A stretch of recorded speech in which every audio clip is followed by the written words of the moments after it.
The Memoirs of Mr. Charles J. Yellowplush. By William Makepeace Thackeray.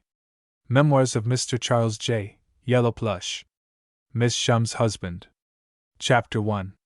I was born in the year 1 of the present or Christian era, and am, in consequence, 37 years old.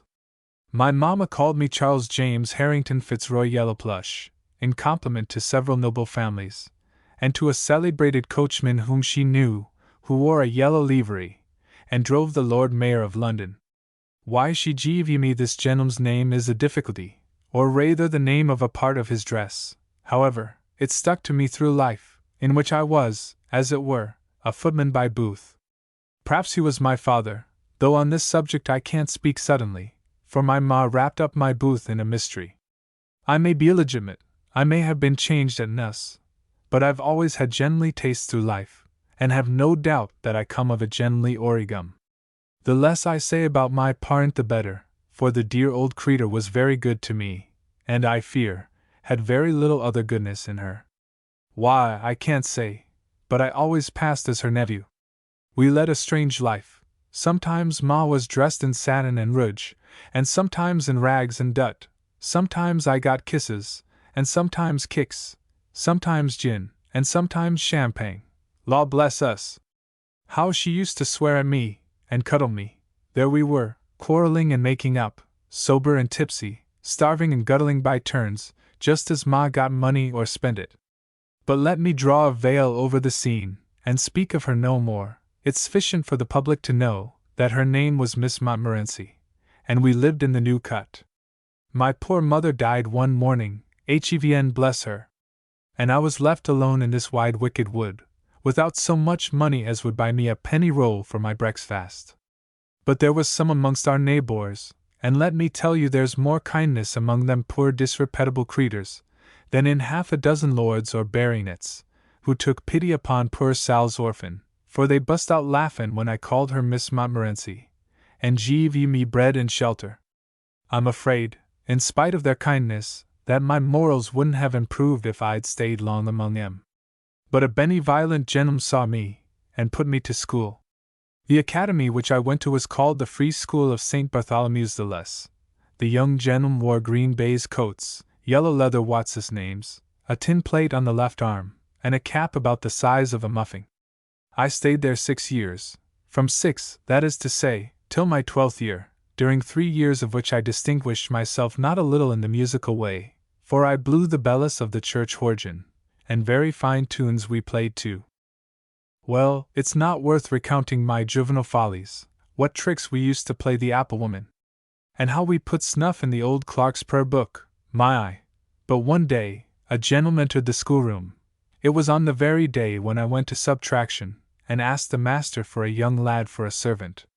They pitched upon me glad enough, and next day found me sleeping in the scullery, close under the sink, at Mr. Bago's country house at Pentonville. Bago kept a shop in Smithfield Market, and drove a tearing good trade in the Hoyle and Italian way. I've heard him say that he cleared no less than £50 every year by letting his front room at hanging time. His windows looked right opposite Newgate, and many dozen chaps has he seen hanging there. Laws was laws in the year 10, and they screwed chaps' necks for next to nothing. But my business was at his country house, where I made my first entree into fashionable life.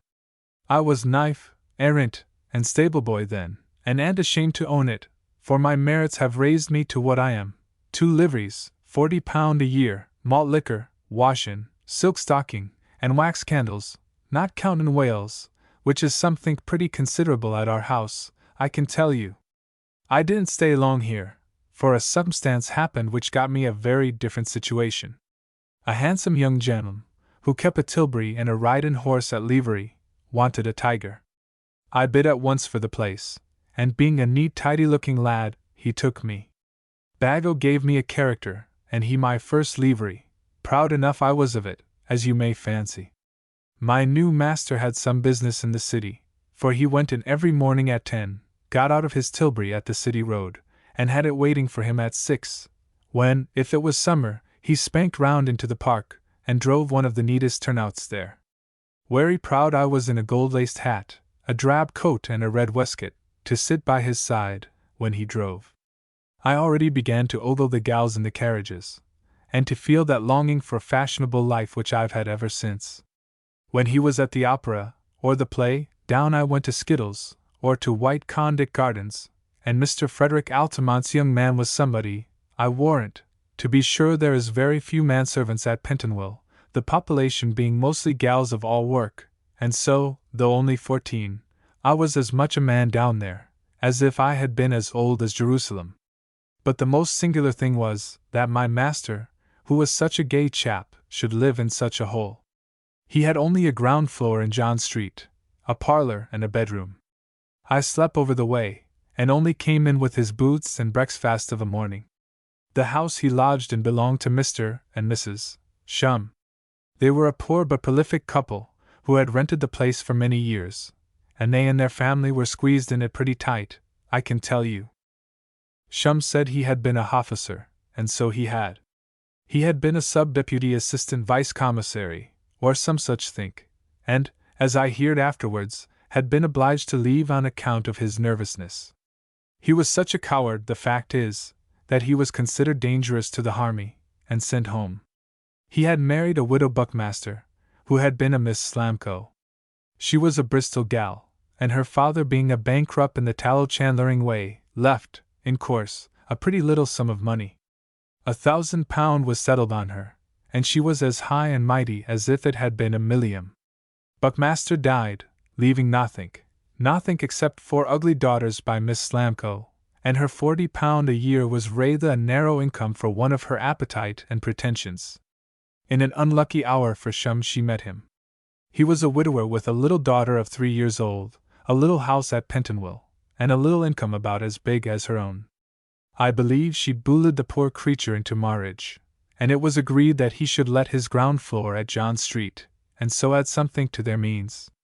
They married, and the widow buckmaster was the grey mare, I can tell you. She was always talking and blustering about her family, the celebrity of the buckmasters, and the antiquity of the Slamkos.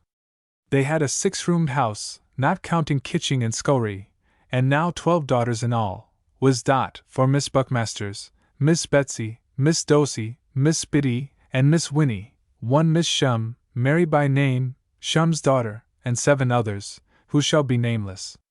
Mrs. Shum was a fat, red-haired woman, at least a foot taller than S., who was but 1.5 yards high, pale-faced, red-nosed, knock-kneed, bald-headed, his nose and chiffrill all brown with snuff. Before the house was a little garden, where the washing of the family was always hanging. There was so many of 'em that it was obliged to be done by relays. There was 6 rails and a stocking on each, and 4 small gooseberry bushes, always covered with some bit of linen or other. The hall was a regular puddle. Wet dabs of dishclouts flapped in your face. Soapy smoking bits of flanning went nigh to choke you. And while you were looking up to prevent hanging yourself with the ropes which were strung across and about, slap came the hedge of a pail against your shins, till one was like to be drove mad with hay-gunny. The great slamly dawdling girls was always on the stairs, poking about with nasty flower pots, cooking something, or sprawling in the window seats with greasy curl papers, reading greasy novels. An infernal piano was jingling from morning till night. 2 eldest Miss Buckmasters. Battle of Prague. 6 youngest Miss Shums. In my cottage, till I knew every note in the Battle of Prague, and cussed the day when In my cottage was wrote. The younger girls, too, were always bouncing and thumping about the house, with torn pinafores, and dog's-eared grammars, and large pieces of bread and treacle. I never see such a house. As for Mrs. Shum, she was such a fine lady, that she did nothing but lay on the drawing-room sofa, read novels, drink, scold, scream, and go into hysterics. Little Shum kept reading an old newspaper from week's end to week's end, when he was not engaged in teaching the children, or going for the beer, or cleaning the shoes, for they kept no servant. This house in John Street was in short a regular pandemony. What could have brought Mr. Frederick Altamont to dwell in such a place? The reason is obvious. He adored the first Miss Shum. And suddenly he did not show a bad taste, for though the other daughters were as ugly as their hideous ma, Mary Shum was a pretty little pink, modest creature, with glossy black hair and tender blue eyes, and a neck as white as plaster of Paris. She wore a dismal old black gown, which had grown too short for her, and too tight, but it only served to show her pretty ankles and feet, and beauteous figure. Master, though he had looked rather low for the gal of his art, had certainly looked in the right place. Never was one more pretty or more amiable. I gave her always the buttered toast left from our breakfast, and a cup of tea or chocolate, as Altamont might fancy, and the poor thing was glad enough of it, I can vouch, for they had precious short commons upstairs, and she the least of all.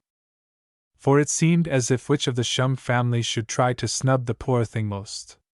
There was the 4 Buckmaster girls always at her.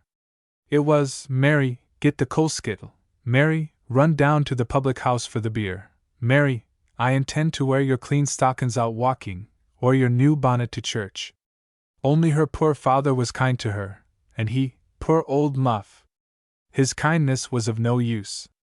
Mary bore all the scolding like a Hangel, as she was. No, not if she had a pair of wings and a gold trumpet, could she have been a greater Hangel. I never shall forget one scene that took place. It was when Master was in the city, and so, having nothing earthly to do, I happened to be listening on the stairs. The old scolding was going on, and the old tune of that Hodges Battle of Prague. Old Shum made some remark, and Miss Buckmaster cried out, "Law, Pa! What a fool you are!" All the gals began laughing, and so did Mrs. Shum, all, that is, except Mary, who turned as red as flams, and going up to Miss Betsy Buckmaster, give her 2 such whacks on her great red ears as made them tingle again. Old Mrs. Shum screamed, and ran at her like a Bengal tiger. Her great arms went wheeling about like a windmill, as she cuffed and thumped poor Mary for taking her pa's part. Mary Shum, who was always crying before, didn't shed a tear now. "I will do it again," she said, "if Betsy insults my father." New thumps, new shrieks, and the old hoyden went on beating the poor girl till she was quite exhausted, and fell down on the sofa, puffing like a poppus. "For shame, Mary," began old Shum. "For shame, you naughty gal, you! For hurting the feelings of your dear mamma, and beating your kind sister. Why, it was because she called you a—" "If she did, you pert miss," said Shum, looking mighty dignified, "I could correct her, and not you." "You correct me, indeed," said Miss Betsy, turning up her nose, if possible, higher than before. "I should like to see you erect me. Imperence!" And they all began laughing again. By this time Mrs. S. had recovered from the effects of her exercise, and she began to pour in her wally. First she called Mary names, then Shum. "Oh, why," screeched she, "why did I ever leave a genteel family, where I had every elegance and luxury, to marry a creature like this? He is unfit to be called a man, he is unworthy to marry a gentlewoman, and as for that hussy, I disown her. Thank heaven she ain't a slamco, she is only fit to be a Shum." "That's true, mamma," said all the gals, for their mother had taught them this pretty piece of manners, and they despised their father heartily. Indeed, I have always remarked that, in families where the wife is internally talking about the merits of her branch, the husband is invariably a spoony. Well, when she was exhausted again, down she fell on the sofa, at her old tricks, more screeching, more convulsions, and she wouldn't stop, this time, till Shum had got her half a pint of her old remedy, from the Blue Lion, over the way. She grew more easy as she finished the gin, but Mary was sent out of the room, and told not to come back again all day. "Miss Mary," says I, for my heart yearned to the poor gal, as she came sobbing and miserable downstairs. "Miss Mary," says I, "if I might make so bold, here's Master's room empty, and I know where the cold biff and pickles is." "Oh, Charles," said she, nodding her head sadly, "I'm too wretched to have any appetite." And she flung herself on a chair, and began to cry fit to bust. At this moment who should come in but my master? I had taken hold of Miss Mary's hand somehow, and do believe I should have kissed it, when, as I said, Altamont made his appearance. "What's this?" cries he, looking at me as black as thunder, or as Mr. Phillips as Hickett, in the new tragedy of Macbeth. "It's only Miss Mary, sir," answered I. Get out, sir, says he, as fierce as possible, and I felt I think it was the tip of his too, touching me behind, and found myself, next minute, sprawling among the wet flannings and buckets and things. The people from upstairs came to see what was the matter, as I was cussin' and crying out. It's only Charles, Ma! Screamed out Miss Betsy. Where's Mary? Says Mrs. Shum from the sofy. She's in Master's room, miss, said I. She's in the lodger's room, Ma, cries Miss Shum, echoing me. Very good, tell her to stay there till he comes back. And then Miss Shum went bouncing up the stairs again, little knowing of Haltemont's return. I'd long before observed that my master had an hankering after Mary Shum. Indeed, as I have said, it was purely for her sake that he took and kept his lodgings at Pentonville. Except for the sake of love, which is above being mercenary, 14 shillings a week was a little too strong for 2 such rat-holes as he lived in.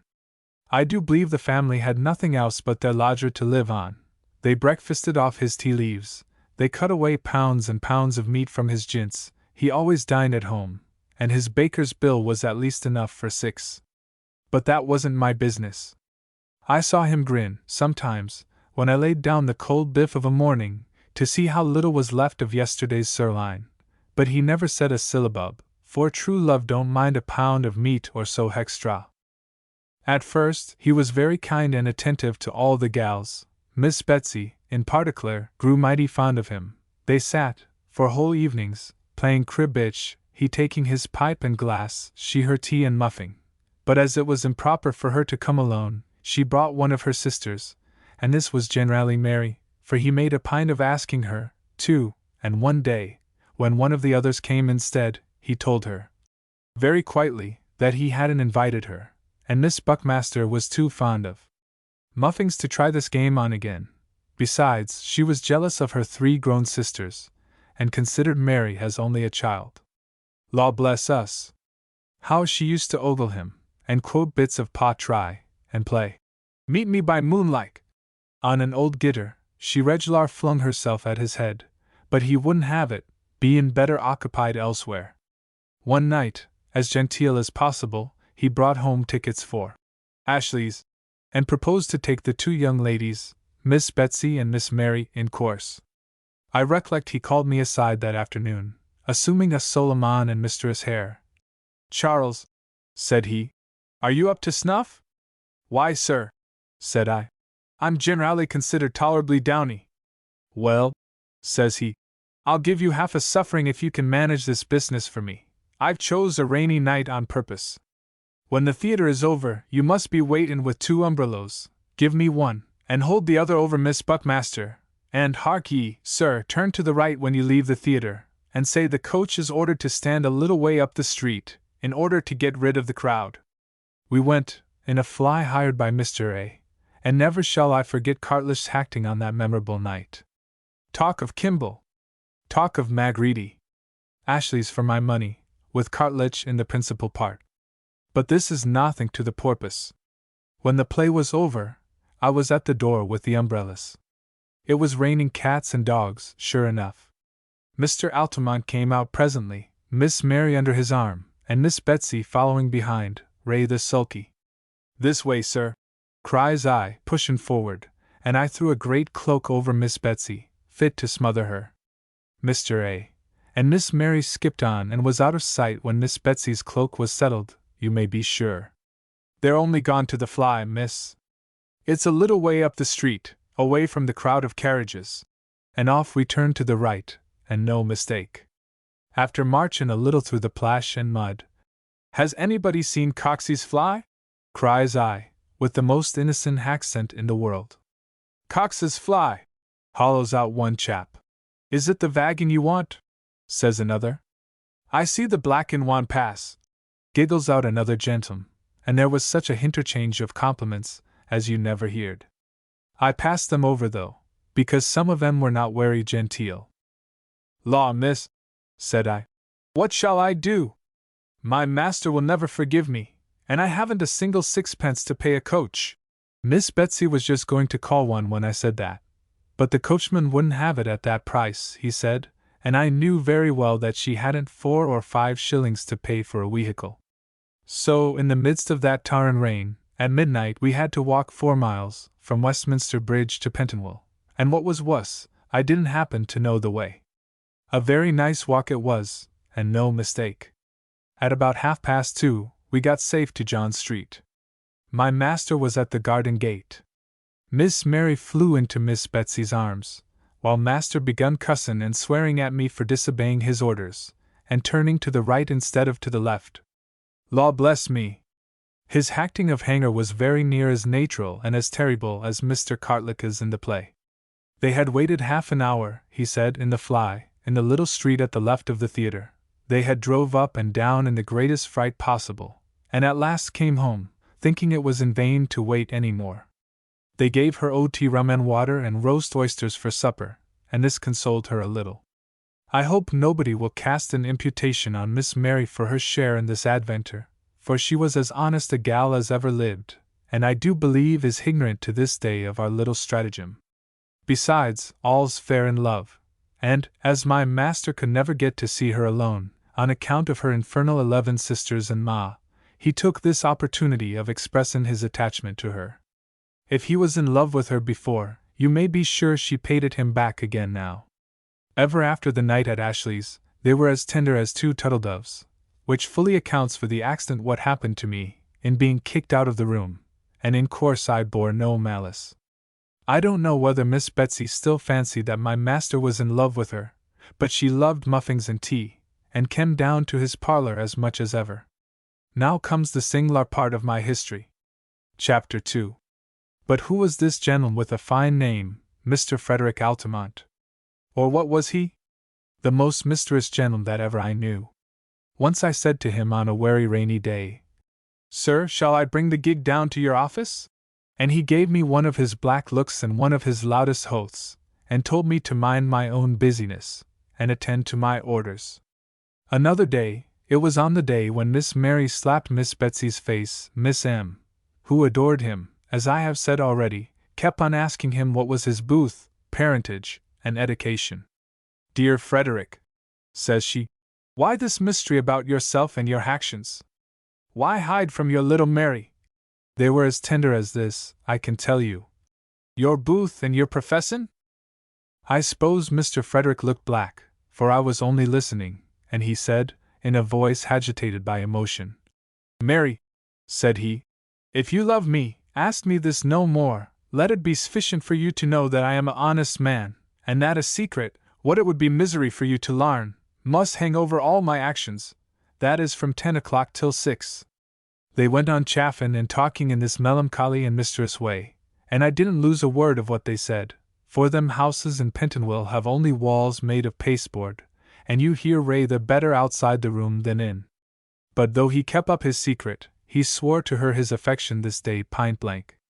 Nothing should prevent him, he said, from leading her to the altar, from making her his adorable wife. After this was a slight silence. "Dearest Frederick," murmured out Miss, speaking as if she was choking, "I am yours forever." And then silence again, and 1 or 2 smacks, as if there was kissing going on. Here I thought it best to give a rattle at the door lock, for, as I live, there was old Mrs. Shummy walking down the stairs. It appears that one of the younger gals, looking out of the bedroom window, had seen my master come in, and coming down to tea half an hour afterwards said so in a cussery way. Old Mrs. Shum, who was a dragon of virtue, came bustling down the stairs, panting and frowning, as fat and as fierce as a old sow at feed-in time. "Where's the lodger, fellow?" says she to me. I spoke loud enough to be heard down the street. "If you mean, ma'am, my master, Mr. Frederick Altamont, Esquire, he's just stepped in, and is putting on clean shoes in his bedroom." She said nothing in answer, but flumps past me, and opening the parlor door, sees master looking very queer, and Miss Mary drooping down her head like a pale lily. "Did you come into my family," says she, "to corrupt my daughters, and to destroy the innocence of that infamous gal? Did you come here, sir, as a seducer or only as a lodger? Speak, sir, speak!" And she folded her arms quite fierce, and looked like Mrs. Siddons in the Tragic Muse. I came here, Mrs. Shum, said he, because I loved your daughter, or I never would have condescended to live in such a beggarly hole. I have treated her in every respect like a gentleman, and she is as innocent now, ma'am, as she was when she was born. If she'll marry me, I am ready. If she'll leave you, she shall have a home where she shall be neither bullied nor starved, no hangry frumps of sisters, no cross mother-in-law, only an affectionate husband, and all the pure pleasures of Hymen. Mary flung herself into his arms. Dear, dear Frederick, says she, I'll never leave you. Miss, says Mrs. Shum, you ain't a slamco nor yet a buckmaster, thank God. You may marry this person if your pa thinks proper, and he may insult me, brave me, trample on my feelings in my own house, and there's no nobody by to defend me. I knew what she was going to be at. On came her hysterics again, and she began screeching and roaring like mad. Down comes of course the 11 gals and old Shum. There was a pretty row. Look here, sir, says she, at the conduct of your precious trull of a daughter, alone with this man, kissin' and dandlin', and Lord knows what besides. What, he? Cries Miss Betsy. He in love with Mary. Oh, the wretch, the monster, the deceiver!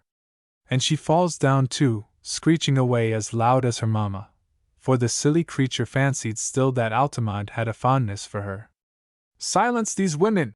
Shouts out Altamont, thundering loud. I love your daughter, Mr. Shum. I will take her without a penny, and can afford to keep her. If you don't give her to me, she'll come of her own will. Is that enough? May I have her? We'll talk of this matter, sir, says Mr. Shum, looking as high and mighty as an alderman. Gals, go upstairs with your dear mamma. And they all trooped up again, and so the scrimmage ended. You may be sure that old Shum was not very sorry to get a husband for his daughter Mary, for the old creature loved her better than all the pack which had been brought him or borne to him by Mrs. Buckmaster. But, strange to say, when he came to talk of settlements and so forth, not a word would my master answer. He said he made 400 a year reg'lar, he wouldn't tell how, but Mary, if she married him, must share all that he had, and ask no questions. Only this he would say, as he'd said before, that he was an honest man. They were married in a few days, and took a very genteel house at Islington, but still my master went away to business, and nobody knew where. Who could he be? Chapter 3. If ever a young kipple in the Midland classes began life with a chance of happiness, it was Mr. and Mrs. Frederick Altamont. Their house at Cannon Row, Islington, was as comfortable as house could be. Carpeted from top to toe, poors rate small, furniture elegant, and 3 domestics, of which I, in course, was one. My life wasn't so easy as in Mr. A.'s bachelor days, but what then? The 3 W's is my maxim: plenty of work, plenty of victuals, and plenty of wages. Altamont kept his gig no longer, but went to the city in an omnibuster. One would have thought, I say, that Mrs. A., with such an affectionate husband, might have been as happy as her blessed Majesty. Nothing of the sort. For the first 6 months it was all very well, but then she grew gloomier and gloomier, though A. did everything in life to please her. Old Shum used to come regularly 4 times a week to Cannon Row, where he lunched, and dined, and tea'd, and supped. The poor little man was a thought too fond of wine and spirits, and many's the night that I've had to support him home. And you may be sure that Miss Betsy did not now desert her sister. She was at our place morning, noon, and night, not much to my master's liking, though he was too good-natured to vex his wife in trifles. But Betsy never had forgotten the recollection of old days, and hated Altamont like the foul fiend. She put all kind of bad things into the head of poor innocent Mrs., who, from being all gaiety and cheerfulness, grew to be quite melancholy and pale, and wretched, just as if she had been the most miserable woman in the world. In 3 months more, a baby comes, in course, and with it old Mrs. Shum, who stuck to Mrs. Side as close as a vampire, and made her wretchider and wretchider. She used to bust into tears when Altamont came home. She used to sigh and weep over the poor child, and say, my child, your father is false to me. Or, your father deceives me. or "What will you do when your poor mother is no more?" or such like sentimental stuff. It all came from Mother Shum, and her old tricks, as I soon found out. The fact is, when there is a mystery of this kind in the house, it's a servant's duty to listen, and listen I did, one day when Mrs. was crying as usual, and fat Mrs. Shum a sittin' consolin' her, as she called it, though, heaven knows, she only grew wuss and wuss for the consolation. Well, I listened. Mrs. Shum was a rockin' the baby, and Mrs. cryin' as usual. "Poor dear innocent," says Mrs. S., heavin' a great sigh. "You're the child of a unknown father and a miserable mother." "Don't speak ill of Frederick, mamma," says Mrs. "He is all kindness to me." "All kindness, indeed!" "Yes, he gives you a fine house, and a fine gown, and a ride in a fly whenever you please, but where does all his money come from? Who is he? What is he? Who knows that he mayn't be a murderer or a housebreaker, or a utterer of forged notes? How can he make his money honestly, when he won't say where he gets it? Why does he leave you 8 hours every blessed day, and won't say where he goes to? Oh, Mary, Mary, you are the most injured of women!" And with this Mrs. Shum began sobbing, and Miss Betsy began yowling like a cat in a gitter, and poor Mrs. cried, too. Tears is so remarkable infectious. "Perhaps, mamma," whimpered out she, "Frederick is a shop boy, and don't like me to know that he is not a gentleman." "A shop boy," says Betsy. "He a shop boy? Oh, no, no, no! More likely a wretched whine of a murderer, stabbing and robbing all day, and feeding you with the fruits of his ill-gotten games." More crying and screeching here took place, in which the baby joined, and made a very pretty consort, I can tell you. "He can't be a robber," cries Mrs. "He's too good, too kind, for that. Besides, murdering is done at night, and Frederick is always home at 8. "But he can be a forger," says Betsy. "A wicked, wicked forger. Why does he go away every day?" "To forge notes, to be sure." "Why does he go to the city?" "To be near banks and places, and so do it more at his convenience. But he brings home a sum of money every day, about 30 shillings, sometimes 50, and then he smiles, and says it's a good day's work." "This is not like a forger," said poor Mrs. A. "I have it, I have it!" screams out Mrs. S. "The villain, the sneaking, double-faced Jonas!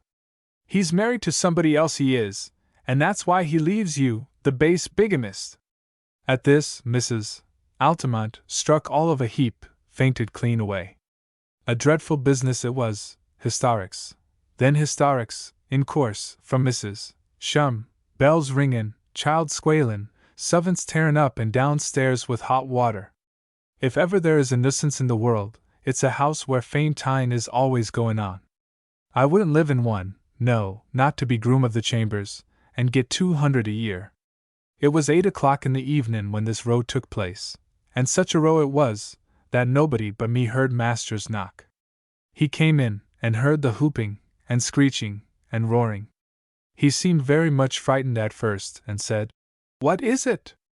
"Mrs. Shum's here," says I, "and Mrs. in hysterics." Altamont looked as black as thunder, and growled out a word which I don't like to name. Let it suffice that it begins with AD and ends with a nation, and he tore upstairs like mad. He bust open the bedroom door. Mrs. lay quite pale and stony on the sofa. The babby was screechin' from the cradle. Miss Betsy was sprawlin' over Mrs. and Mrs. Shum half on the bed and half on the ground, all howlin' and squealin', like so many dogs at the munt. When A came in, the mother and daughter stopped all of a sudden. There had been 1 or 2 tiffs before between them, and they feared him as if he had been a hogre. "What's this infernal screeching and crying about?" says he. "Oh, Mr. Altamont," cries the old woman, "you know too well, it's about you that this darling child is Miss Rabble." "And why about me, pray, madam?" "Why, sir, dare you ask why?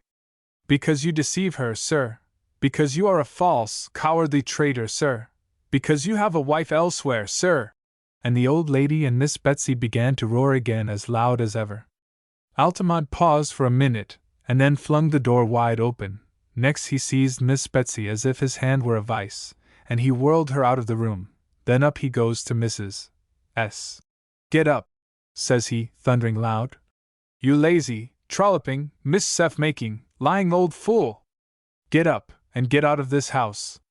You have been the cuss and bane of my happiness since you entered it.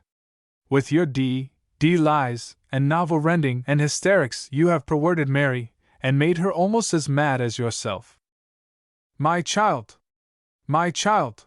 shrieks out Mrs. Shum, and clings round Mrs.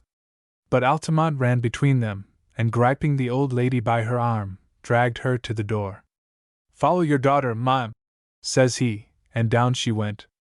"Charles, see those ladies to the door," he hollows out, "and never let them pass it again." We walked down together, and off they went, and master locked and double-locked the bedroom door after him, intending, of course, to have a tete-a-tete, as they say, with his wife.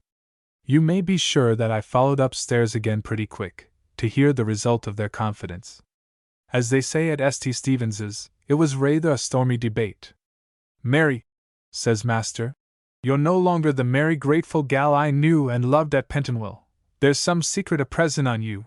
There's no smilin' welcome from me now, as there used formerly to be.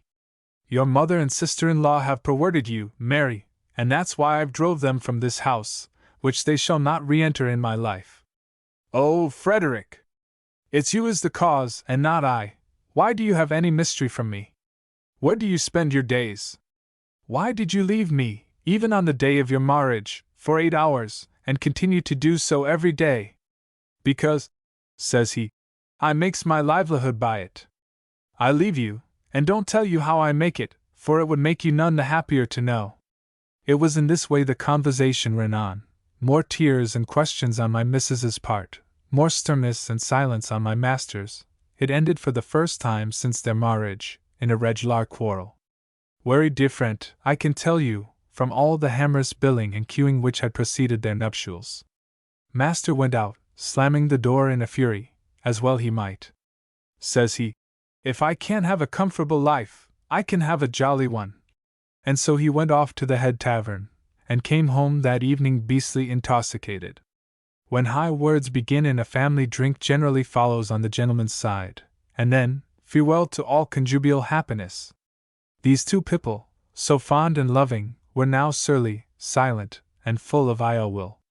Master went out earlier, and came home later. Mrs. cried more, and looked even paler than before. Well, things went on in this uncomfortable way, master still in the mopes, Mrs. tempted by the demons of jealousy and curiosity, until a singular accident brought to light all the goings-on of Mr. Altamont. It was the 10th of January. I recollect the day, for old Shum gave me half a crown, the first and last of his money I ever see. By the way, he was dining along with master, and they were making merry together. Master said, as he was mixing his 5th tumbler of punch and little Shum his 12th or so, master said, "I see you twice in the city today, Mr. Shum." "Well, that's curious," says Shum. "I was in the city. Today's the day when the dividends, God bless 'em, is paid, and me and Mrs. S. went for our half-year's income. But we only got out of the coach, crossed the street to the bank, took our money, and got an egg. How could you see me twice?" Altamont stuttered and stammered and hemmed, and hawed. "Oh," says he, "I was passing as you went in and out." And he instantly turned the conversation, and began talking about politics, or the weather, or some such stuff. "Yes, my dear," said my missus. "But how could you see Papa twice?" Master didn't answer, but talked politics more than ever. Still she would continue on. "Where was you, my dear, when you saw Pa? What were you doing, my love, to see Pa twice?" And so forth. Master looked angrier and angrier, and his wife only pressed him wuss and wuss. This was, as I said, little Shum's 12th tumbler, and I knew pretty well that he could get very little further, for, as regular as the 13th came, Shum was drunk. The 13th did come, and its consequences. I was obliged to lead him home to John Street, where I left him in the hangry arms of Mrs. Shum. "How the d," said he all the way. "How the d, the deddy, devil, Could he have seen me twice? Chapter 4. It was a sad slip on Altamont's part, for no sooner did he go out the next morning than Mrs. went out too. She tore down the street, and never stopped till she came to her pa's house at Pentonville. She was closeted for an hour with her ma, and when she left her she drove straight to the city. She walked before the bank, and behind the bank, and round the bank. She came home dispirited, having learned nothing. And it was now an extraordinary thing that from Shum's house for the next 10 days there was nothing but expeditions into the city. Mrs. S., though her dropsical legs had never carried her half so far before, was eternally on the qui-vive, as the French say. If she didn't go, Miss Betsy did, or Mrs. did. They seemed to have an attraction to the bank, and went there as natural as an omnibus. At last one day, old Mrs. Shum comes to our house. She wasn't admitted when master was there, but came still in his absence, and she wore a air of triumph as she entered. "Mary," says she, "where is the money your husband brought to you yesterday? My master used always to give it to Mrs. when he returned." "The money, ma," says Mary. "Why, here." And pulling out her purse, she showed a sovereign, a good heap of silver, and an odd-looking little coin. "That's it! That's it!" cried Mrs. S. "A queen and sixpence, isn't it, dear, dated 1703? It was so sure enough, a queen and sixpence of that very date. "Now, my love," says she, "I have found him. Come with me tomorrow, and you shall know all." And now comes the end of my story. The ladies next morning set out for the city, and I walked behind, doing the genteel thing, with a nosegay and a gold stick. We walked down the new road, we walked down the city road, we walked to the bank. We were crossing from that edifice to the other side of Cornhill, when all of a sudden Mrs. shrieked, and fainted spontaneously away. I rushed forward, and raised her to my arms, spying thereby a new waistcoat and a pair of crimson smockclothes. I rushed forward, I say, very nearly knocking down the old sweeper who was hobbling away as fast as possible. We took her to Birch's. We provided her with a hackney coach and every luxury, and carried her home to Islington. That night master never came home. Nor the next night, nor the next. On the 4th day an auctioneer arrived. He took an inventory of the furniture, and placed a bill in the window. At the end of the week Altamont made his appearance. He was haggard and pale, not so haggard, however, not so pale as his miserable wife. He looked at her very tenderly. I may say, it's from him that I copied my look to Miss. He looked at her very tenderly, and held out his arms. She gave a suffocating shriek, and rushed into his embraces. "Mary," says he, "you know all now. I have sold my place, I have got £3,000 for it, and saved 2 more. I've sold my house and furniture, and that brings me another. We'll go abroad and love each other, as formerly. And now you asked me who he was?" I shudder to relate that Mr. Altamont swept the crossing from the bank to Cornhill. Of course, I left his service. I met him, few years after, at Baden-Baden, where he and Mrs. A. were much respected, and passed for people of property. The amours of Mr. Deuceace. Diamond cut diamond. The name of my next master was, if possible, still more elegant and euphonious than that of my first. I now found myself body servant to the Honourable Algernon Percy Deuceace, youngest and 5th son of the Earl of Crabs. Algernon was a barrister, that is, he lived in Pump Court, Temple, a vulgar neighbourhood, which perhaps my readers don't know. Suffice to say, it's on the confines of the city, and the chosen abode of the lawyers of this metropolis. When I say that Mr. Deuceace was a barrister, I don't mean that he went sessions or surcoats, as they call 'em, but simply that he kept chambers, lived in Pump Court, and looked out for a commissionership, or a revisionship, or any other place that the Whig government could give him. His father was a Whig peer, as the Landress told me, and had been a Tory peer. The fact is, his lordship was so poor that he would be anything or nothing to get provisions for his sons and an income for himself. I fancy that he allowed Algernon 200 a year, and it would have been a very comfortable maintenance, only he never paid him. The young gentleman was a gentleman, and no mistake. He got his allowance of nothing a year, and spent it in the most honorable and fashionable manner. He kept a cab, he went to Holmack's and Crockford's, he moved in the most exquisite suckles and troubled the law books very little, I can tell you.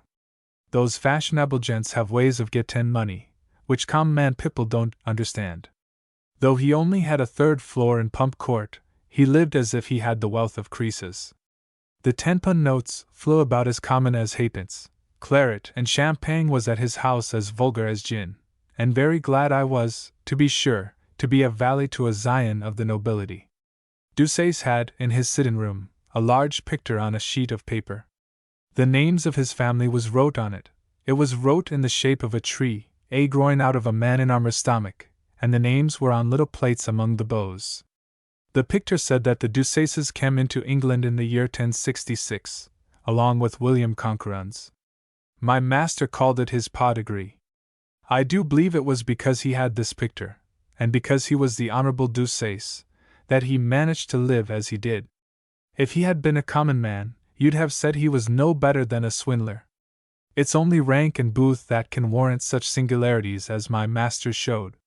For it's no use disguising it, the Honorable Algernon was a gambler.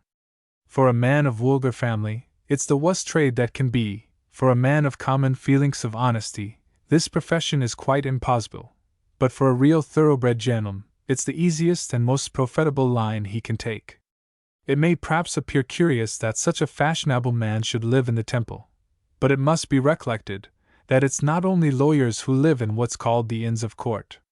Many bachelors, who have nothing to do with law, have here their lodgings, and many sham barristers, who never put on a wig and gown twice in their lives, keep apartments in the Temple, instead of Bond Street, Piccadilly, or other fashionable places.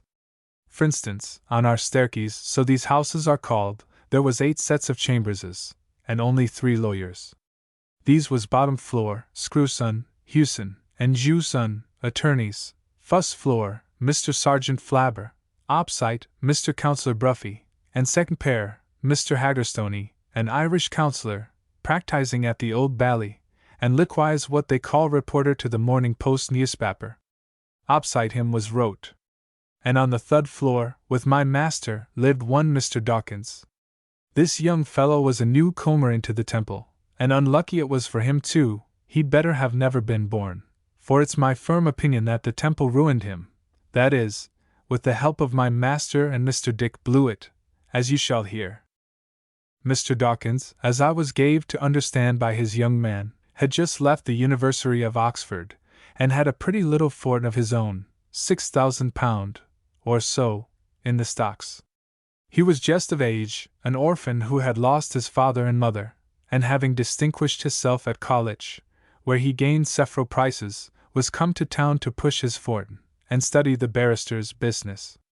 Not being of a very high family hisself, indeed, I've heard say his father was a chismonger, or something of that low sort, Dawkins was glad to find his old Oxford friend, Mr. Blewett, youngest son to rich Squire Blewett, of Leicestershire, and to take rooms so near him.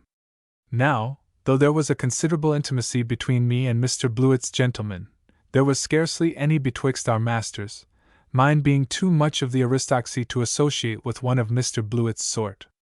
Blewett was what they call a bettin' man. He went regular to Tattersall's, kept a pony, wore a white hat, a blue bird's-eye handkerchief, and a cutaway coat. In his manners he was the very contrary of my master, who was a slim, elegant man as ever I see. He had very white hands, rather a sallow face, with sharp dark eyes, and small whiskers neatly trimmed and as black as Warren's jet. He spoke very low and soft. He seemed to be watching the person with whom he was in conversation, and always flattered everybody. As for Blewett, he was quite of another sort. He was always swearing, singing, and slapping people on the back, as hearty as possible. He seemed a merry, careless, honest creature, whom one would trust with life and soul. So thought Dawkins, at least, who, though a quiet young man, fond of his books, novels, Byron's poems, foot-playing, and such like scientific amusements, grew hand in glove with honest Dick Blewett, and soon after with my master, the Honourable Algernon. Poor Daw! He thought he was making good connections and real friends, he had fallen in with a couple of the most atrocious swindlers that ever lived. Before Mr. Dawkins's arrival in our house, Mr. Deuceace had barely condescended to speak to Mr. Blewett. It was only about a month after that circumstance that my master, all of a sudden, grew very friendly with him. The reason was pretty clear: Deuceace wanted him. Dawkins had not been an hour in master's company before he knew that he had a pigeon to pluck. Blewett knew this too, and being very fond of pigeon, intended to keep this one entirely to himself. It was amusing to see the Honorable Halgernon maneuvering to get this poor bird out of Blewett's claws, who thought he had it safe. In fact, he'd brought Dawkins to these chambers for that very purpose, thinking to have him under his eye, and strip him at leisure. My master very soon found out what was Mr. Blewett's game.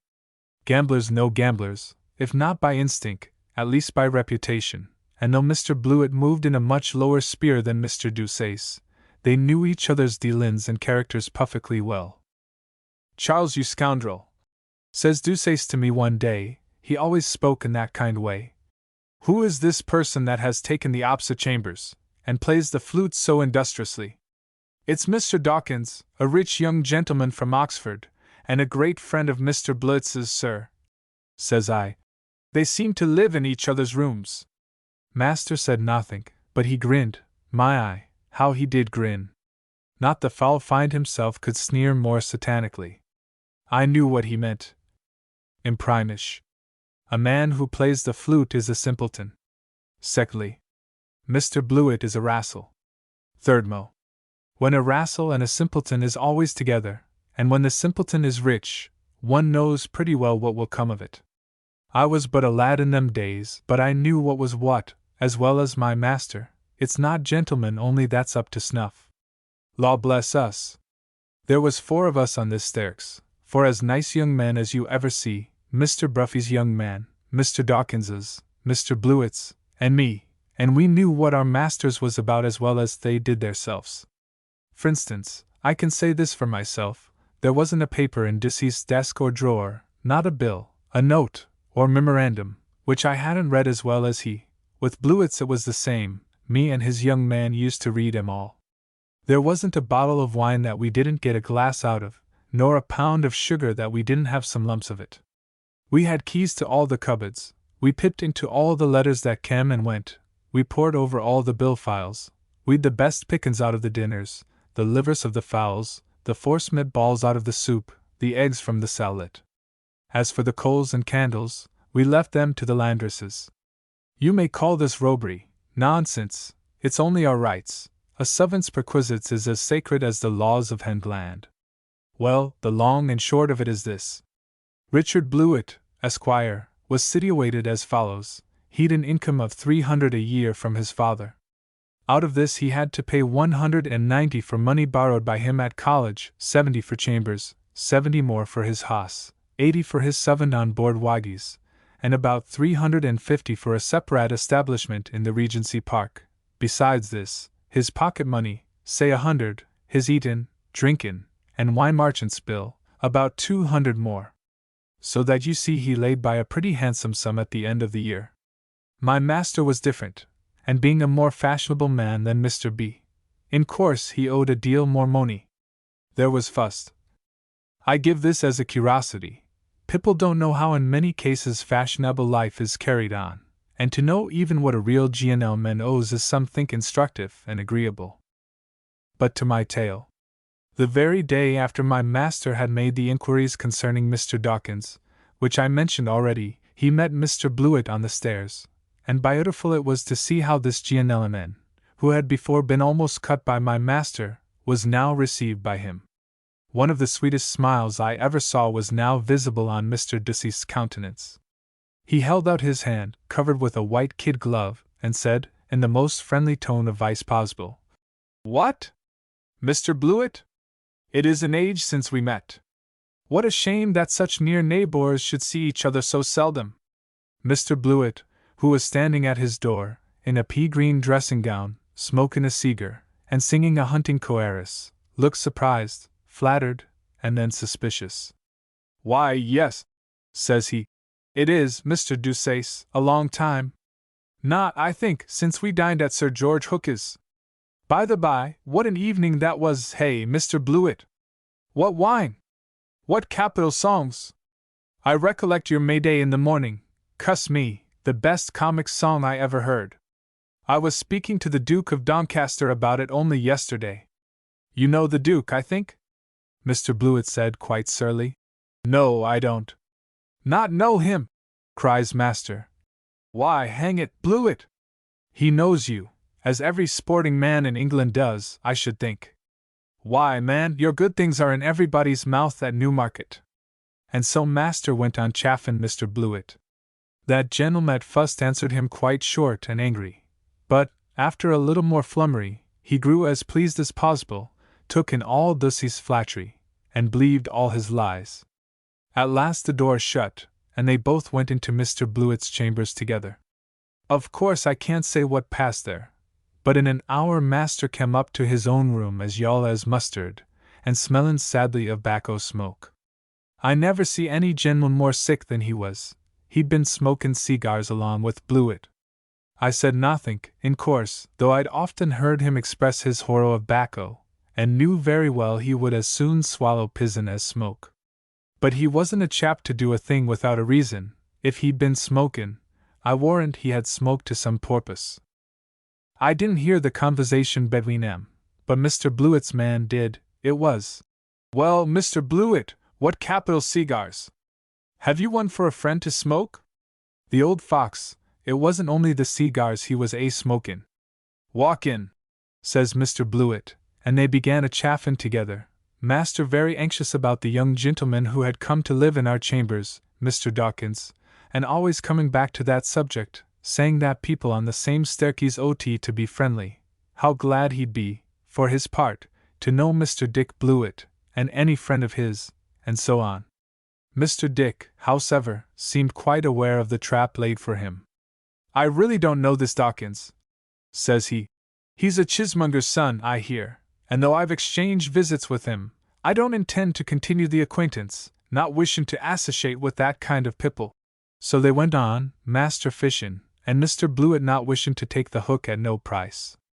"Confound the vulgar thief!" muttered my master, as he was laying on his sofy, after being so very ill.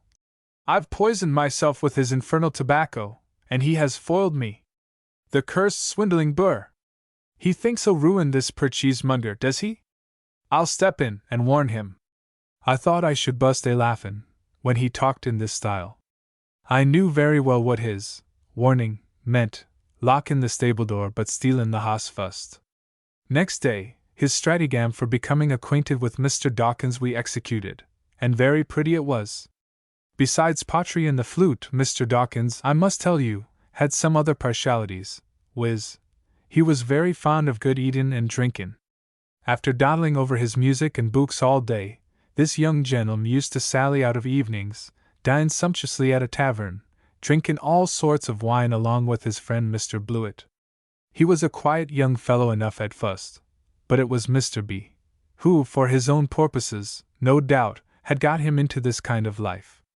Well, I needn't say that he who eats a fine dinner, and drinks too much overnight, wants a bottle of soda water, and a grill, p'raps, in the morning. Such was Mr. Dawkins's case, and reg'lar almost as 12 o'clock came, the waiter from Dick's Coffee House was to be seen on our staircase, bringing up Mr. D.'s hot breakfast. No man would have thought there was anythink in such a trifling circumstance. Master did, though, and pounced upon it like a cock on a barleycorn. He sent me out to Mr. Morel's in Piccadilly, for what's called a Strasbourg pie, in French, a patty de foie gras. He takes a card, and nails it on the outside case. Patty de foie gras come generally in a round wooden box, like a drum, and what do you think he writes on it? Why, as follows: "For the Honourable Algernon Percy Deuceace, and C, and C, and C, with Prince Talleyrand's compliments." Prince Talleyrand's compliments, indeed! I laugh when I think of it. Still, the old Sir Pint. He was a Sir Pint, that Deuceace, and no mistake. Well, by a most extraordinary piece of ill luck, the next day punctually as Mr. Dawkins's breakfast was coming up the stairs, Mr. Algernon Percy Deuceace was going down. He was as gay as a lark, humming an opera tune, and twisting round his head his heavy gold-headed cane. Down he went very fast, and by a most unlucky accident struck his cane against the waiter's tray, and away went Mr. Dawkins's grill, cayenne, ketchup, soda water, and all. I can't think how my master should have chose such an exact time. To be sure, his window looked upon the court, and he could see every one who came into our door. As soon as the accident had took place, master was in such a rage as, to be sure, no man ever was in before. He swore at the waiter in the most dreadful way. He threatened him with his stick, and it was only when he see that the waiter was rather a bigger man than himself that he was in the least pacified. He returned to his own chambers, and John, the waiter, went off for more grill to Dix's coffee house. "This is a most unlucky accident, to be sure, Charles," says master to me, after a few minutes' pause, during which he had been and wrote a note, put it into an envelope, and sealed it with his big seal of arms.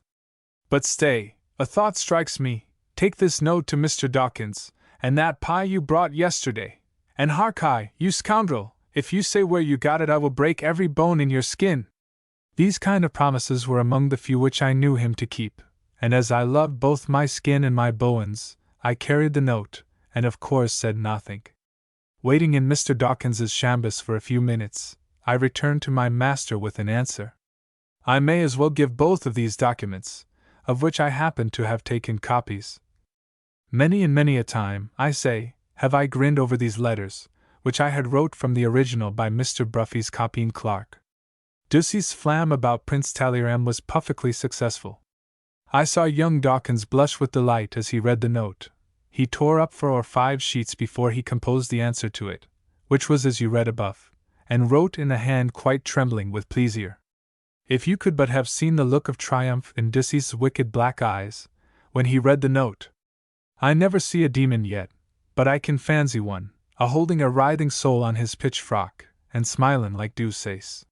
He dressed himself in his very best clothes, and in he went, after sending me over to say that he would accept with pleasure Mr. Dawkins's invite. The pie was cut up, and a most friendly conversation begun betwixt the two gentlemen. Ducey was quite captivating. He spoke to Mr. Dawkins in the most respectful and flattering manner, agreed in everything he said, praised his taste, his furniture, his coat, his classic knowledge, and his playing on the flute. You'd have thought, to hear him, that such a polygon of excellence as Dawkins did not breath, that such a modest, sincere, honorable gentleman as Ducey was to be seen nowhere except in Pump Court. Poor Daw was completely taken in. My master said he'd introduce him to the Duke of Doncaster, and heaven knows how many knobs more, till Dawkins was quite intoxicated with pleasure. I know as a FAC, and it pretty well shows the young gentleman's character, that he went that very day and ordered 2 new coats, on purpose to be introduced to the Lords in. But the best joke of all was at last. Singin', swagrin', and swearing, upstairs came Mr. Dick Blewett. He flung up Mr. Dawkins's door, shouting out, "Daw, my old buck, how are you?"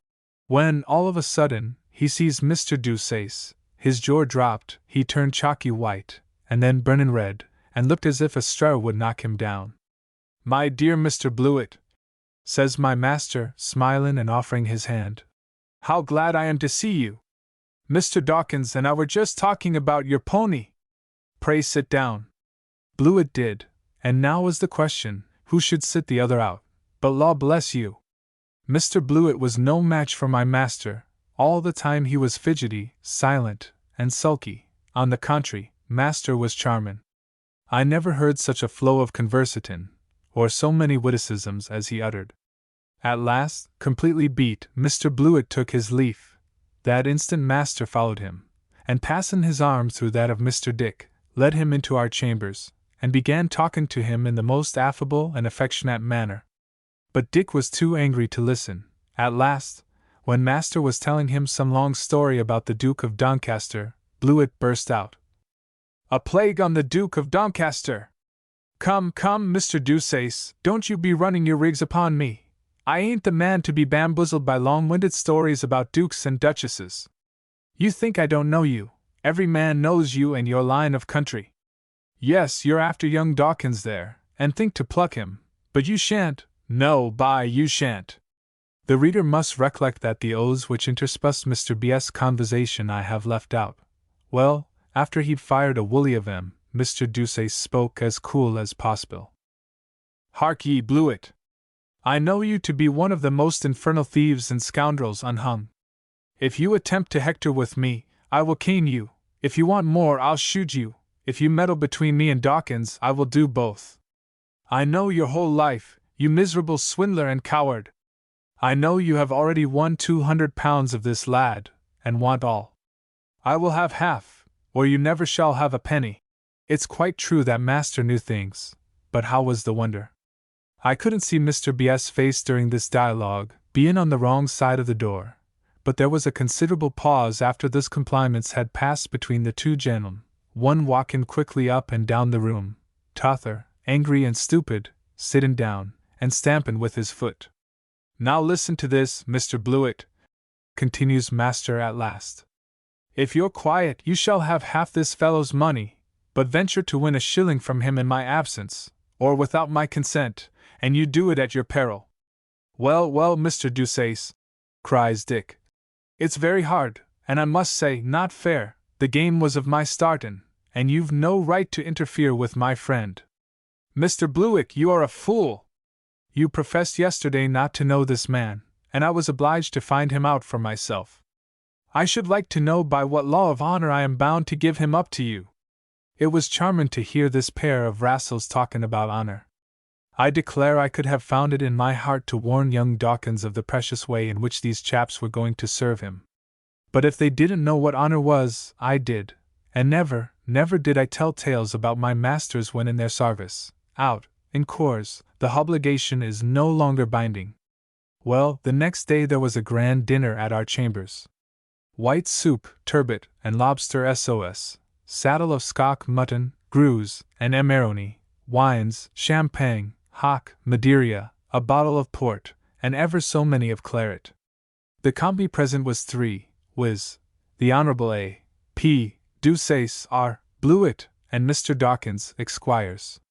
My eye, how we gentlemen the kitchen did enjoy it. Mr. Blewett's man eats so much grues, when it was brought out of the parlour, that I really thought he would be sick. Mr. Dawkins's gentleman, who was only about 13 years of age, grew so ill with emeroni and plum pudding, as to be obliged to take several of Mr. D.'s pills, which one half killed him. But this is all promiscuous. I ain't talking of the servants now, but the masters. Would you believe it? After dinner and p'raps 8 bottles of wine between the three, the gentlemen sat down to écarté. It's a game where only 2 plays, and where, in course, when there's only 3, 1 looks on. First, they played crown pints, and a pound the bet. At this game they were wonderful equil, and about supper time, when grilled ham, more champagne, devilled biscuits, and other things, was brought in, the play stood thus: Mr. Dawkins had won £2, Mr. Blewett 30 shillings, the Honourable Mr. Deuceace having lost 3L0s. After the devil and the champagne the play was a little higher. Now it was pound pints, and £5 the bet. I thought, to be sure, after hearing the compliments between Blewett and master in the morning, that now poor Dawkins's time was come.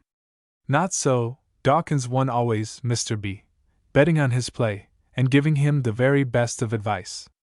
At the end of the evening, which was about 5 o'clock the next morning, they stopped.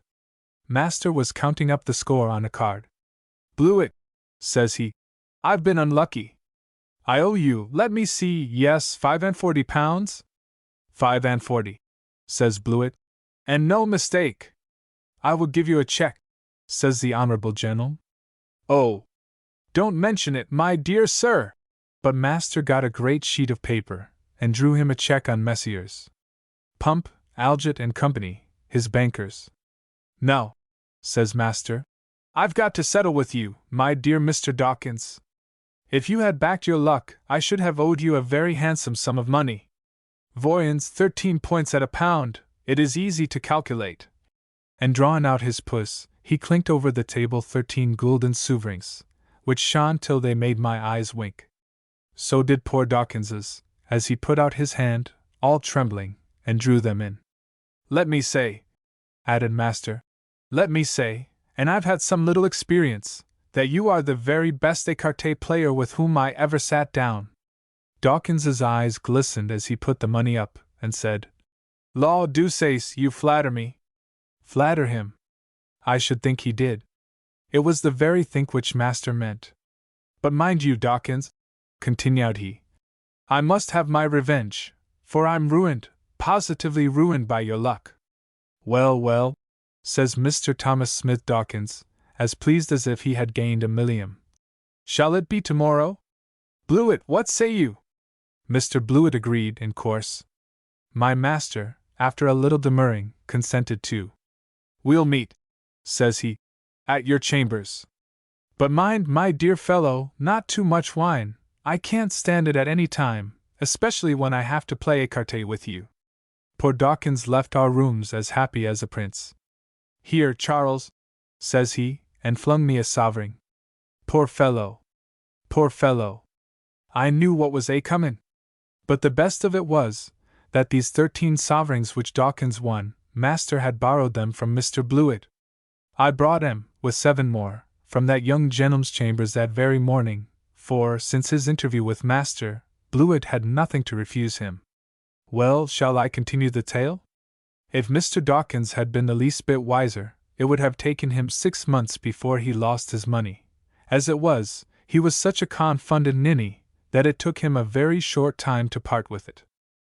Next day, it was Thursday, and master's acquaintance with Mr. Dawkins had only commenced on Tuesday. Mr. Dawkins, as I said, gave his party, dinner at 7. Mr. Blewett and the 2 Mr. D.s. as before. Play begins at 11. This time I knew the business was pretty serious, for we servants was packed off to bed at 2 o'clock. On Friday, I went to chambers, no master, he came in for 5 minutes at about 12, made a little toilet, ordered more devils and soda water, and back again he went to Mr. Dawkins's. They had dinner there at 7 again, but nobody seemed to eat, for all the victuals came out to us gentlemen.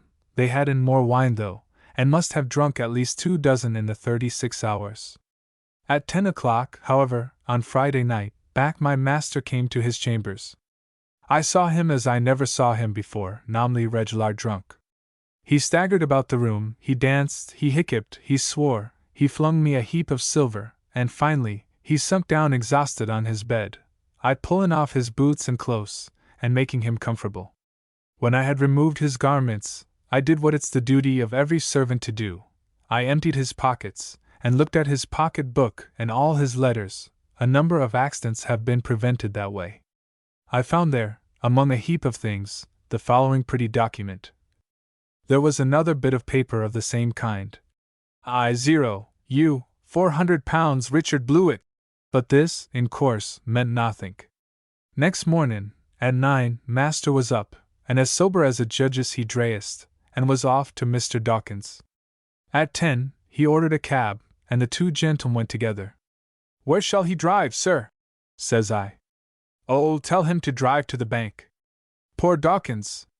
His eyes, red with remorse and sleepless drunkenness, gave a shudder and a sob, as he sunk back in the vehicle, and they drove on.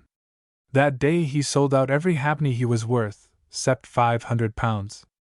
About 12 master had returned, and Mr. Dick Blewett came striding up the stairs with a solemn and important air. Is your master at home? Says he. Yes, sir, says I, and in he walks. I, in course, with my ear to the keyhole, listening with all my might. Well, says Blewett, we made a pretty good night of it, Mr. Deuceace. You've settled, I see, with Dawkins. Settled, says master. Oh, yes, I've settled with him. 4,700, I think? About that, yes. That makes my share, let me see, 2,350, which I'll thank you to fork out. Upon my word, why, Mr. Blewett, says master, I don't really understand what you mean.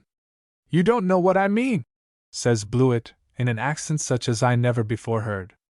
You don't know what I mean. Did you not promise me that we were to go shares?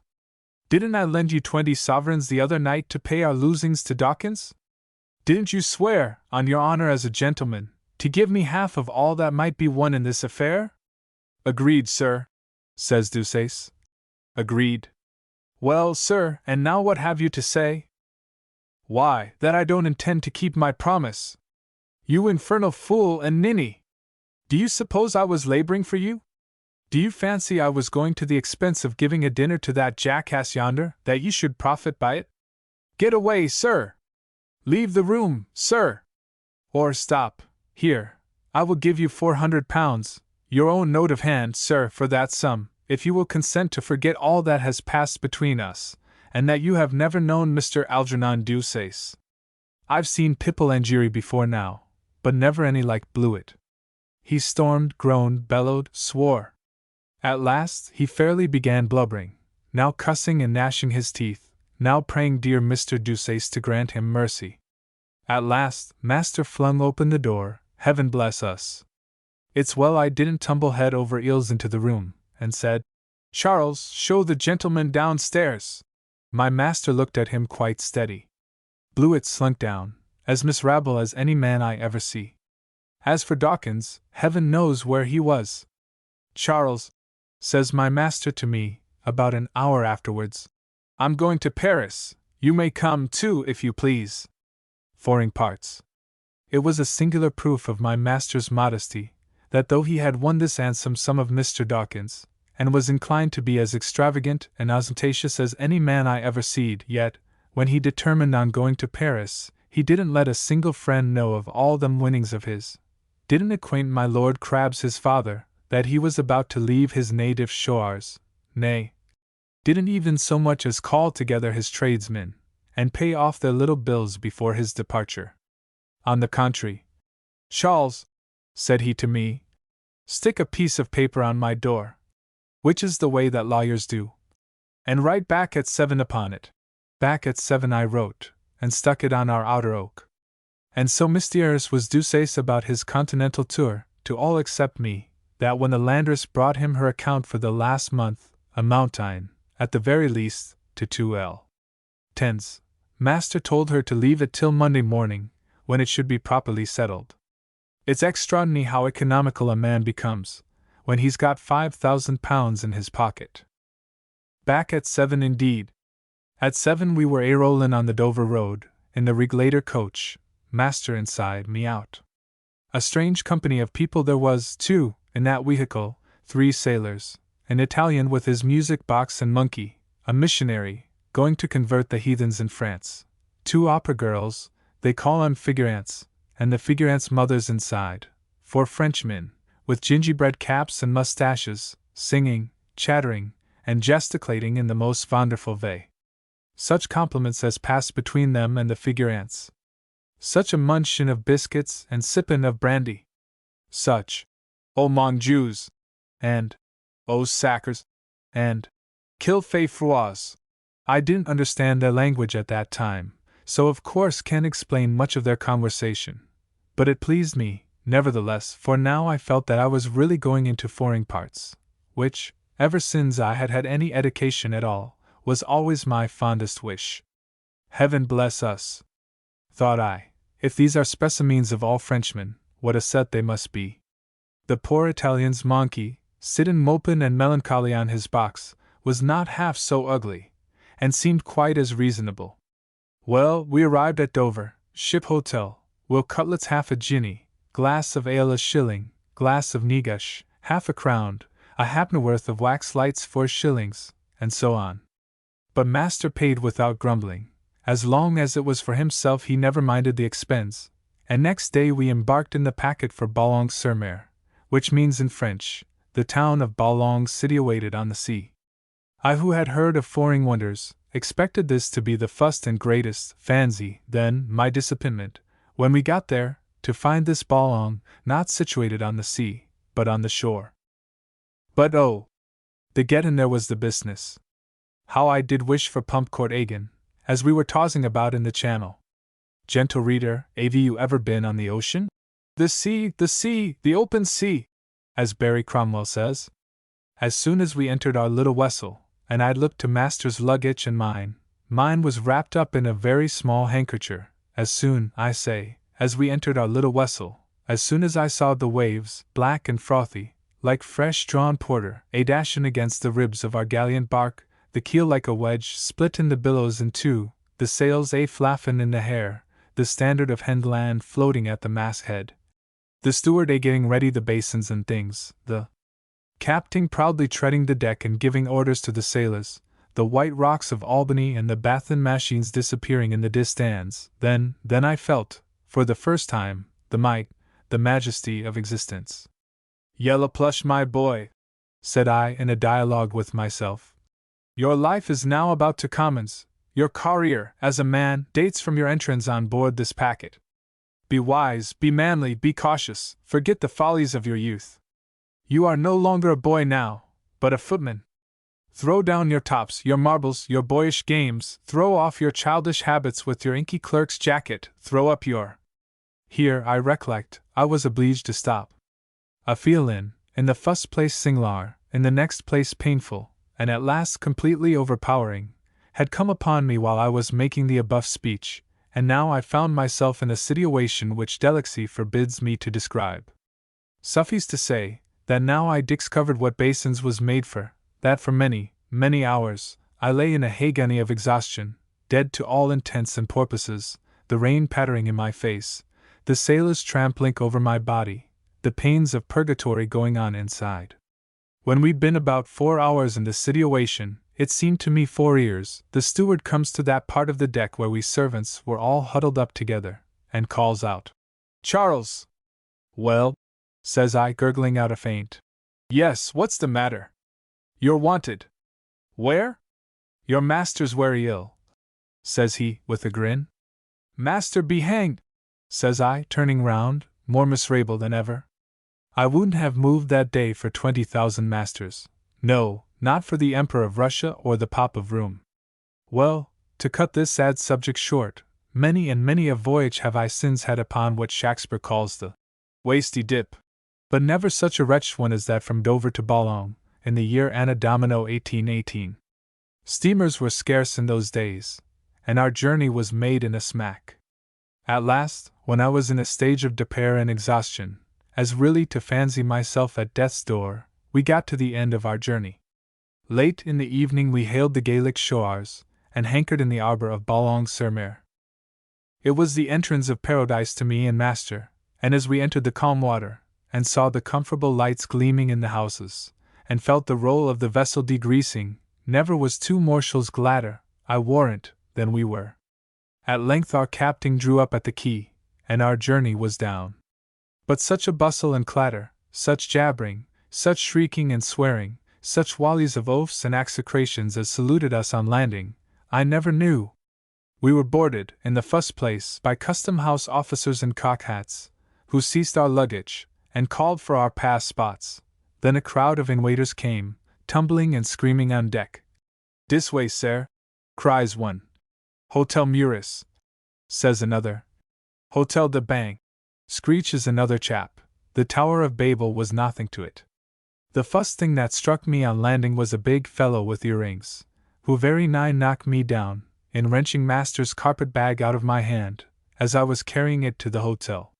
But we got to it safe at last, and for the first time in my life, I slept in a foreign country. I shan't describe this town of Boulogne, which, as it has been visited by not less, on an average, than 2 millions of English since I first saw it 20 years ago, is tolerably well known already. It's a dingy, melancholy place, to my mind. The only thing moving in the streets is the gutter which runs down M. As for wooden shoes, I saw few of them, and for frogs, upon my honor I never see a single Frenchman swallow one, which I had been led to believe was their regular, though beastly, custom. One thing which amazed me was the singular name which they give to this town of Boulogne.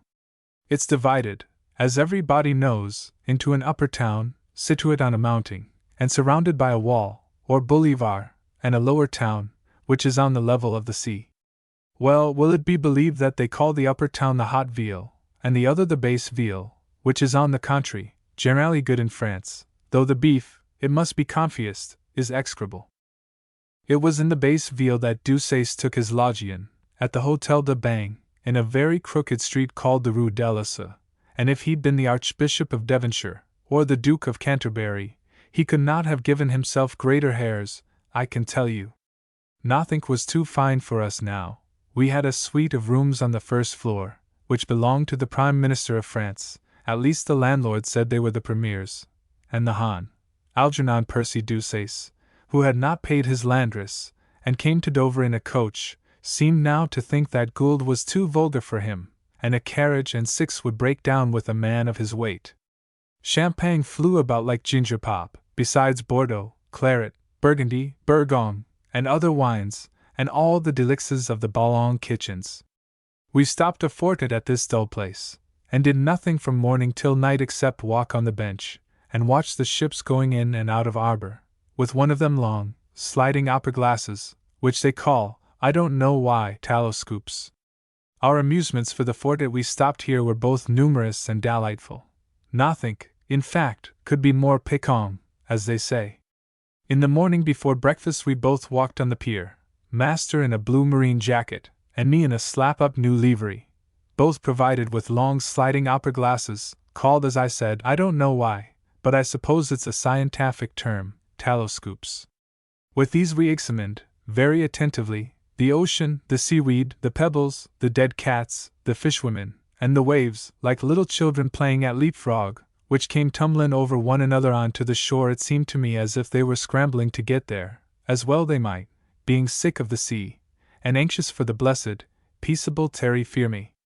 After breakfast, down we went again, that is, Master on his beat, and me on mine, for my place in this foreign town was a complete sinecure, and putting our telescopes again in our eyes, we examined a little more the ocean, pebbles, dead cats, and so on, and this lasted till dinner, and dinner till bedtime, and bedtime lasted till next day, when came breakfast, and dinner, and telescoping, as before. This is the way with all people of this town, of which, as I've heard say, there is 10,000 happy English, who lead this pleasant life from year's end to year's end. Besides this, there's billiards and gambling for the gentlemen, a little dancing for the gals, and scandal for the dowagers. In none of these amusements did we partake. We were a little too good to play crown pints at cards, and never get paid when we won, or to go dangling after the portionless gals, or amuse ourselves with slops and penny whist along with the old ladies. No, no, my master was a man of fortune now, and behaved himself as sich.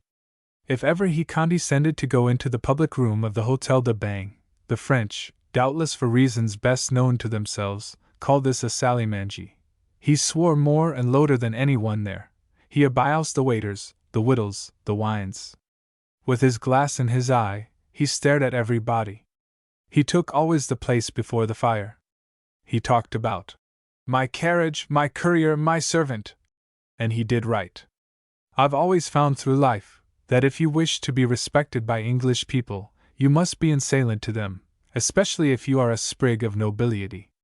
We like being insulted by noblemen, it shows they're familiar with us. Law bless us! I've known many and many a gentleman about town who'd rather be kicked by a lord than not be noticed by him. They've even had an eye of me, because I was a lord's footman. While my master was hectoring in the parlor, at Boulogne, precious airs I gave myself in the kitchen, I can tell you, and the consequence was, that we were better served, and more liked, than many people with twice our merit. Deuceace had some particular plans, no doubt, which kept him so long at Boulogne, and it clearly was his wish to act the man of fortune there for a little time before he tried the character of Paris. He purchased a carriage, he hired a courier, he rigged me in a fine new livery blazoned with lace, and he passed through the Boulogne bank £1,000 of the money he had won from Dawkins, to his credit at a Paris house, showing the Boulogne bankers at the same time that he'd plenty more in his portfolio. This was killing two birds with one stone.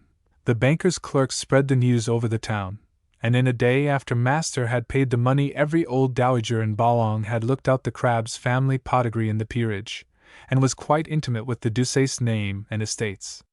If Saturn himself were a lord, I do believe there's many virtuous English mothers would be glad to have him for a son-in-law. Now, though my master had thought fit to leave town without excommunicating with his father on the subject of his intended continental tripe, as soon as he was settled at Boulogne he wrote my Lord Crabbe's a letter, of which I happened to have a copy. It ran thus: Boulogne, January 25th.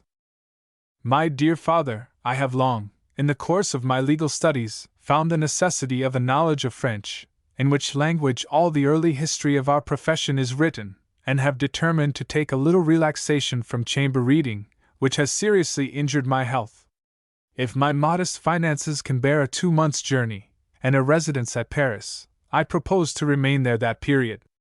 Will you have the kindness to send me a letter of introduction to Lord Bobtail, our ambassador?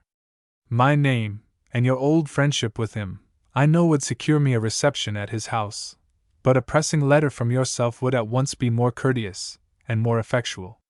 May I also ask you for my last quarter's salary? I am not an expensive man, my dear father, as you know, but we are no chameleons, and £50, with my little earnings in my profession, would vastly add to the agreements of my continental excursion. Present my love to all my brothers and sisters. Ah, how I wish the hard portion of a younger son had not been mine, and that I could live without the dire necessity for labor, happy among the rural scenes of my childhood, and in the society of my dear sisters and you.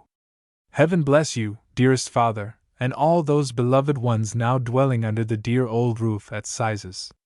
Ever your affectionate son, Algernon. The Right Hon, the Earl of Crabs and C. Sizes Court, Bucks. To this affectionate letter his lordship replied, by return of post, as follows. My dear Algernon, your letter came safe to hand, and I enclose you the letter for Lord Bobtail as you desire. He is a kind man, and has one of the best cooks in Europe. We were all charmed with your warm remembrances of us, not having seen you for 7 years. We cannot but be pleased at the family affection which, in spite of time and absence, still clings so fondly to home. It is a sad, selfish world, and very few who have entered it can afford to keep those fresh feelings which you have, my dear son. May you long retain them, is a fond father's earnest prayer. Be sure, dear Algernon, that they will be through life your greatest comfort, as well as your best worldly ally, consoling you in misfortune, cheering you in depression, aiding and inspiring you to exertion and success.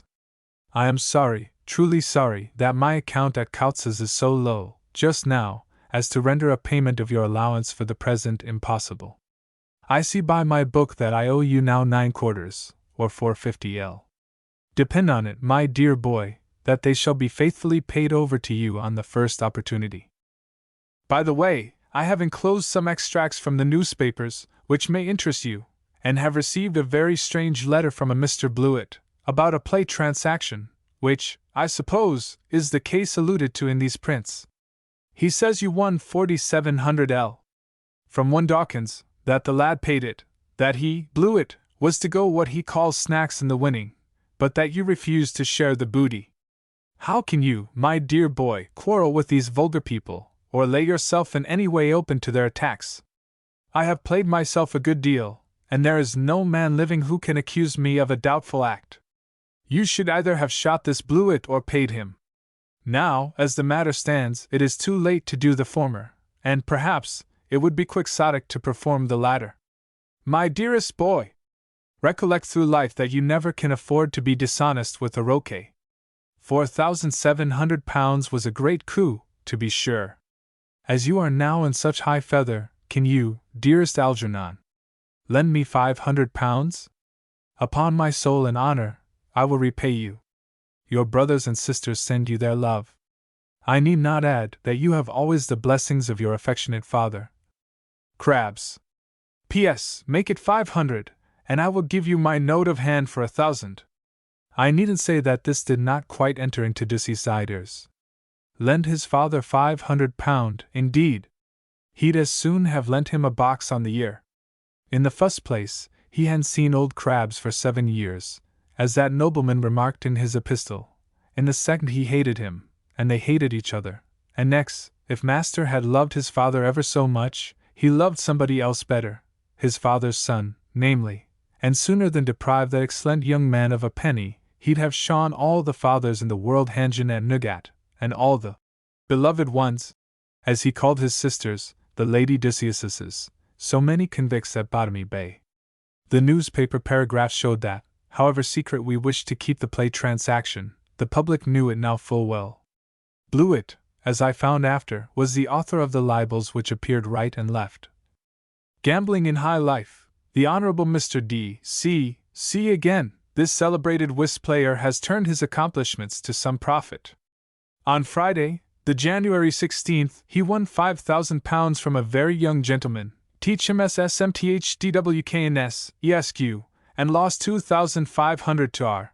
BLWET, ESQ, of the Temple. Mr. D.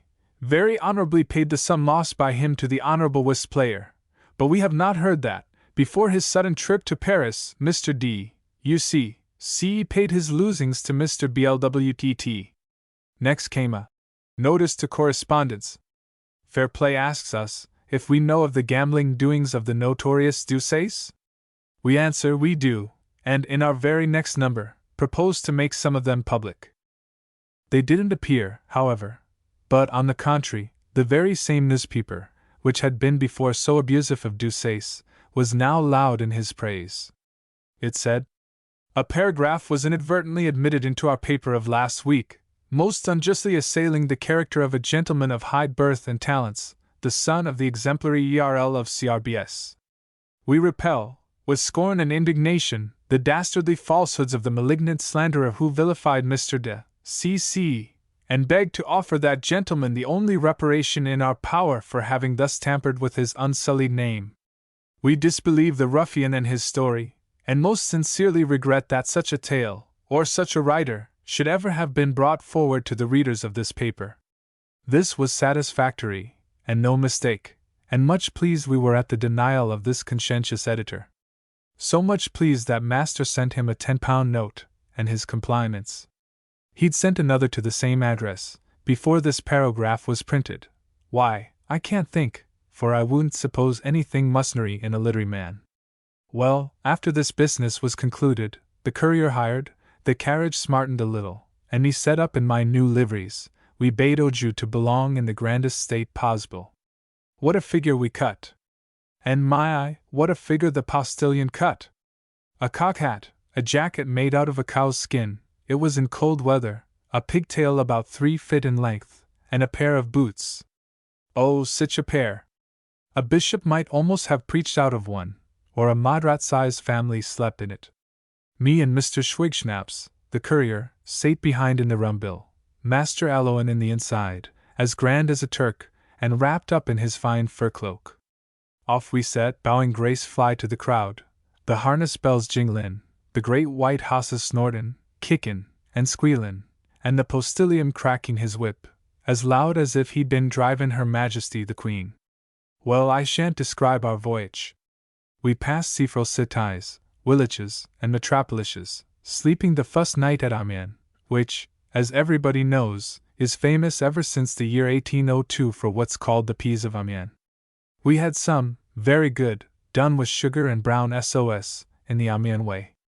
But after all the boasting about them, I think I like our marrowfats better. Speaking of vegetables, another singular accident happened here concerning them. Master, who was breakfasting before going away, told me to go and get him his fur traveling shoes.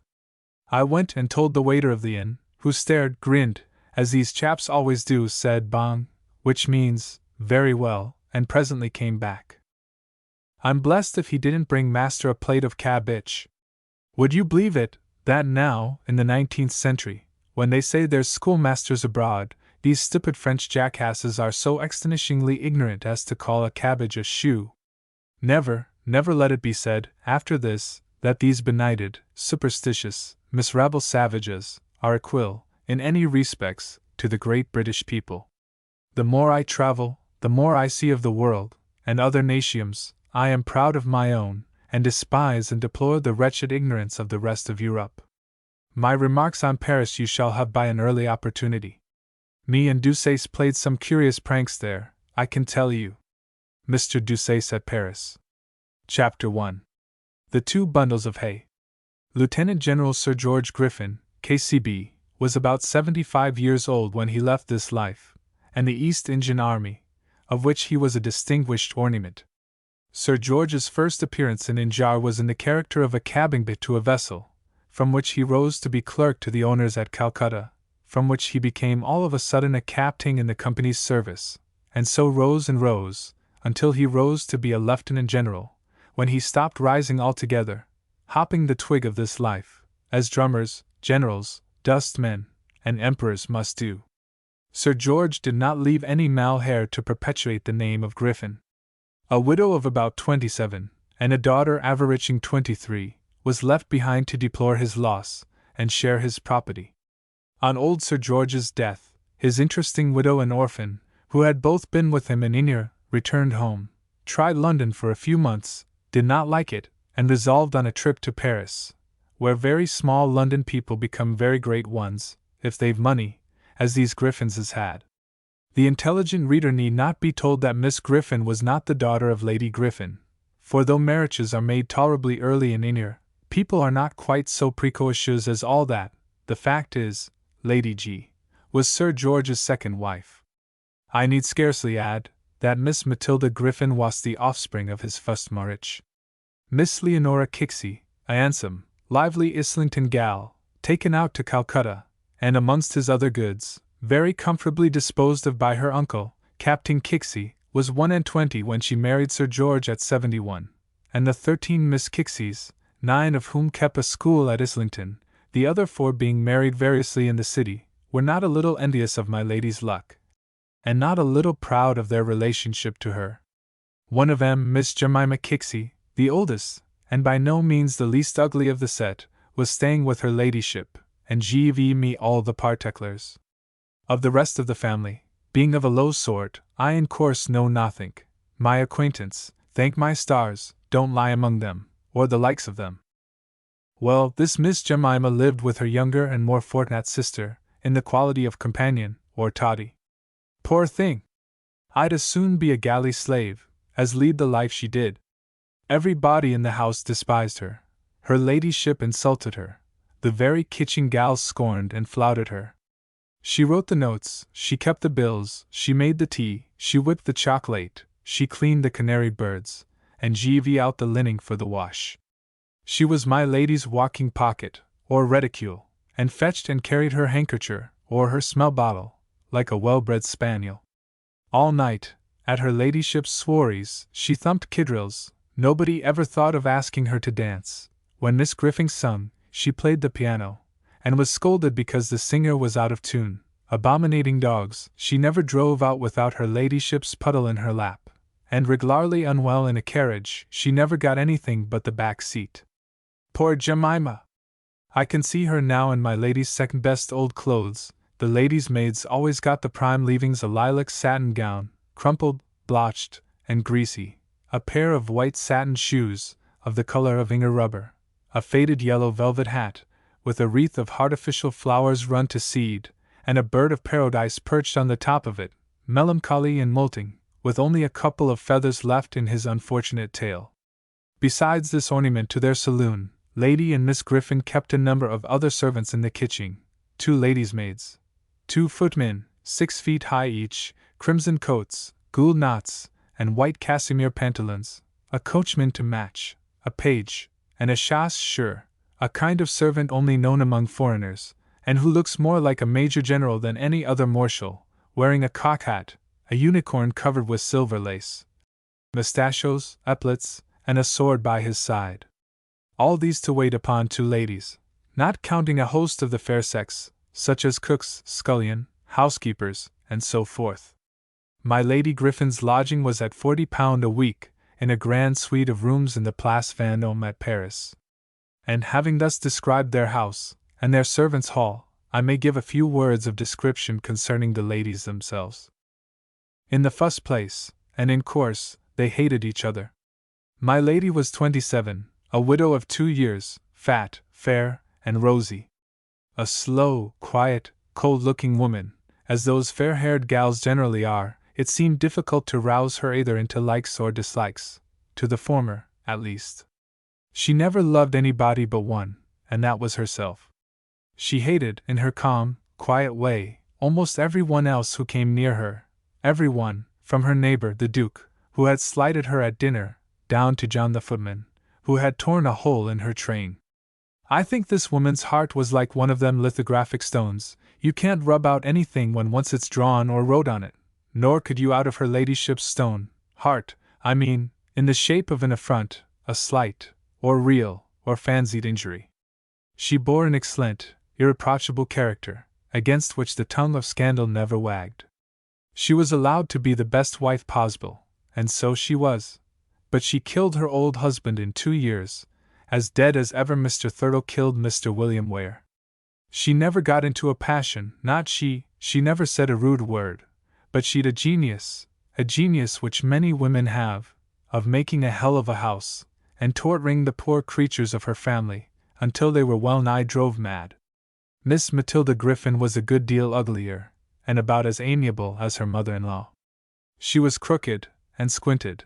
My lady, to do her justice, was straight, and looked the same way with her eyes.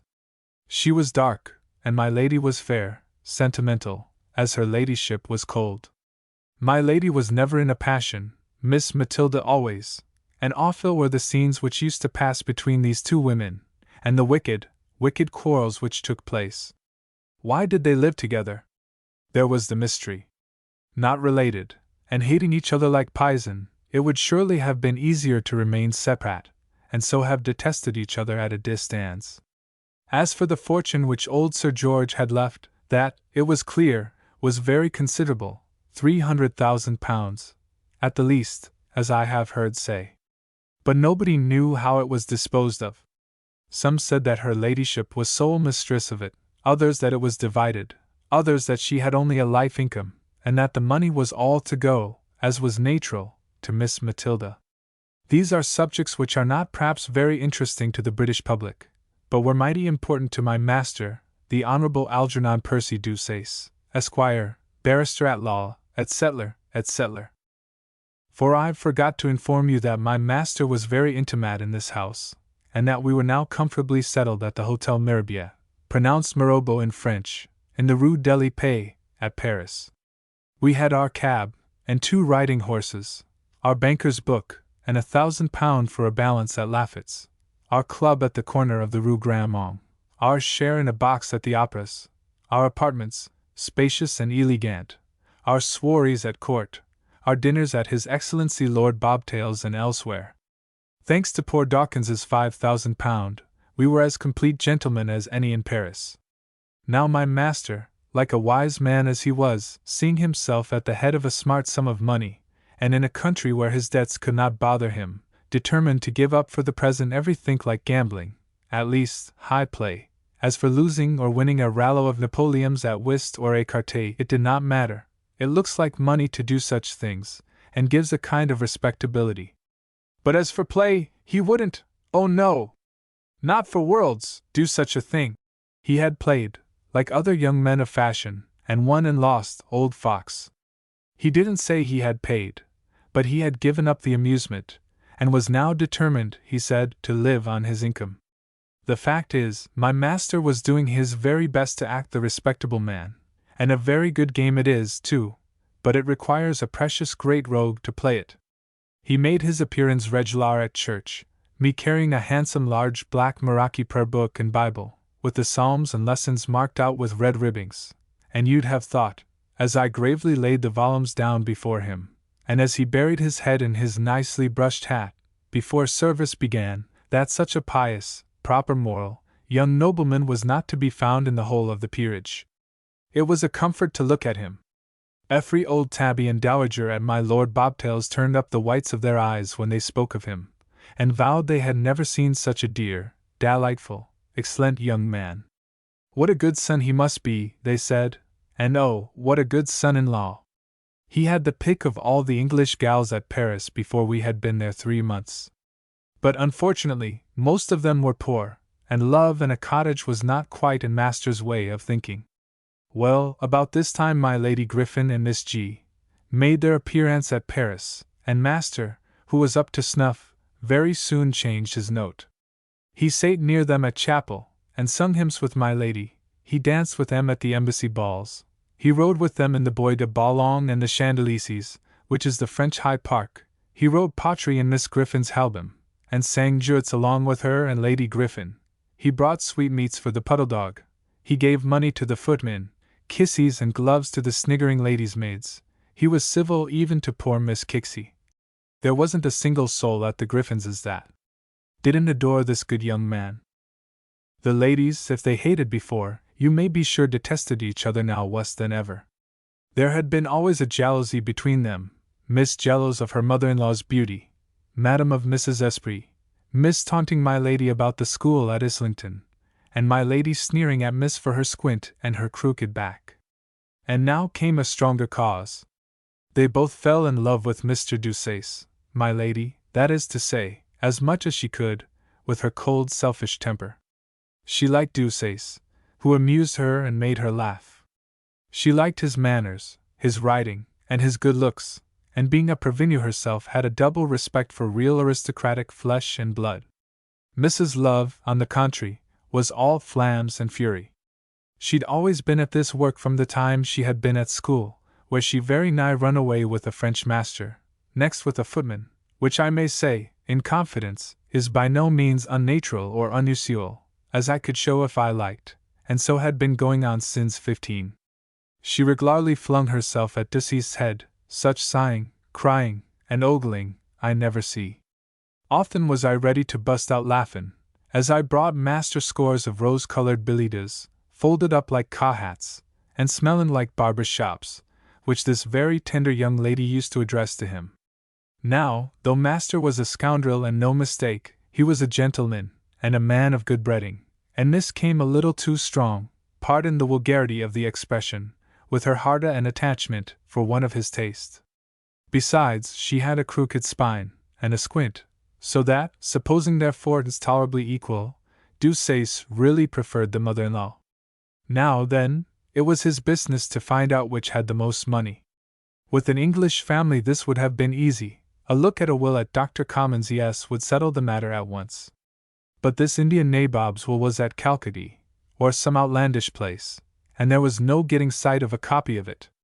I will do Mr. Algernon Deuceace the justice to say, that he was so little mercenary in his love for Lady Griffin, that he would have married her gladly, even if she had £10,000 less than Miss Matilda. In the meantime, his plan was to keep them both in play, until he could strike the best fish of the two, not a difficult matter for a man of his genus. Besides, Miss was hooked for certain. Chapter 2. Honor thy father. I said that my master was adored by every person in my Lady Griffin's establishment. I should have said by every person except one, a young French gentleman, that is, who, before our appearance, had been mighty particular with my lady, occupying by her side exactly the same position which the Honourable Mr. Deuceace now held. It was beautiful and edifying to see how coolly that young nobleman kicked the poor Chevalier de Elorge out of his shoes, and how gracefully he himself stepped into M.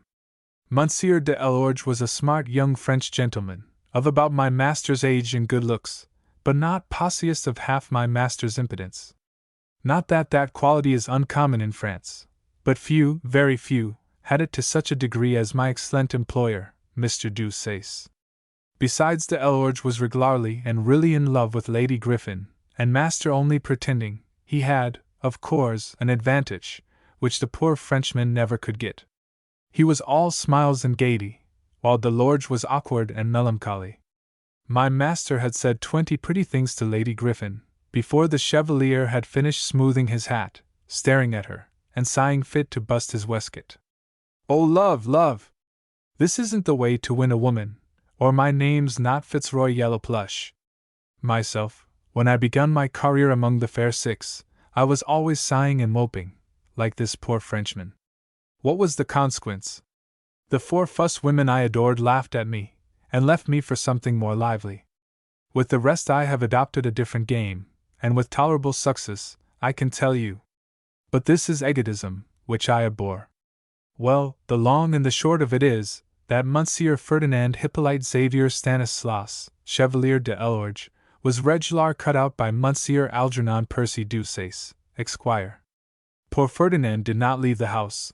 He hadn't the heart to do that, nor had my lady the desire to dismiss him. He was useful in 1,000 different ways, getting opera boxes, and invitations to French soirees, buying gloves, an ode de Cologne, writing French notes, and such like. Always let me recommend an English family, going to Paris, to have at least one young man of the sort about them. Never mind how old your ladyship is, he will make love to you. Never mind what errands you send him upon, he'll trot off and do them. Besides, he's always quiet and well-dressed, and never drinks more than a pint of wine at dinner, which, as I say, is a pint to consider. Such a convenience of a man was Monsieur de Elorge, the greatest use and comfort to my Lady possible. If it was but to laugh at his bad pronunciatium of English, it was something amusing. The fun was to pit him against poor Miss Kixie, she speak in French, and he our native British tongue. My master, to do him justice, was perfectly civil to this poor young Frenchman, and having kicked him out of the place which he occupied, certainly treated his fallen enemy with every respect and consideration. Poor modest, downhearted little Ferdinand adored my lady as a goddess. And so he was very polite likewise to my master, never venturing once to be jealous of him, or to question my Lady Griffin's right to change her lover, if she chose to do so. Thus, then, matters stood. Master had two strings to his bow, and might take either the widow or the orphan, as he preferred, comme bon lui semblait, as the French say. His only point was to discover how the money was disposed of, which evidently belonged to one or other, or both. At any rate he was sure of one, as sure as any mortal man can be in this sublunary sphere, where nothing is sudden except uncertainty. A very unexpected incident here took place, which in a good deal changed my master's calculations. One night, after conducting the two ladies to the opera, after supping of white soup, Sammy Deperdreau, and champagne glacé, which means iced, at their house in the Place Vendôme, me and master drove home in the cab, as happy as possible. Charles, you de scoundrel, says he to me, for he was in an excellent humor. When I'm married, I'll double your wages. This he might do, to be sure, without injuring himself, seeing that he had as yet never paid me any. But what then? Law bless us! Things would be at a pretty pass if we servants only lived on our wages. Our perquisites is the thing, and no mistake. I expressed my gratitude as best I could, swore that it wasn't for wages I served him, that I would as lief wait upon him for nothing, and that never, never, so long as I lived, would I, of my own accord, part from such an excellent master. By the time these two speeches had been made, my speech and his, we arrived at the Hotel Mirabeau, which, us everybody knows, ain't very distant from the Place Vendôme. Up we marched to our apartments, me carrying the light and the cloax, master humming a hair out of the opera, as merry as a lark. I opened the door of our salon. There was lights already in the room, an empty champagne bottle rolling on the floor, another on the table, near which the sofa was drawn, and on it lay a stout old gentleman, smoking cigars as if he'd been in an tap room. Deuces, who abominates cigars, as I've already shown, burst into a furious rage against the gentleman, whom he could hardly see for the smoke, and with a number of oaths quite unnecessary to repeat, asked him what business he'd there. The smoking chap rose, and laying down his cigar, began a roar of laughing, and said, "What? Algy, my boy! Don't you know me?" The reader may perhaps recollect a very affecting letter which was published in the last chapter of these Memoirs, in which the writer requested a loan of £500 from Mr. Algernon Deuceace, and which bore the respected signature of the Earl of Crabs, Mr. Deuceace's own father. It was that distinguished aristocrat who was now smoking and laughing in our room. My Lord Crabs was, as I presumed, about 60 years old. A stout, burly, red-faced, bald-headed nobleman, whose nose seemed blushing at what his mouth was continually swallowing, whose hand, perhaps, trembled a little, and whose thigh and leg was not quite so full or as steady as they had been in former days. But he was a respectable, fine-looking old nobleman, and though it must be confessed, one half drunk when we first made our appearance in the salon, yet by no means more so than a real nobleman ought to be. "What, Algy, my boy!" shouts out his lordship, advancing and seizing master by the hand. "Don't you know your own father?" Master seemed anything but over-happy. "My lord," says he, looking very pale, and speaking rather slow, "I didn't, I confess, the unexpected pleasure of seeing you in Paris. The fact is, sir, said he, recovering himself a little, the fact is, there was such a confounded smoke of tobacco in the room that I really could not see who the stranger was who had paid me such an unexpected visit. A bad habit, Algernon, a bad habit, said my lord, lighting another cigar. A disgusting and filthy practice, which you, my dear child, will do well to avoid. It is at best, dear Algernon, but a nasty, idle pastime, unfitting a man as well for mental exertion as for respectable society, sacrificing, at once, the vigor of the intellect and the graces of the person. By the by, what infernal bad tobacco they have, too, in this hotel. Could not you send your servant to get me a few cigars at the Café de Paris? Give him a 5-franc piece, and let him go at once, that's a good fellow. Here his lordship hiccuped, and drank off a fresh tumbler of champagne. Very sulkily, master drew out the coin, and sent me on the errand. Knowing the Café de Paris to be shut at that hour, I didn't say a word, but quietly established myself in the anteroom, where, as it happened by a singular coincidence, I could hear every word of the conversation between this excellent pair of relatives. Help yourself, and get another bottle, says my lord, after a solemn pause. My poor master, the king of all other companies in which he moved, seemed here but to play second fiddle, and went to the cupboard, from which his father had already extracted 2 bottles of his prime Sillery. He put it down before his father, coughed, spit, opened the windows, stirred the fire, yawned, clapped his hand to his forehead, and suddenly seemed as uneasy as a gentleman could be. But it was of no use. The old one would not budge. Help yourself, says he again, and pass me the bottle. You are very good, father, says master, but really, I neither drink nor smoke. Right, my boy, quite right. Talk about a good conscience in this life, a good stomach is everything. No bad nights, no headaches, eh? Quite cool and collected for your law studies in the morning, eh? And the old nobleman here grinned, in a manner which would have done credit to Mr. Grimaldi. Master sate pale and wincing, as I've seen a poor soldier under the cat. He didn't answer a word. His excellent pa went on, warming as he continued to speak, and drinking a fresh glass at every full stop. How you must improve, with such talents and such principles! Why, Algernon, all London talks of your industry and perseverance. You're not merely a philosopher, man, hang it! You've got the philosopher's stone. Fine rooms, fine horses, champagne, and all for 200 a year. I presume, sir, says my master, that you mean the 200 a year which you pay me? The very sum, my boy, the very sum, cries my lord, laughing as if he would die. Why, that's the wonder. I never pay the 200 a year, and you keep all this stayed up upon nothing.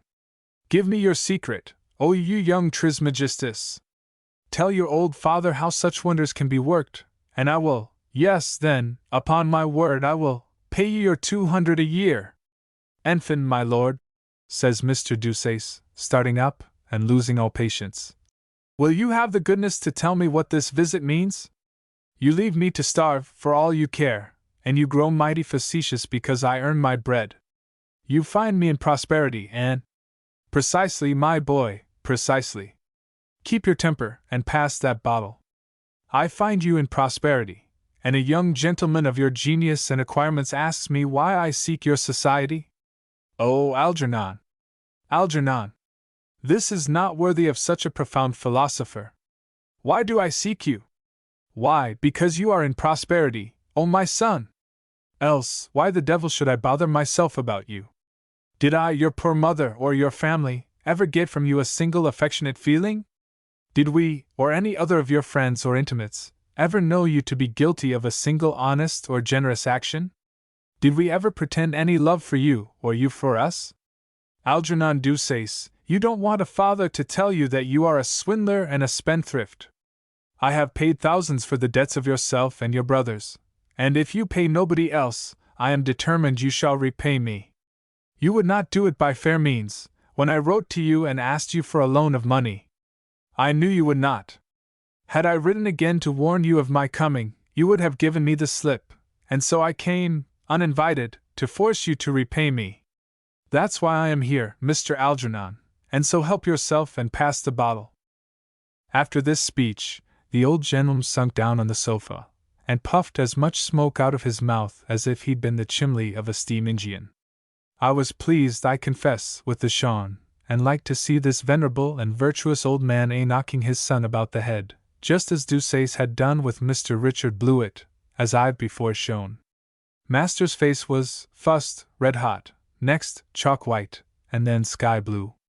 He looked, for all the world, like Mr. Tippy Cook in the tragedy of Frankenstein. At last he managed to speak. "My lord," says he, "I expected when I saw you that some such scheme was on foot. Swindler and spendthrift as I am, at least it is but a family failing, and I am indebted for my virtues to my father's precious example. Your lordship has, I perceive, added drunkenness to the list of your accomplishments, and I suppose, under the influence of that gentlemanly excitement, has come to make these preposterous propositions to me. When you are sober you will, perhaps, be wise enough to know that, fool as I may be, I am not such a fool as you think me, and that if I have got money, I intend to keep it, every farthing of it, though you were to be 10 times as drunk, and 10 times as threatening as you are now." "Well, well, my boy," said Lord Crabs, who seemed to have been half asleep during his son's oratium, and received all his sneers and sarcasms with the most complete good humor. "Well, well, if you will resist, tant pis, poor toy. I've no desire to ruin you, recollect, and am not in the slightest degree angry, but I must and will have £1,000. You had better give me the money at once, it will cost you more if you don't." "Sir," says Mr. Deuceace, "I will be equally candid. I would not give you a farthing to save you from—" Here I thought proper to open the door, and touching my hat said, "I have been to the Café de Paris, my lord, but the house is shut. Bon, there's a good lad, you may keep the 5 francs. And now get me a candle and show me downstairs." But my master seized the wax taper. "Pardon me, my lord," says he. "What? A servant do it, when your son is in the room? Ah, par exemple, my dear father," said he, laughing, "you think there is no politeness left among us." And he led the way out. "Good night, my dear boy," said Lord Crabs. "God bless you, sir," says he. "Are you wrapped warm? Mind the step." And so this affectionate pair parted. Chapter 3. Manoeuvring. Master rose the next morning with a dismal countenance. He seemed to think that his pa's visit boded him no good. I heard him muttering at his breakfast, and fumbling among his £100 notes. Once he had laid a parcel of them aside, I knew what he meant, to send M to his father. "But no," says he at last, clutching them all up together again, and throwing them into his escritoire. "What harm can he do me? If he is a knave, I know another who's full as sharp.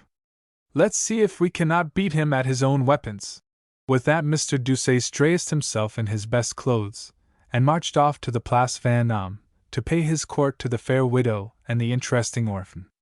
It was about 10 o'clock, and he proposed to the ladies, on seeing them, a number of plans for the day's recreation.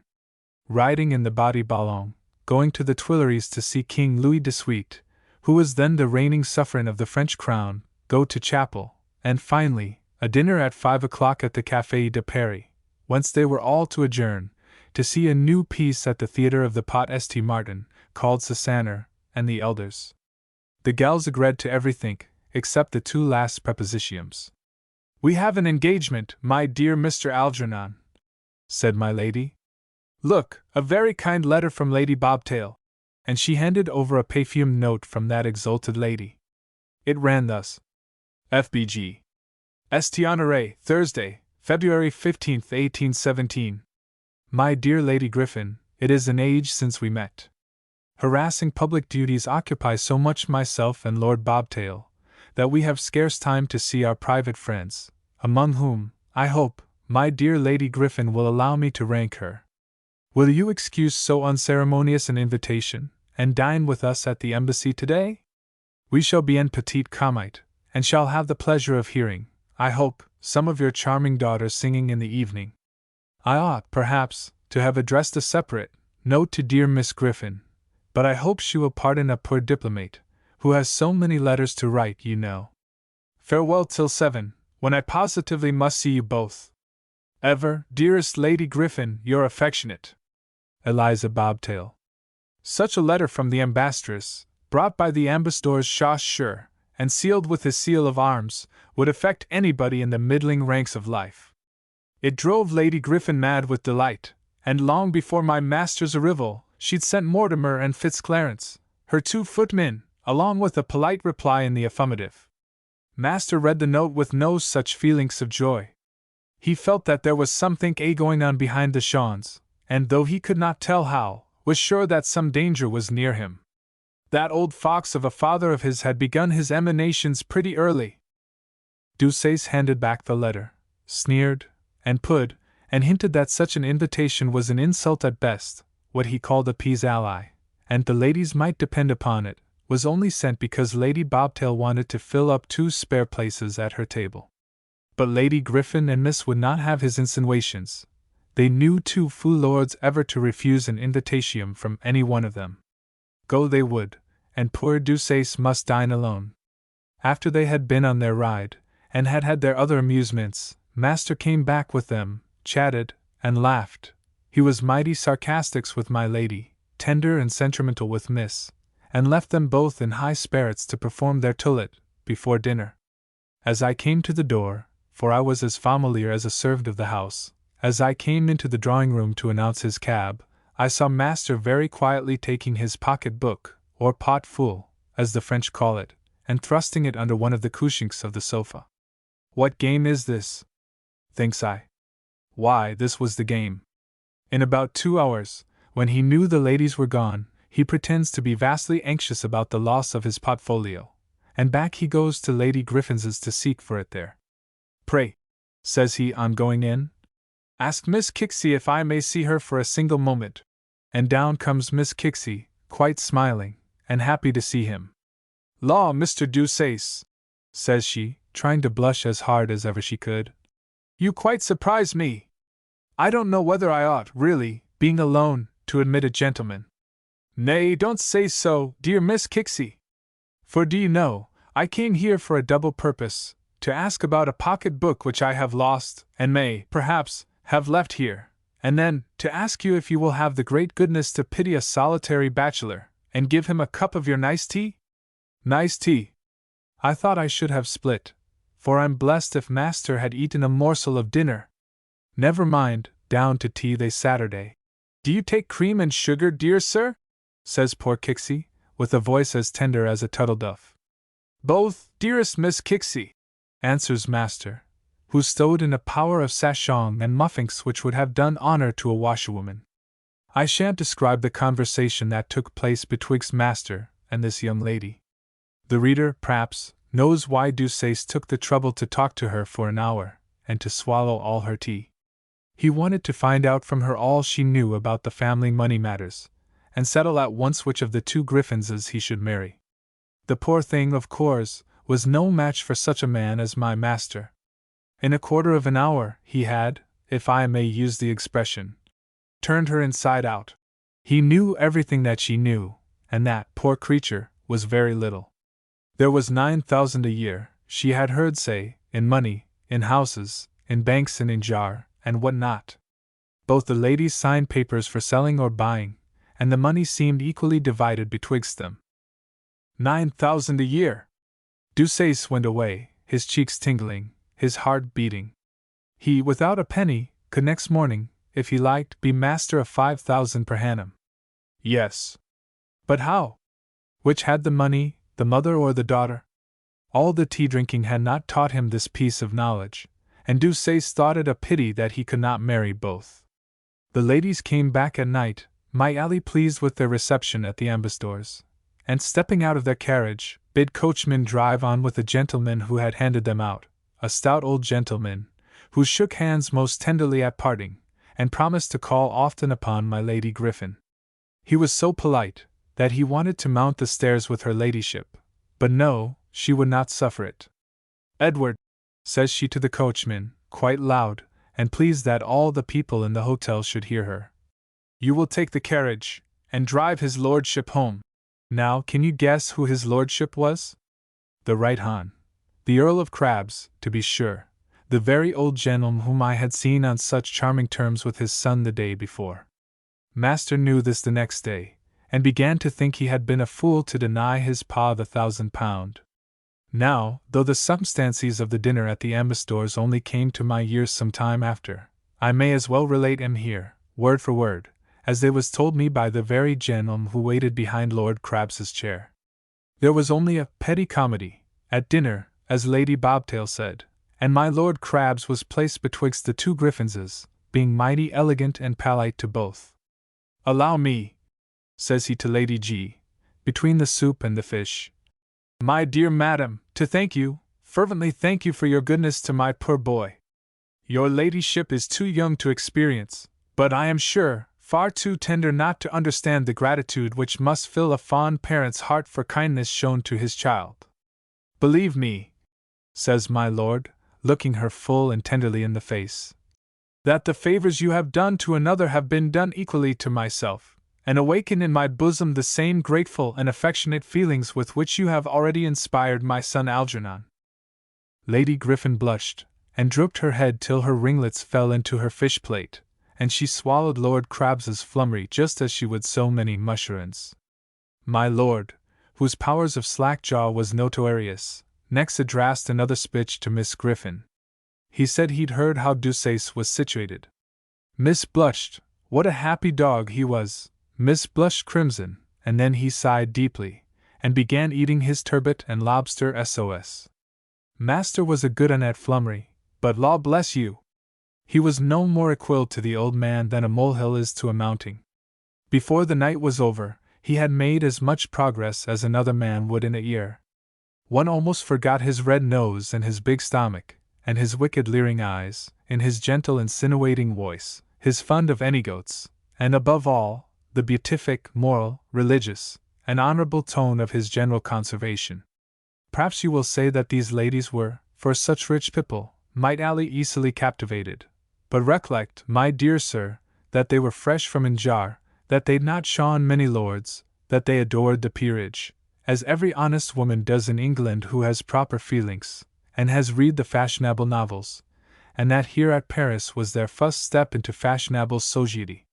Well, after dinner, while Miss Matilda was singing, "Die Tanti," or "Dip Your Chair," or some of them celebrated Italian hares, when she began this squall, "Hang me if she'd ever stop," my lord gets hold of Lady Griffin again, and gradually begins to talk to her in a very different strain.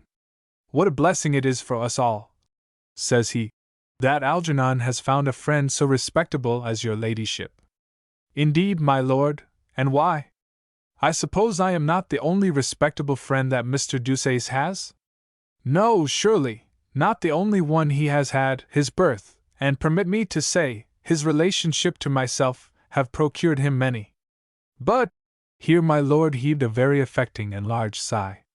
"But what?"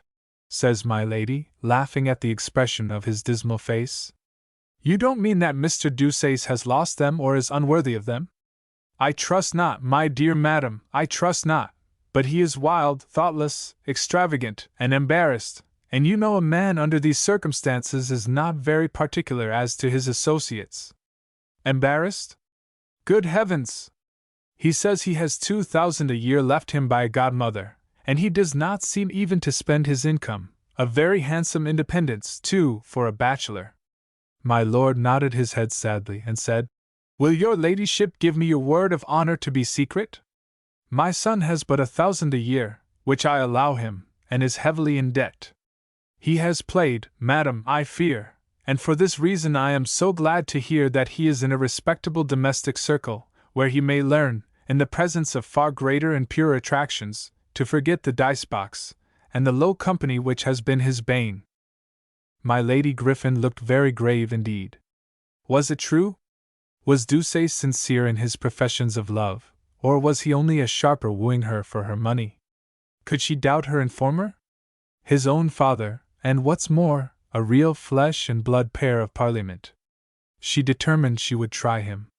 Perhaps she did not know she had liked Deuceace so much, until she came to feel how much she should hate him if she found he'd been playing her false. The evening was over, and back they came, as we've seen, my lord driving home in my lady's carriage, her ladyship and Miss walking upstairs to their own apartments.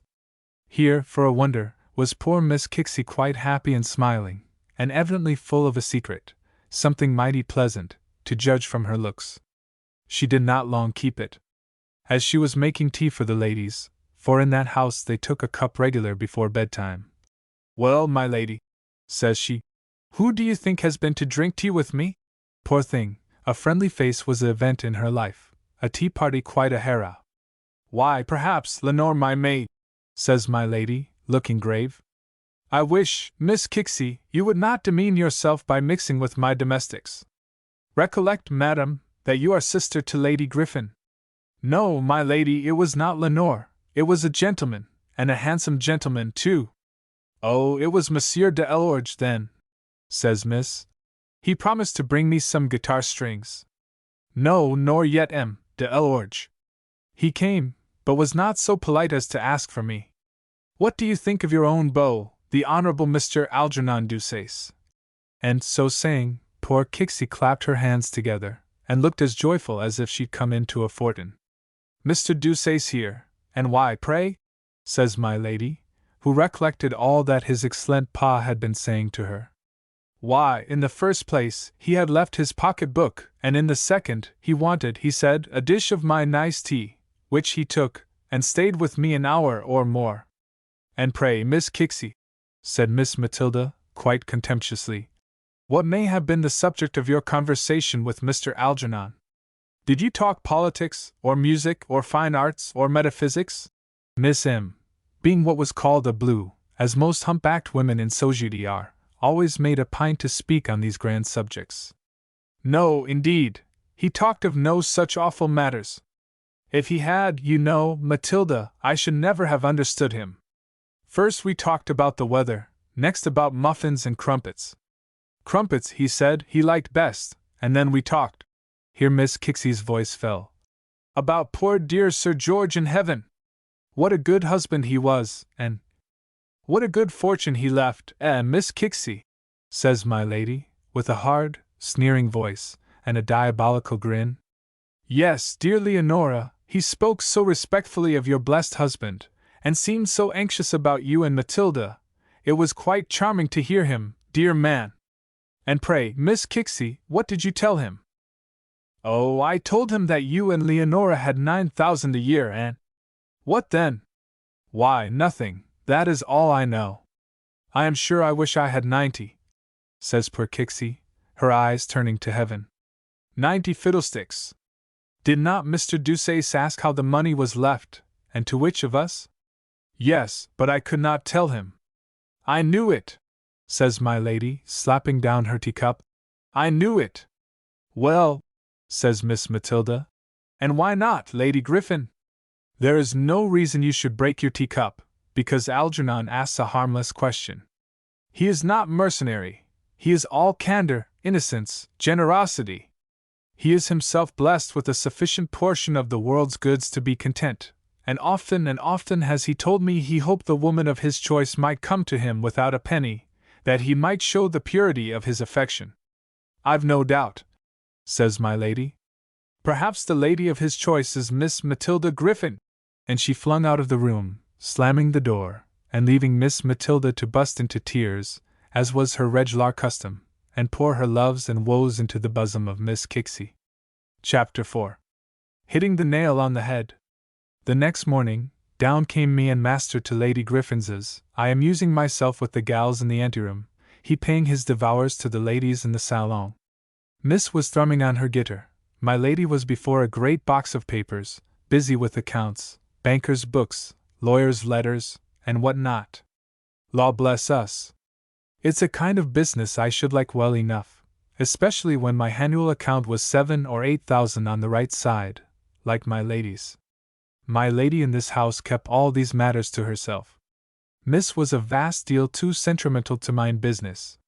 Miss Matilda's eyes sparkled as master came in. She pined gracefully to a place on the sofa beside her, which Deuceace took. My lady only looked up for a moment, smiled very kindly, and down went her head among the papers again, as busy as a.b. Lady Griffin has had letters from London, says Miss, from nasty lawyers and people. Come here and sit by me, you naughty man, you. And down sat Master. Willingly, says he. My dear Miss Griffin, why, I declare, it is quits a tete-a-tete. Well, says Miss, after the preliminary flummeries in course. We met a friend of yours at the embassy, Mr. Deuceace. My father, doubtless, he is a great friend of the ambassador, and surprised me myself by a visit the night before last. What a dear, delightful old man! How he loves you, Mr. Deuceace! Oh, amazingly, says Master, throwing his eyes to heaven. He spoke of nothing but you, and such praises of you. Master breathed more freely. He is very good, my dear father, but blind, as all fathers are. He is so partial and attached to me. He spoke of you being his favorite child, and regretted that you were not his eldest son. I can but leave him the small portion of a younger brother, he said, but never mind, he has talents, a noble name, and an independence of his own. An independence? Yes, oh yes, I am quite independent of my father. £2,000 a year left you by your godmother, the very same you told us you know. Neither more nor less, says Master, bobbing his head. A sufficiency, my dear Miss Griffin, to a man of my moderate habits and ample provision. By the by, cries out Lady Griffin, interrupting the conversation. You who are talking about money matters there, I wish you would come to the aid of poor me. Come, naughty boy, and help me out with this long sum. Didn't he go, that's all? My eye, how his eyes shone, as he skipped across the room, and seated himself by my lady. Look, said she. My agents write me over that they have received a remittance of 7,200 rupees, at 2s. 9d, a rupee. Do tell me what the sum is, in pounds and shillings. Which Master did with great gravity. £990. Good, I dare say you are right. I'm sure I can't go through the fatigue to see. And now comes another question. Whose money is this, mine or Matilda's? You see, it is the interest of a sum in India, which we have not had occasion to touch, and according to the terms of poor Sir George's will, I really don't know how to dispose of the money except to spend it. Matilda, what shall we do with it? La, ma'am, I wish you would arrange the business yourself. Well, then, Algernon, you tell me. And she laid her hand on his and looked him most pathetically in the face. Why, says he, I don't know how Sir George left his money. You must let me see his will, first. Oh, willingly. Master's chair seemed suddenly to have got springs in the cushions. He was obliged to hold himself down. Look here, I have only a copy, taken by my hand from Sir George's own manuscript. Soldiers, you know, do not employ lawyers much, and this was written on the night before going into action. And she read, I, George Griffin, N.C., you know how these things begin.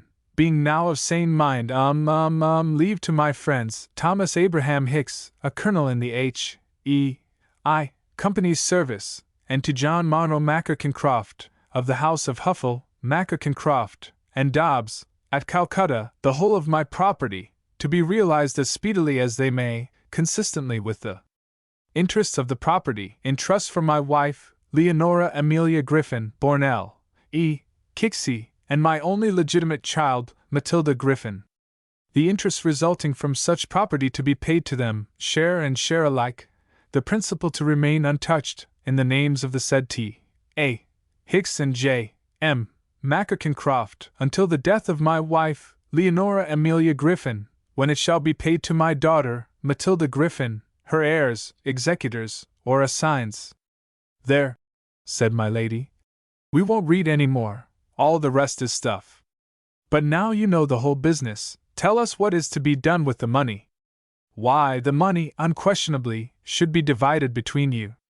Tant mieux, say I. I really thought it had been all Matilda's. There was a pause for a minute or two after the will had been read. Master left the desk at which he had been seated with her ladyship, paced up and down the room for a while, and then came round to the place where Miss Matilda was seated. At last he said, in a low, trembling voice, I am almost sorry, my dear Lady Griffin, that you have read that will to me, for an attachment such as mine must seem, I fear, mercenary, when the object of it is so greatly favored by worldly fortune. Miss Griffin, Matilda! I know I may say the word, your dear eyes grant me the permission. I need not tell you, or you, dear mother-in-law, how long, how fondly, I have adored you. My tender, my beautiful Matilda, I will not affect to say I have not read your heart ere this, and that I have not known the preference with which you have honored me. Speak it, dear girl. From your own sweet lips, in the presence of an affectionate parent, utter the sentence which is to seal my happiness for life. Matilda, dearest Matilda! Say, oh say, that you love me! Miss M. shivered, turned pale, rolled her eyes about, and fell on master's neck, whispering audibly, I do! My lady looked at the pair for a moment with her teeth grinding, her eyes glaring, her bosom throbbing, and her face chalk white, for all the world like Madame Pasty, in the opera of Midier, when she's going to mutter her children, you recollect, and out she flounced from the room, without a word, knocking down poor me, who happened to be very near the door, and leaving my master along with his crook-back mistress. I've repotted the speech he made to her pretty well. The fact is, I got it in a rough copy, only on the copy it's wrote, Lady Griffin, Leonora, instead of Miss Griffin, Matilda, as in the above, and so on. Master had hit the right nail on the head this time, he thought, but his adventures ain't over yet. Chapter 5. The Griffin's Claws. Well, Master had hit the right nail on the head this time, thanks to luck, the crooked one, to be sure, but then it had the Gould knob, which was the part Deuceace most valued, as well he should, being a connoisseur as to the relative value of precious metals, and much preferring virgin gold like this to poor old battered iron like my Lady Griffin. And so, in spite of his father, at which old nobleman Mr. Deuceace now snapped his fingers, in spite of his debts, which, to do him justice, had never stood much in his way, and in spite of his poverty, idleness, extravagance, swindling, and debaucheries of all kinds, which ain't generally very favorable to a young man who has to make his way in the world, in spite of all, there he was, I say, at the top of the tree. The few share master of a perfect fortune, the defianced husband of a fool of a wife. What can mortal man want more? Visions of ambition now occupied his soul. Shooting boxes, opera boxes, money boxes always full, hunters at Melton, a seat in the House of Commons, heaven knows what. And not a poor footman, who only describes what he's seen, and can't, in course, penetrate into the idars and the bosoms of men. You may be sure that the three-cornered notes came pretty thick now from the Griffinses. Miss was always writing them before, and now, night, noon, and morning, breakfast, dinner, and supper, in they came, till my pantry, for master never read 'em, and I carried 'em out, was perfectly intolerable from the odor of musk, ambergris, bergamot, and other scents with which they were impregnated. Here's the contents of 3 on 'em, which I've kept in my decks these 20 years as curiosities. Fall. I can smell 'em at this very minute, as I am copying them down. Billy do. No, I. Monday morning, 2 o'clock. 'Tis the witching hour of night. Luna illumines my chamber, and falls upon my sleepless pillow. By her light I am inditing these words to thee, my Algernon. My brave and beautiful, my soul's lord. When shall the time come when the tedious night shall not separate us, nor the blessed day? 12. 1. 2. I have heard the bells chime, and the quarters, and never ceased to think of my husband. My adored Percy, pardon the girlish confession, I have kissed a letter at this place. Will thy lips press it too, and remain for a moment on the spot which has been equally saluted by your Matilda? This was the first letter, and was brought to our house by one of the poor footmen, Fitzclarence, at 6 o'clock in the morning. I thought it was for life and death, and woke master at that extraordinary hour, and gave it to him. I shall never forget him. When he read it, he cramped it up, and he cussed and swore, applying to the lady who wrote, the gentleman that brought it, and me who introduced it to his notice such a collection of epitaphs as I seldom heard, except at Billingsgate. The fact is this: for a fuss letter, Mrs. Note was rather too strong and sentimental. But that was her way. She was always reading melancholy story books. Thaddeus of Vassar, The Sorrows of Macwhirter, and such like. After about 6 of them, Master never used to read them, but Han did them over to me, to see if there was anything in them which must be answered, in order to keep up appearances. The next letter is No. 2. Beloved! To what strange madnesses will passion lead one? Lady Griffin, since your avowal yesterday, has not spoken a word to your poor Matilda, has declared that she will admit no one, Hago, not even you, my Algernon, and has locked herself in her own dressing-room. I do believe that she is jealous, and fancies that you were in love with her. Ha ha! I could have told her another tale, NSC pa? Adieu, adieu, adieu! 1,000,000 million kisses! M.G. Monday afternoon, 2 o'clock. There was another letter came before bedtime, for though me and Master called at the Griffinses, we weren't allowed to enter at no price. Mortimer and Fitzclarence grinned at me, as much as to say we were going to be relations, but I don't suppose Master was very sorry when he was obliged to come back without seeing the fair object of his affections. Well, on Tuesday there was the same game, ditto on Wednesday. Only, when we called there, who should we see but our father, Lord Crabs, who was waving his hand to Miss Kixie, and saying he should be back to dinner at 7, just as me and Master came up the stairs. There was no admittance for us, though. Bah! Bah! Never mind, says my lord, taking his son affectionately by the hand. What 2 strings to your bow, I, Algernon. The dowager a little jealous, miss a little lovesick. But my lady's fit of anger will vanish, and I promise you, my boy, that you shall see your fair one tomorrow. And so saying, my lord walked Master downstairs, looking at him as tender and affectionate, and speaking to him as sweet as possible. Master did not know what to think of it. He never knew what game his old father was at, only he somehow felt that he had got his head in a net, in spite of his success on Sunday. I knew it quite well, as soon as I saw the old gentleman examine him by a kind of smile which came over his old face, and was something betwixt the angelic and the diabolical. But Master's doubts were cleared up next day and everything was bright again. At breakfast, in comes a note with enclosure, both of which I here copy. No. 9. Thursday morning. Victoria, Victoria!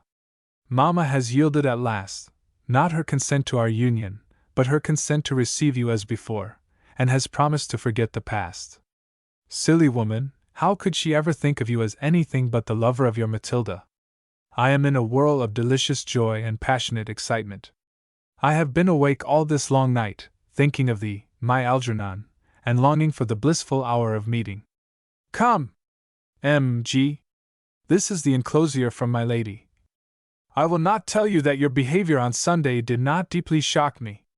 I had been foolish enough to think of other plans, and to fancy your heart, if you had any, was fixed elsewhere than on one at whose foibles you have often laughed with me, and whose person at least cannot have charmed you. My stepdaughter will not, I presume, marry without at least going through the ceremony of asking my consent. I cannot, as yet, give it. Have I not reason to doubt whether she will be happy in trusting herself to you? But she is of age, and has the right to receive in her own house all those who may be agreeable to her, certainly you, who are likely to be one day so nearly connected with her. If I have honest reason to believe that your love for Miss Griffin is sincere, if I find in a few months that you yourself are still desirous to marry her, I can, of course, place no further obstacles in your way.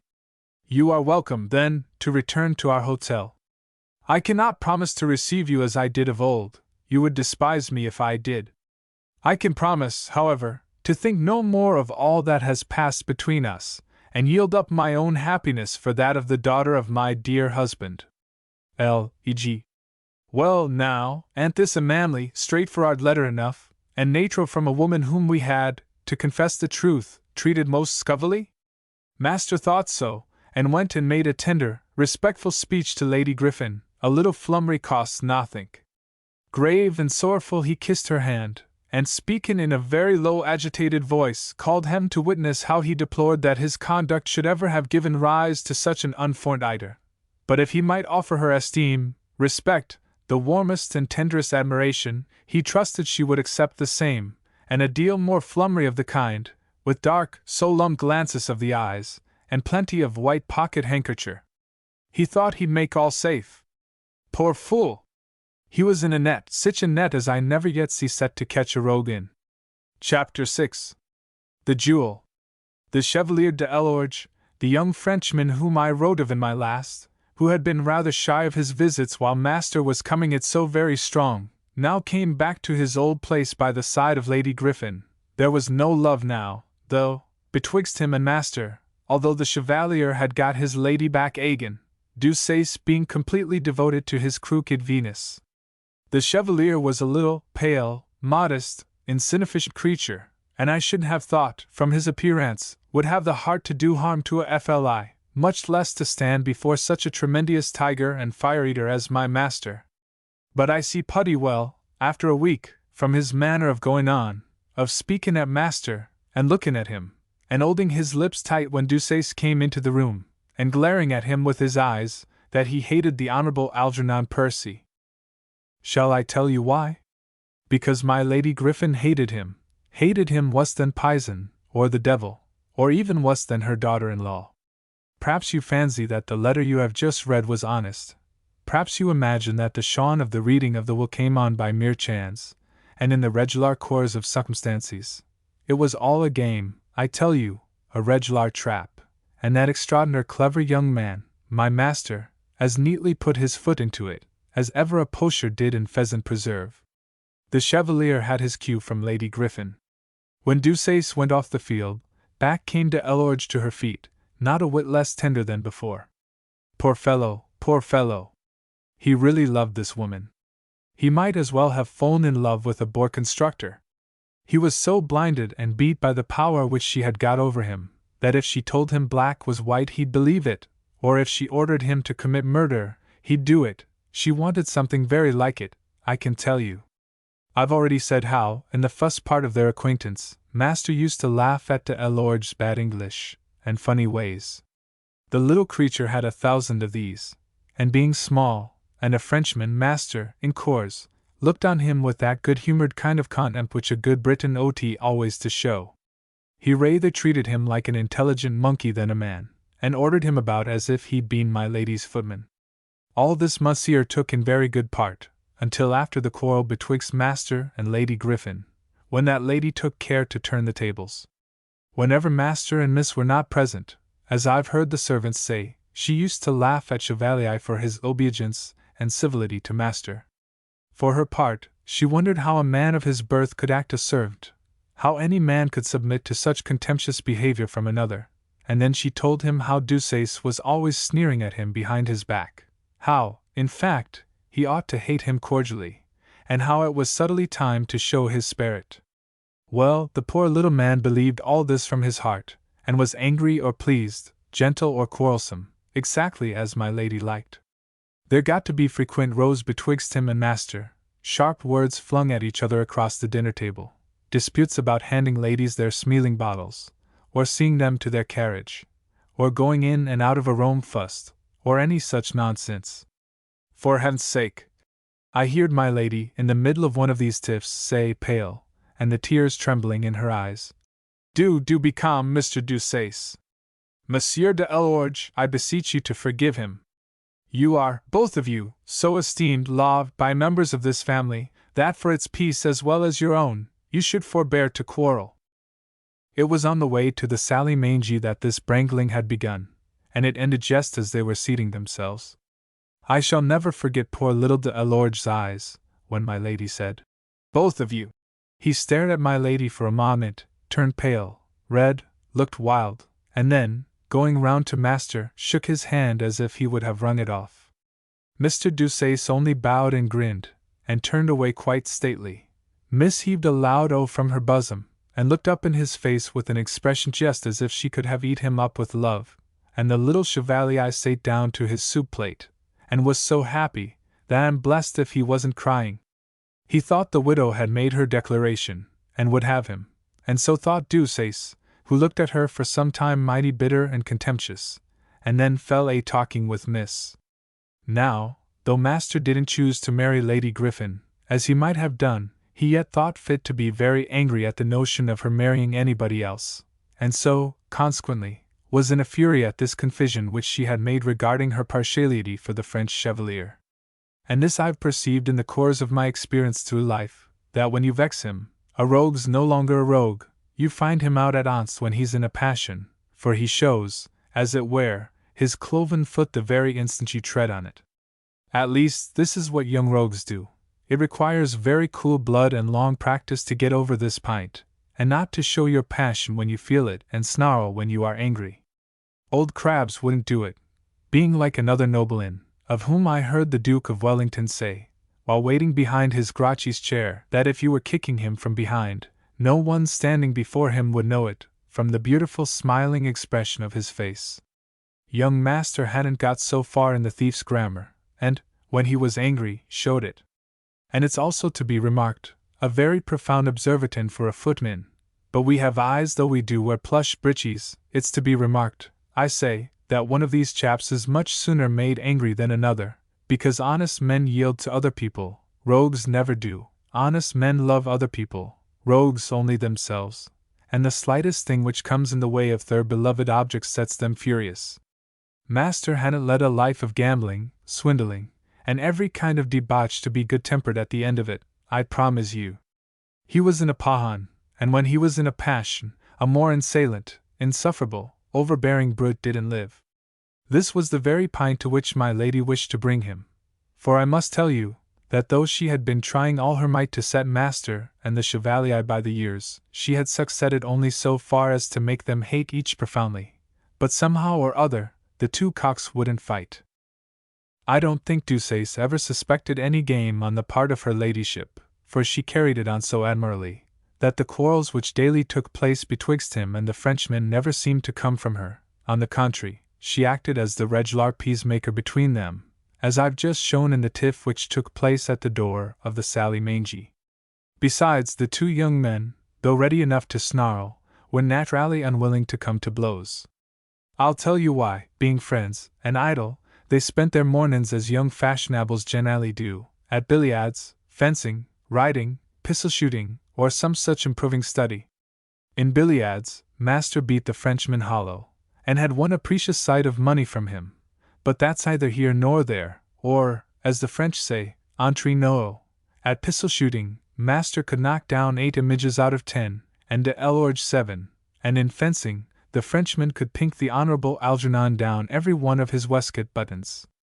They'd each of them been out more than once, for every Frenchman will fight, and master had been obliged to do so in the course of his business, and knowing each other's courage, as well as the fact that either could put 100 bulls running into a hat at 30 yards, they weren't very willing to try such experiments upon their own hats with their own heads in them. So you see they kept quiet, and only grewed at each other. But today Deuceace was in one of his thundering black humors, and when in this way he wouldn't stop for man or devil. I said that he walked away from the chevalier, who had given him his hand in his sudden burst of joyful good humor, and who, I do believe, would have hugged a she-bear, so very happy was he.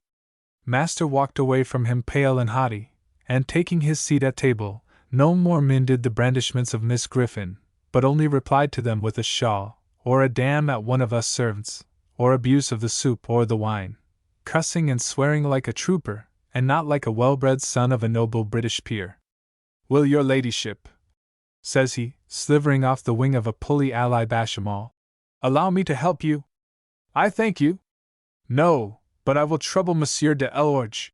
And towards that gentleman she turned, with a most tender and fascinating smile. "Your ladyship has taken a very sudden admiration for Mr. de Elorge's carving. You used to like mine once.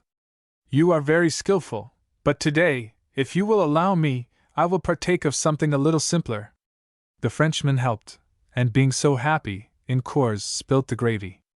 A great blob of brown SOS spurted on to master's chick, and meandered down his shirt collar and verging white waistcoat. "Confound you!" says he. Delorge, you have done this on purpose. And down went his knife and fork, over went his tumbler of wine, a deal of it into poor Miss Griffin's lap, who looked frightened and ready to cry. My lady bust into a fit of laughing, peal upon peal, as if it was the best joke in the world. Delorge giggled and grinned too. Pardon, says he. Mille pardon, mon cher monsieur. Asterisk, and he looked as if he would have done it again for a penny. The little Frenchman was quite in ecstasis. He found himself all of a sudden at the very top of the tree, and the laugh for once turned against his rival. He actually had the audacity to propose to my lady in English to take a glass of wine. Will you, says he in his jargon, take a glass of Madeira vis me lady? And he looked round, as if he'd exactly hit the English manner and pronunciation. With the greatest pleasure, says Lady G, most graciously nodding at him, and gazing at him as she drank up the wine. She'd refused master before, and this didn't increase his good humor. Well, they went on, master snarling, snapping, and swearing, making himself, I must confess, as much of a blackguard as any I ever see, and my lady employing her time betwixt him and the chevalier, doing everything to irritate master and flatter the Frenchman. Desert came, and by this time, Miss was stock-still with fright, the chevalier half-tipsy with pleasure and gratified vanity, my lady perfectly radiant with smiles and master blue with rage. Mr. Deuceace, says my lady, in a most winning voice, after a little chaffing, in which she only worked him up more and more. May I trouble you for a few of those grapes? They look delicious. For answer, master seized hold of the grape dish, and sent it sliding down the table to Delorge, upsetting, in his way, fruit plates, glasses, decanters, and heaven knows what. Monsieur Delorge, says he, shouting out at the top of his voice, have the goodness to help Lady Griffin. She wanted my grapes long ago, and has found out they are sour. There was a dead pause of a moment, or so. Ah, says my lady, vous osez m'insulter devant mes gens dans ma propre maison, c'est pas trop fort, monsieur. And up she got, and flung out of the room. Miss followed her, screeching out, Mamma, for God's sake, Lady Griffin! And here the door slammed on the pair. Her ladyship did very well to speak French. Delorge would not have understood her else. As it was, he heard quite enough, and as the door clicked to, in the presence of me, and Messrs. Mortimer and Fitzclarence, the family footmen, he walks round to my master, and hits him a slap on the face, and says, Prensier, meant to et latch, which means, take that, you liar and coward! Rather strong expressions for one gentleman to use to another. Master staggered back and looked bewildered, and then he gave a kind of a scream, and then he made a run at the Frenchman, and then me and Mortimer flung ourselves upon him, whilst Fitzclarence embraced the chevalier. A domain, says he, clenching his little fist, and walking away, not very sorry to get off. When he was fairly downstairs, we let go of master, who swallowed a goblet of water, and then pausing a little and pull out his pus, he presented to Messrs. Mortimer and Fitzclarence a litter each. I will give you 5 more tomorrow, says he, if you will promise to keep this secret. And then he walked into the ladies. If you knew, says he, going up to Lady Griffin, and speaking very slow, in course we were all at the keyhole. The pain I have endured in the last minute, in consequence of the rudeness and insolence of which I have been guilty to your ladyship, you would think my own remorse was punishment sufficient, and would grant me pardon. My lady bowed, and said she didn't wish for explanations. Mr. Deuceace was her daughter's guest, and not hers, but she certainly would never demean herself by sitting again at table with him. And so saying out, she bolted again. Oh! Algernon! Algernon! Says Miss, in tears. What is this dreadful mystery, these fearful shocking quarrels? Tell me, has anything happened? Where is the chevalier? Master smiled and said, Be under no alarm, my sweetest Matilda. Delorge did not understand a word of the dispute. He was too much in love for that. He is but gone away for half an hour, I believe, and will return to coffee. I knew what master's game was, for if Miss had got a hinkling of the quarrel betwixt him and the Frenchman, we should have had her screaming at the Hotel Mirabeau, and the Jews and all to pay. He only stopped for a few minutes and comforted her, and then drove off to his friend, Captain Bullseye, of the Rifles, with whom, I suppose, he talked over this unpleasant business. We found, at our hotel, a note from de Eloige saying where his second was to be seen. 2 mornings after there was a paragraph in Gallinani's Messenger, which I here beg leave to transcribe. Fearful duel. Yesterday morning, at 6 o'clock, a meeting took place, in the Bois de Boulogne, between the Hon. A.P. D.C.C., a younger son of the Earl of CRBS, and the Chevalier de L.O. The Chevalier was attended by Major de M. of the Royal Guard, and the Hon. Mr. D. by Captain BLLSE, of the British Rifle Corps.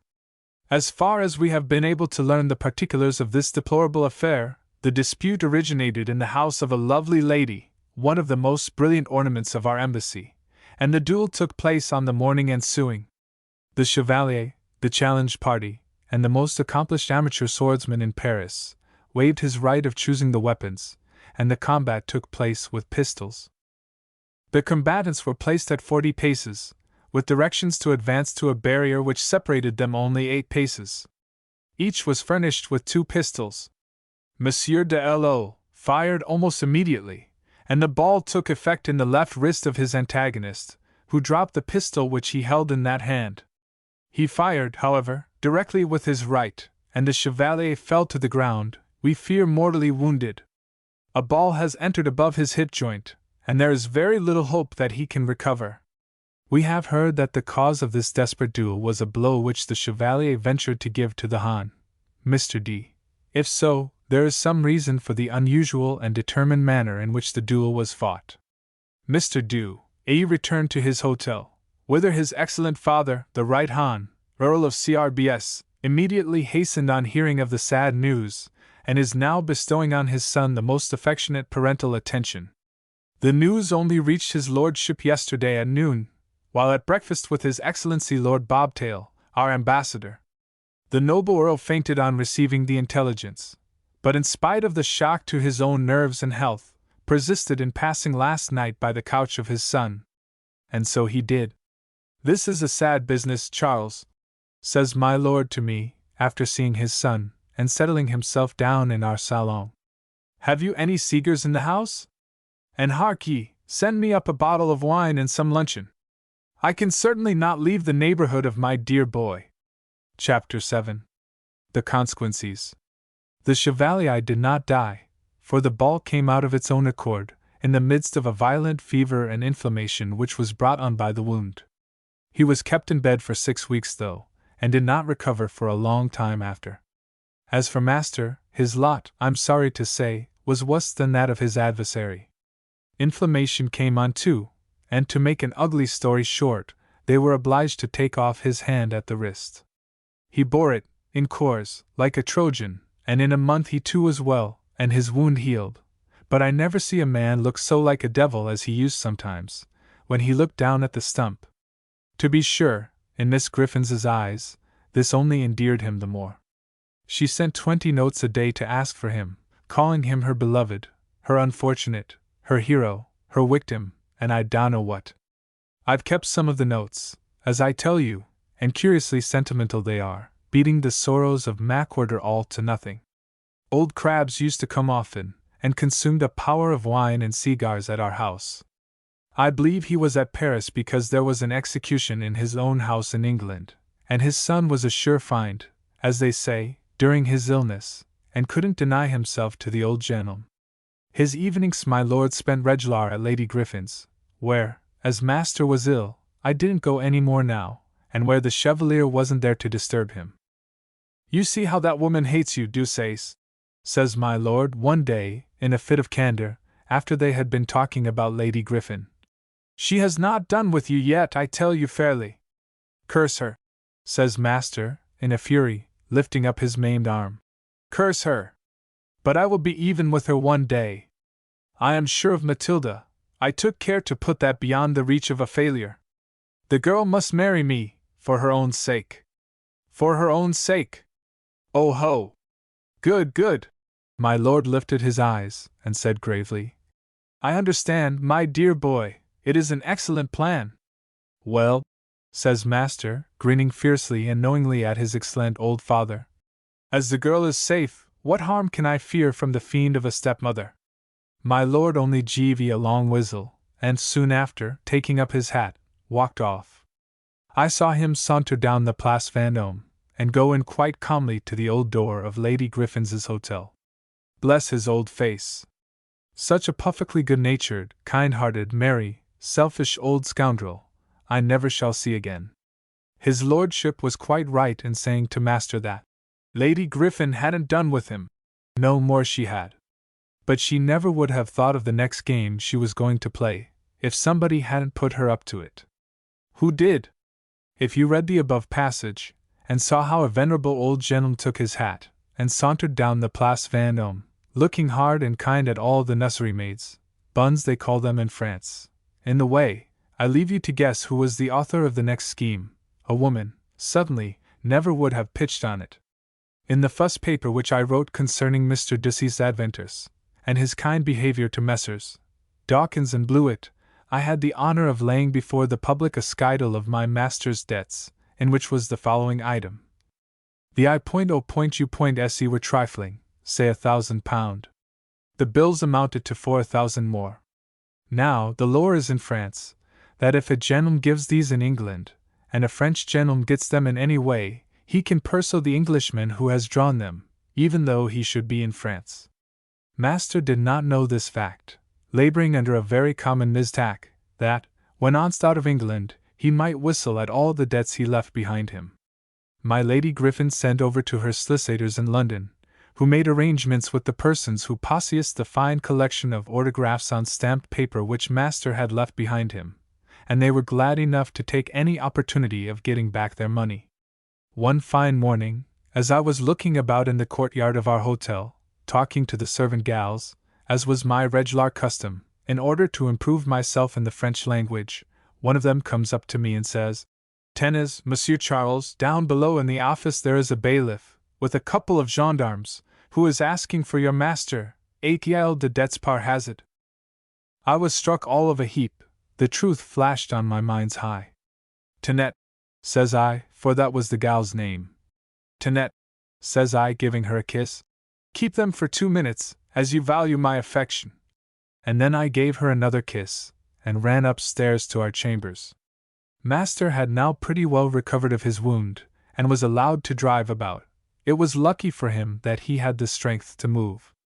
Sir, says I, "the bailiffs are after you, and you must run for your life."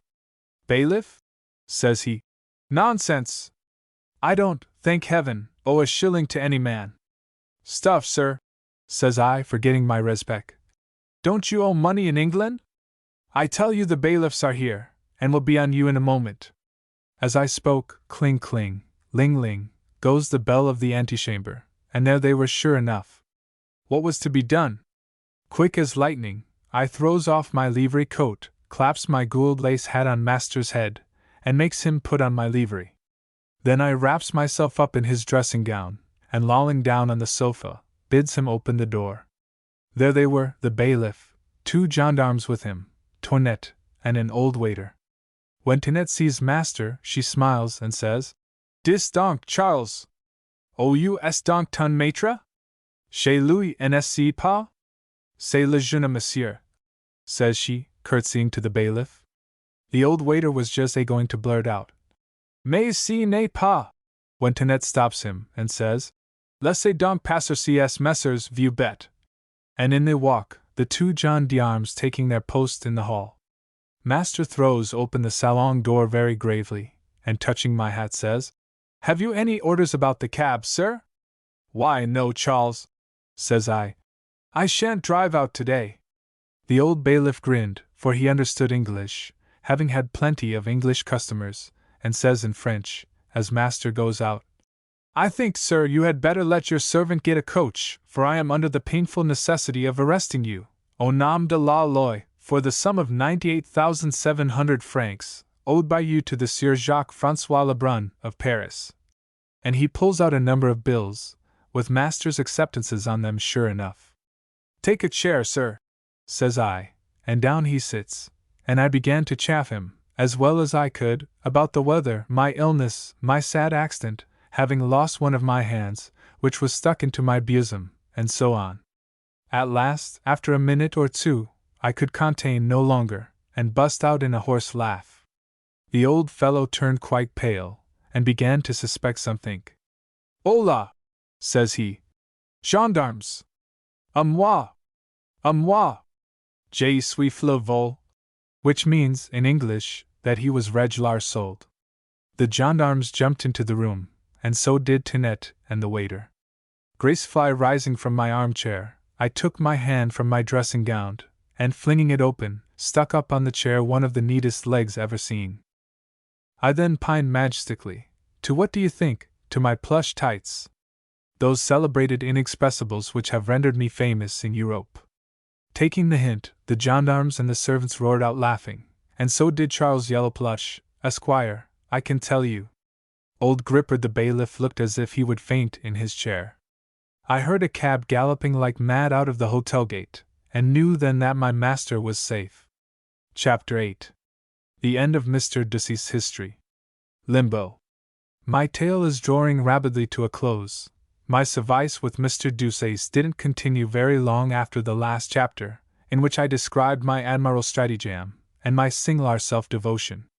There's very few servants, I can tell you, who'd have thought of such a contrivance, and very few more would have executed it when thought of.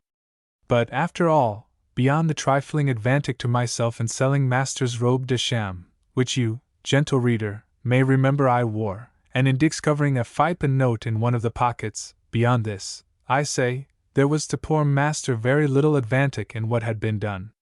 It's true he had escaped. Very good. But France is not like Great Britain. A man in a livery coat, with one arm, is pretty easily known, and caught too, as I can tell you. Such was the case with master. He could leave Paris, moreover, if he would. What was to become, in that case, of his bride, his hunchbacked Harry's? He knew that young lady's temperament, as the parishes say, too well to let her long out of his sight. She had 9,000 a year. She'd been in love a dozen times before, and might be again. The Honorable Algernon Ducey was a little too wide awake to trust much to the constancy of so very inflammable a young creature. Heaven bless us, it was a miracle she wasn't earlier married. I do believe, from certain shawns that passed betwixt us, that she'd have married me, if she hadn't been seduced by the superior rank and ingenuity of the gentleman in whose service I was. Well, to use a common expression, the beaks were after him. How was he to manage? He couldn't get away from his debts, and he wouldn't quit the fair object of his affections. He was obliged, then, as the French say, to lie perdu, going out at night, like a howl out of a ivy bush, and returning in the daytime to his roast.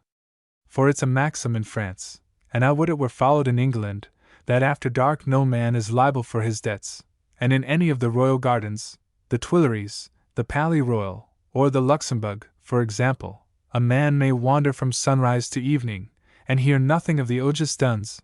They ain't admitted into these places of public enjoyment and rendezvous any more than dogs.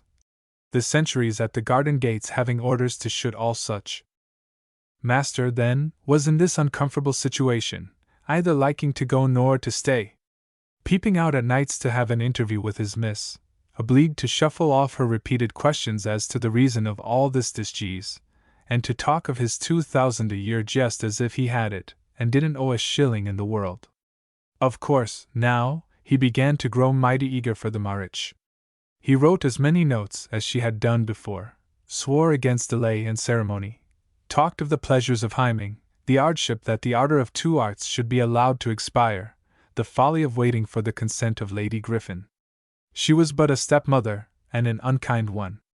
Miss was, he said, a major, might marry whom she liked, and suddenly had paid Lady G quite as much attention as she ought, by paying her the compliment to ask her at all. And so they went on. The curious thing was, that when master was pressed about his cause for not coming out till night time, he was mistress, and Miss Griffin, when asked why she wouldn't marry, expressed, or rather, didn't express, a similar secrecy. Wasn't it hard? The cup seemed to be at the lip of both of them, and yet somehow, they could not manage to take a drink. But one morning, in reply to a most disparate epistle wrote by my master overnight, Deuceace, delighted, gets an answer from his soul's beloved, which ran thus: Miss Griffin to the Hon. A. P. Deuceace. Dearest, you say you would share a cottage with me. There is no need, luckily, for that. You plead the sad sinking of your spirits at our delayed union. Beloved, do you think my heart rejoices at our separation? You bid me disregard the refusal of Lady Griffin, and tell me that I owe her no further duty. Adored Algernon, I can refuse you no more. I was willing not to lose a single chance of reconciliation with this unnatural stepmother. Respect for the memory of my sainted father bid me do all in my power to gain her consent to my union with you. Nay, shall I own it? Prudence dictated the measure, for to whom should she leave the share of money accorded to her by my father's will but to my father's child? But there are bounds beyond which no forbearance can go, and thank heaven, we have no need of looking to Lady Griffin for sordid wealth. We have a competency without her. Is it not so, dearest Algernon? Be it as you wish, then, dearest, bravest, and best. Your poor Matilda has yielded to you her heart long ago. She has no longer need to keep back her name. Name the hour, and I will delay no more, but seek for refuge in your arms from the contumely and insult which meet me ever here. Matilda. P.S.O. Algernon. If you did but know what a noble part your dear father has acted throughout, in doing his best endeavors to further our plans, and to soften Lady Griffin. It is not his fault that she is inexorable as she is. I send you a note sent by her to Lord Crabbe's. We will laugh at it soon, N.S.C. Pa? 2. My lord, in reply to your demand for Miss Griffin's hand, in favor of your son, Mr. Algernon Deuceace, I can only repeat what I before have been under the necessity of stating to you, that I do not believe a union with a person of Mr. Deuceace's character would conduce to my stepdaughter's happiness, and therefore refuse my consent. I will beg you to communicate the contents of this note to Mr. Deuceace, and implore you no more to touch upon a subject which you must be aware is deeply painful to me. I remain your lordship's most humble servant, L. E. Griffin. The Right Hon. The Earl of Crabbe's. Hang her ladyship, says my master. What care I for it?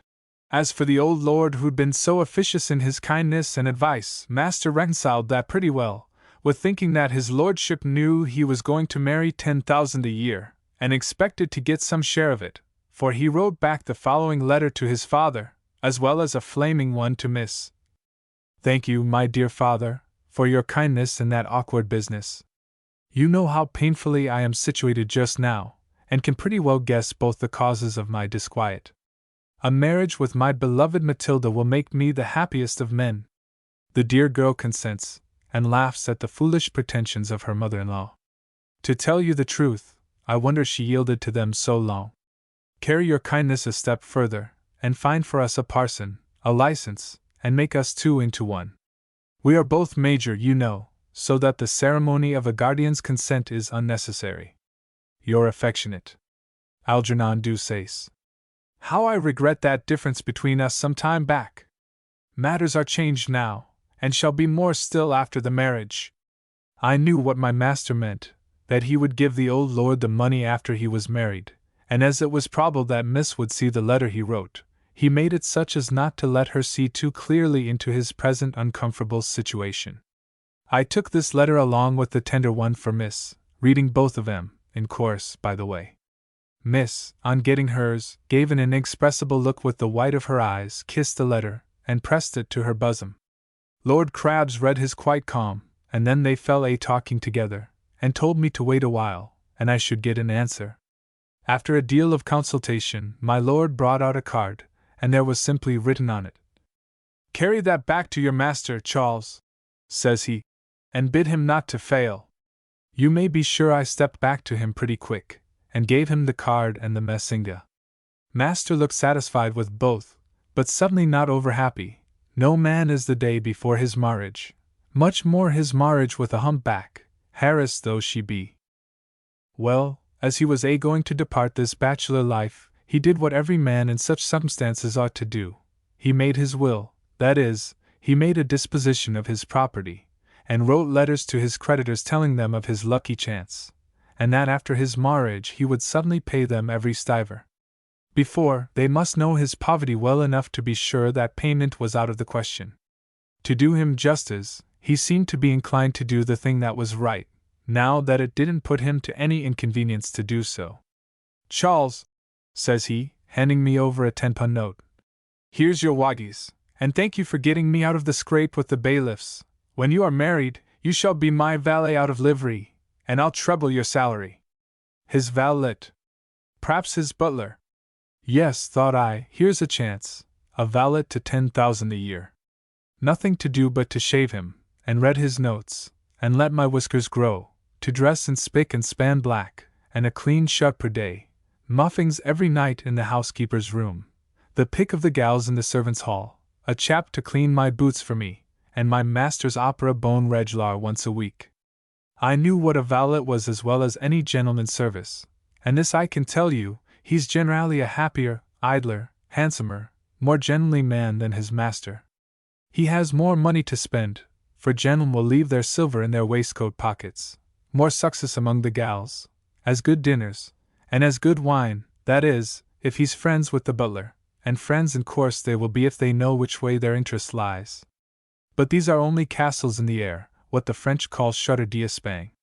It wasn't wrote in the book of fate that I was to be Mr. Deceased's valet. Days will pass at last, even days before a wedding, the longest and unpleasantest day in the whole of a man's life, I can tell you, except, may-be, the day before his hanging, and at length Aurora dawned on the suspicious morning which was to unite in the bonds of hymning the Honourable Algernon Percy Deuceace, Esquire, and Miss Matilda Griffin. My master's wardrobe wasn't so rich as it had been, for he'd left the whole of his knickknacks and trumpery of dressing-cases and Rob de Shams, his beautiful museum of varnished boots, his curious collection of stalls and staub coats, when he had been able-aged to quit so suddenly our poor dear lodgings at the Hotel Mirabia, and being incognito at a friend's house, had contented himself with ordering a couple of suits of clothes from a common tailor, with a sufficient quantity of linen. Well, he put on the best of his coats, a blue, and I thought it my duty to ask him whether he'd want his frock again. He was good-natured and said, "Take it and be hanged to you." 11:30 came, and I was sent to look out at the door, if there were any suspicious characters. A precious good nose I have to find a bailiff out, I can tell you, and an eye which will almost see one round a corner, and presently a very modest green glass coach drove up, and in master stepped. I didn't, in course, appear on the box, because, being known, my appearance might have compromised master. But I took a short cut, and walked as quick as possible down to the Rue de Faubourg St. Honoré, where His Excellency the English Ambassador lives, and where marriages are always performed betwixt English folk at Paris. There is, almost next door to the Ambassador's hotel, another hotel, of that low kind which the French call cabinets, or wine-houses, and just as master's green glass coach pulled up, another coach drove off, out of which came two ladies, whom I knew pretty well, suffice that one had a humpback, and the ingenious reader will know why she came there. The other was poor Miss Kixie, who came to see her turned off. Well, master's glass coach drove up, just as I got within a few yards of the door. Our carriage, I say, drove up and stopped. Down gets coachman to open the door, and comes I to give Mr. Deuceace an arm, when out of the cabaret shoot four fellows, and draw up betwixt the coach and embassy door. Two other chaps go to the other door of the carriage, and opening it, one says, "Rendezvous, M. Deuceace. Je-vous arrête au nom de la loi," which means, "Get out of that, Mr. D. You are nabbed and no mistake." Master turned ghastly pale, and sprung to the other side of the coach, as if a serpent had stung him.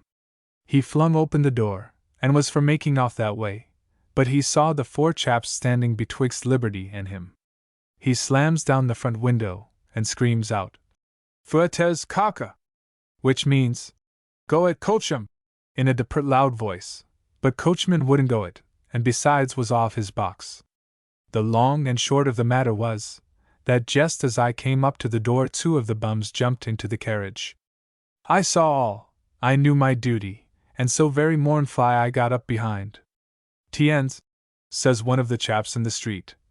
C'est drôle que nous a flower l'autre jour. I knew him, but was too melancholy to smile. Oh, you irons nous donc? Says coachman to the gentleman who had got inside. A deep voice from the interior shouted out, in reply to the coachman, A Saint Pelage!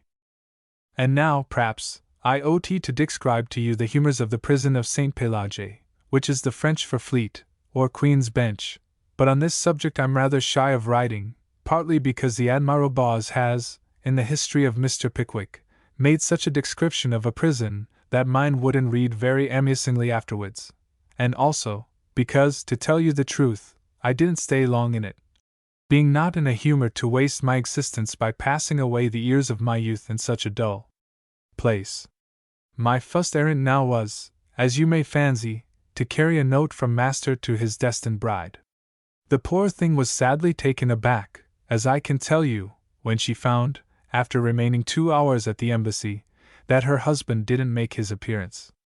And so, after staying on, and yet seeing no husband, she was forced at last to trudge disconsolate home, where I was already waiting for her with a letter from my master. There was no use now denying the fact of his arrest, and so he confessed it at once. But he made a cock and bull story of treachery of a friend, infamous forgery, and heaven knows what. However, it didn't matter much. If he had told her that he had been betrayed by the man in the moon, she would have believed him. Lady Griffin never used to appear now at any of my visits.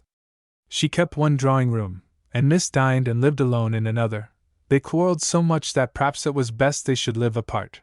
Only my Lord Crabs used to see both, comforting each with that winning and innocent way he had. He came in as Miss, in tears, was listening to my account of Master's seizure, and hoping that the prison wasn't a horrid place, with a nasty horrid dungeon, and a dreadful jailer, and nasty horrid bread and water. Law bless us! She had borrowed her ideas from the novels she had been reading. Oh, my lord, says she, have you heard this fatal story? Dearest Matilda, what? For heaven's sake, you alarm me! What, yes, no, is it? No, it can't be! Speak, says my lord, seizing me by the collar of my coat. What has happened to my boy? Please you, my lord, says I. He's at this moment in prison, no wuss, having been incarcerated about 2 hours ago. In prison? Algernon in prison? 'Tis impossible. Imprisoned for what sum? Mention it, and I will pay to the utmost farthing in my power. I'm sure your lordship is very kind, says I, recollecting the Shawn betwixt him and master, whom he wanted to diddle out of £1,000. And you'll be happy to hear he's only in for a trifle. £5,000 is, I think, pretty near the mark. £5,000, confusion, says my lord, clasping his hands, and looking up to heaven. And I have not 500. Dearest Matilda, how shall we help him? Alas, my lord, I have but 3 guineas, and you know how Lady Griffin has the— Yes, my sweet child, I know what you would say. But be of good cheer. Algernon, you know, has ample funds of his own. Thinking my lord meant Dawkins's 5,000, of which, to be sure, a good lump was left, I held my tongue, but I couldn't help wondering at Lord Crabs's extreme compassion for his son, and Miss, with her 10,000L a year, having only 3 guineas in her pocket. I took home, bless us, what a home, a long and very inflammable letter from Miss, in which she described her own sore at the disappointment, swore she loved him only the more for his misfortunes, made light of them, as a person for a paltry sum of £5,000 ought never to be cast down, specially as he had a certain independence in view, and vowed that nothing should ever induce her to part from him, etc. etc. I told master of the conversation which had passed betwixt me and my lord, and of his handsome offers, and his horror at hearing of his son's being taken, and likewise mentioned how strange it was that Miss should only have 3 guineas, and was such a fortune. Bless us, I should have thought that she would always have carried £100,000 in her pocket. At this master only said Shaw. But the rest of the story about his father seemed to disquiet him a good deal, and he made me repeat it over again. He walked up and down the room agitated, and it seemed as if a new light was breaking in upon him. Charles, says he, Did you observe, did my father seem particularly intimate with Miss Griffin? How do you mean, sir? Says I. Did Lord Crabs appear very fond of Miss Griffin? He was suddenly very kind to her. Come, sir, speak at once. Did Miss Griffin seem very fond of his lordship? Why, to tell the truth, sir, I must say she seemed very fond of him. What did he call her? He called her his dearest gal. Did he take her hand? Yes, and he what? He kissed her, and told her not to be so very downhearted about the misfortune which had happened to you. I have it now, says he, clenching his fist, and growing ghastly pale. I have it now, the infernal old hoary scoundrel! The wicked, unnatural wretch! He would take her from me! And he poured out a volley of oaths which are impossible to be repeated here. I thought as much long ago, and when my lord came with his visits so precious affectionate at my Lady Griffin's, I expected some such game was in the wind. Indeed, I'd heard a some think of it from the Griffins' servants, that my lord was mighty tender with the ladies. One thing, however, was evident to a man of his intellectual capacities. He must either marry the gal at onst, or he stood very small chance of having her. He must get out of limbo immediately, or his respected father might be stepping into his vacant shoes. Oh! He saw it all now, the first attempt at arrest, the marriage fixed at 12 o'clock, and the bailiffs fixed to come and interrupt the marriage, the duel, perhaps, betwixt him and de Elorge. But no, it was the woman who did that. A man don't deal such foul blows, especially a father to his son. A woman may. Poor thing, she's no other means of revenge, and is used to fight with underhand weapons all her life through. Well, whatever the pint might be, this Deuceace saw pretty clear that he'd been beat by his father at his own game, a trap set for him onst, which had been defeated by my presence of mind, another trap set afterwards, in which my lord had been successful. Now, my lord, rogue as he was much too good-natured to do an unkind action, merely for the sake of doing it. He'd got to that pitch that he didn't mind injuries. They were all fair play to him. He gave them, and received them, without a thought of malice. If he wanted to injure his son, it was to benefit himself. And how was this to be done? By getting the heiress to himself, to be sure. The Honorable Mr. D. didn't say so, but I knew his feelings well enough. He regretted that he had not given the old gem the money he asked for. Poor fellow!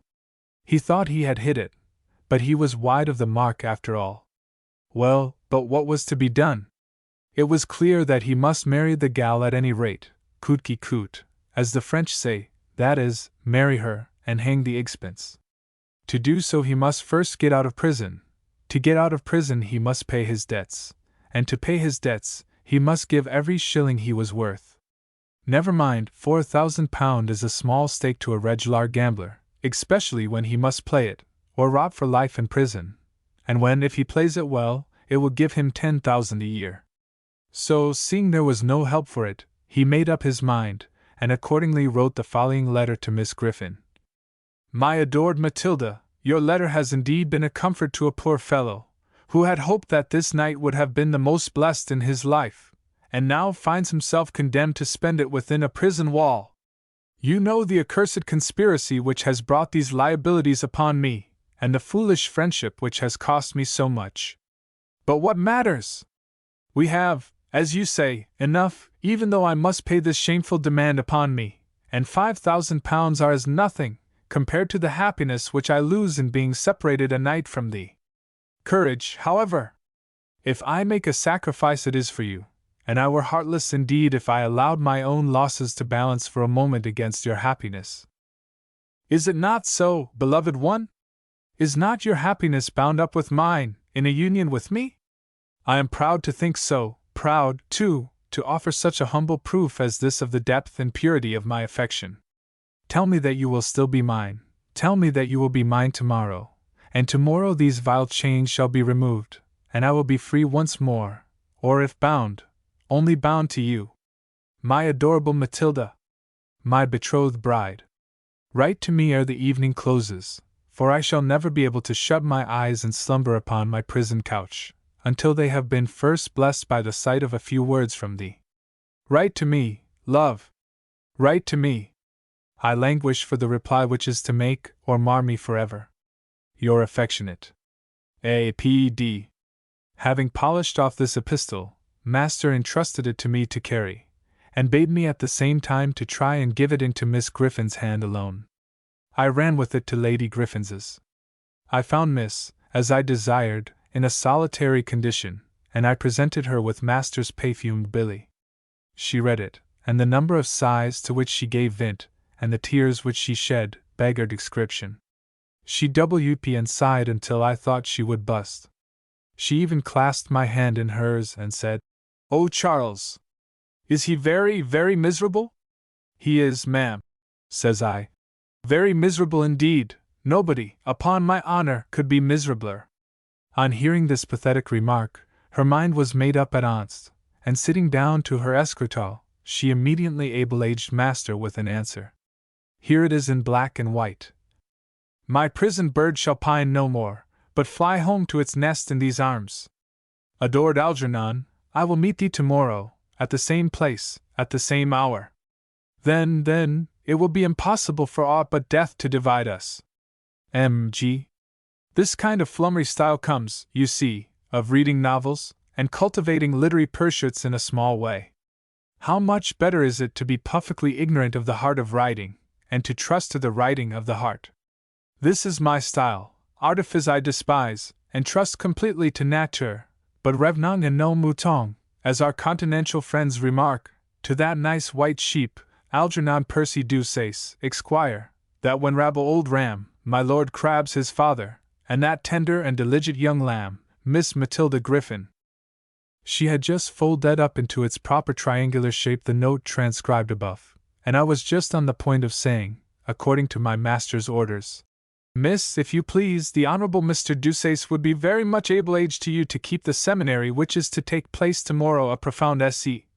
when my master's father entered, and I fell back to the door. Miss, without a word, rushed into his arms, burst into tears again, as was her regular way. It must be confessed she was of a very mixed constitution, and showing to him his son's note, cried, "Look, my dear lord, how nobly your Algernon, our Algernon, writes to me. Who can doubt, after this, of the purity of his matchless affection?" My lord took the letter, read it, seemed a good deal amused, and returning it to its owner, said, very much to my surprise, "My dear Miss Griffin, he certainly does seem in earnest, and if you choose to make this match without the consent of your mother-in-law, you know the consequence, and are of course your own mistress." "Consequences, for shame, my lord! A little money, more or less, what matters it to two hearts like ours? Hearts are very pretty things, my sweet young lady, but 3% are better. Nay, have we not an ample income of our own, without the aid of Lady Griffin?" My lord shrugged his shoulders. "Be it so, my love," says he. "I'm sure I can have no other reason to prevent a union which is founded upon such disinterested affection." And here the conversation dropped. Miss retired, clasping her hands, and making play with the whites of her eyes. My lord began trotting up and down the room, with his fat hands stuck in his breeches pockets, his countenance lighted up with extreme joy, and singing, to my inordinate astonishment. He began singing this song, and tearing up and down the room like mad. I stood amazed, a new light broke in upon me. He wasn't going, then, to make love to Miss Griffin. Master might marry her. Had she not got the fur? I say, I was just standing stock still, my eyes fixed, my hands perpendicular, my mouth wide open, and these extraordinary thoughts passing in my mind, when my lord, having got to the last doll of his song, just as I came to the syllable, for, of my ventriloquism, or inward speech, we had each just reached the point described, when the meditations of both were suddenly stopped, by my lord, in the midst of his singing and trot and match, coming bolt up against poor me, sending me up against one end of the room, himself flying back to the other, and it was only after considerable agitation that we were at length restored to anything like a equilibrium. "What, you here, you infernal rascal?" says my lord. "Your lordship's very kind to notice me," says I. "I am here." And I gave him a look. He saw I knew the whole game. And after whistling a bit, As was his habit when puzzled, I believe he'd have only whistled if he had been told he was to be hanged in 5 minutes. After whistling a bit, he stops suddenly, and coming up to me says, "Hark, Charles, this marriage must take place tomorrow." "Must it, sir?" says I. "Now, for my part, I don't think." "Stop, my good fellow. If it does not take place, what do you gain?" This staggered me. If it didn't take place, I only lost the situation, for master had but just enough money to pay his debts, and it wouldn't suit my book to serve him in prison or starving. "Well," says my lord, "you see the force of my argument. Now look here!" And he lugs out a crisp, fluttering, snowy 100-pun note. "If my son and Miss Griffin are married tomorrow, you shall have this, and I will, moreover, take you into my service, and give you double your present wages." Flesh and blood couldn't bear it. "My lord," says I, laying my hand upon my bosom, "only give me security, and I'm yours forever." The old nobleman grinned, and patted me on the shoulder. "Right, my lad," says he. "Right, you're a nice promising youth. Here is the best security." And he pulls out his pocket book, returns the 100-pun bill, and takes out one for 50. "Here is half today, tomorrow you shall have the remainder." My fingers trembled a little as I took the pretty fluttering bit of paper, about 5 times as big as any sum of money I had ever had in my life. I cast my eye upon the amount. It was a 50 sure enough, a bank pass bill, made payable to Leonora Amelia Griffin, and endorsed by her. The cat was out of the bag. Now, gentle reader, I suppose you begin to see the game. Recollect, from this day you are in my service. My lord, you overpour me with your favors. Go to the devil, sir, says he. Do your duty, and hold your tongue. And thus I went from the service of the Honorable Algernon Deuceace to that of His Excellency the Right Honorable Earl of Crabs.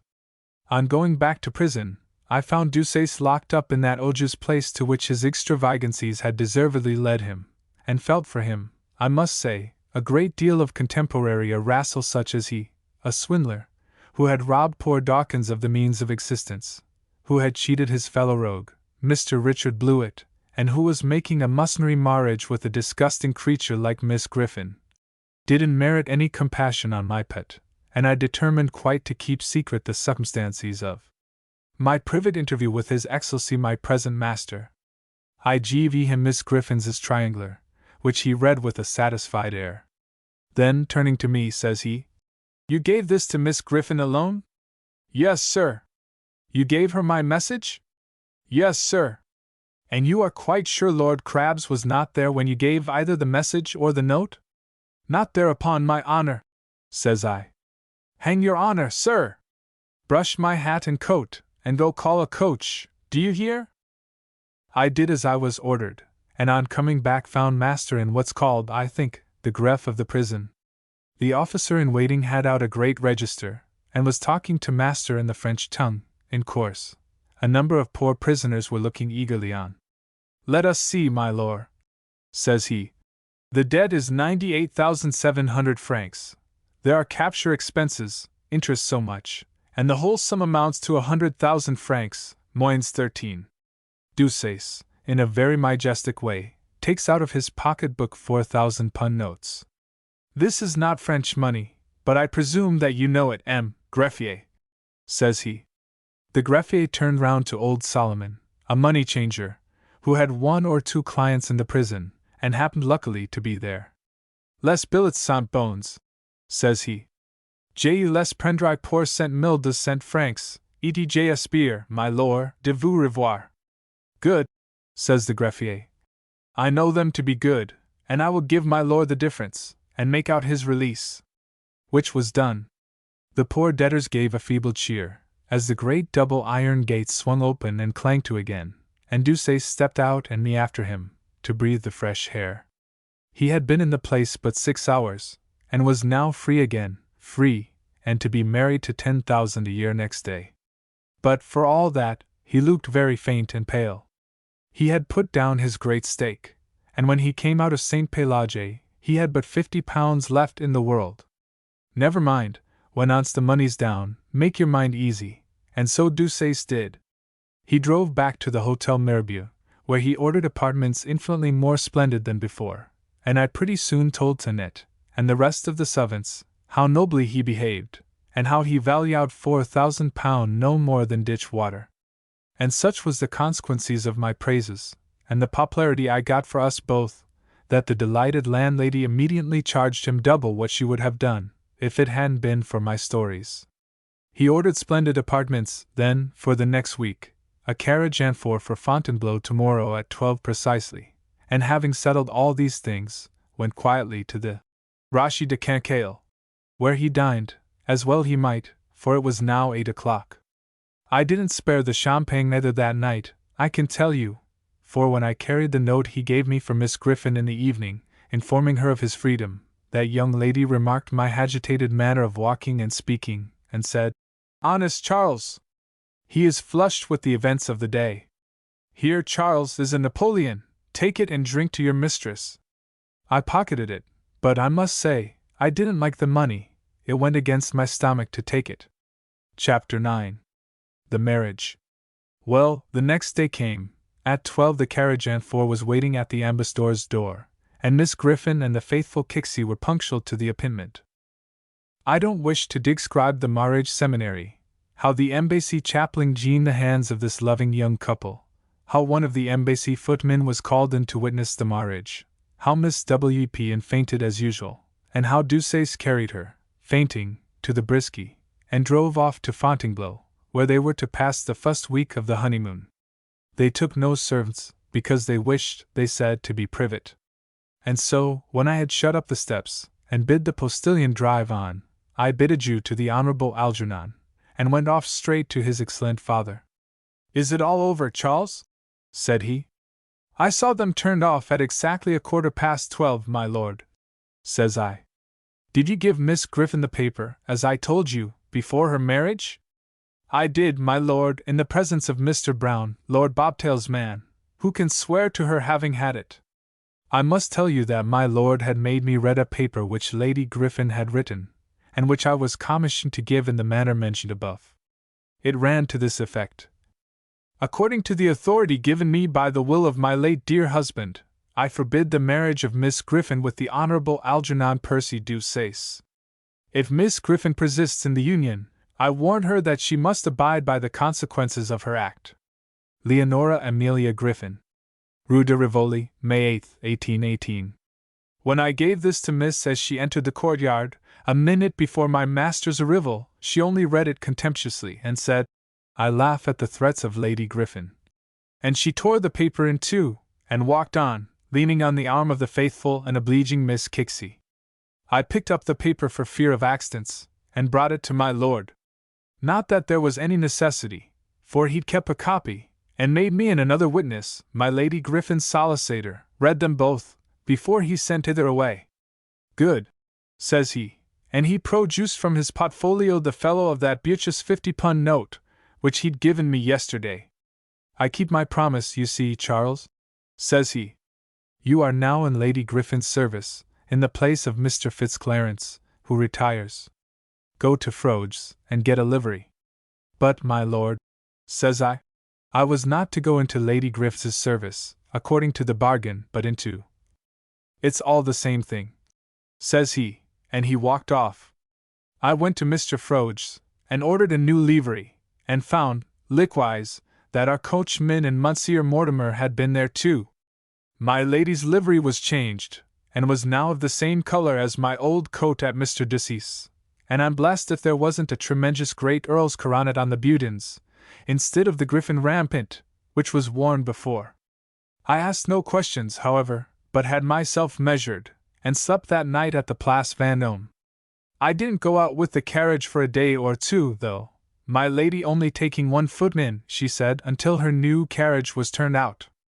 I think you can guess what's in the wind now. I bought myself a dressing case, a box of eau de cologne, a few dozen lawn shirts and neckcloths, and other things which were necessary for a gentleman in my rank. Silk stockings was provided by the rules of the house. And I completed the business by writing the following genteel letter to my late master. Charles Yellowplush, Esquire, to the Honourable A. P. Deuceace. Sir, circumstances have occurred since I last had the honor of waiting on you, which render it impossible that I should remain any longer in your service. I'll thank you to leave out my thanks, when they come home on Saturday from the wash. Your obedient servant, Charles Yellowplush. Place Vendôme. The orthography of the above note, I confess, is atrocious, but que voulez-vous? I was only 18, and had none the experience in writing which I've enjoyed since. Having thus done my duty in every way, I shall proceed, in the next chapter, to say what happened in my new place. Chapter 10. The Honeymoon. The week at Fontainebleau passed quickly away, and at the end of it, our son and daughter-in-law, a pair of nice young turtledoves, returned to their nest, at the Hotel Mirbeau. I suspect that the cock turtledove was precious sick of his barging. When they arrived, the first thing they found on their table was a large parcel wrapped up in silver paper, and a newspaper, and a couple of cards, tied up with a piece of white ribbing. In the parcel was a handsome piece of plum cake, with a deal of sugar. On the cards was wrote, in Gothic characters, and in very small Italian.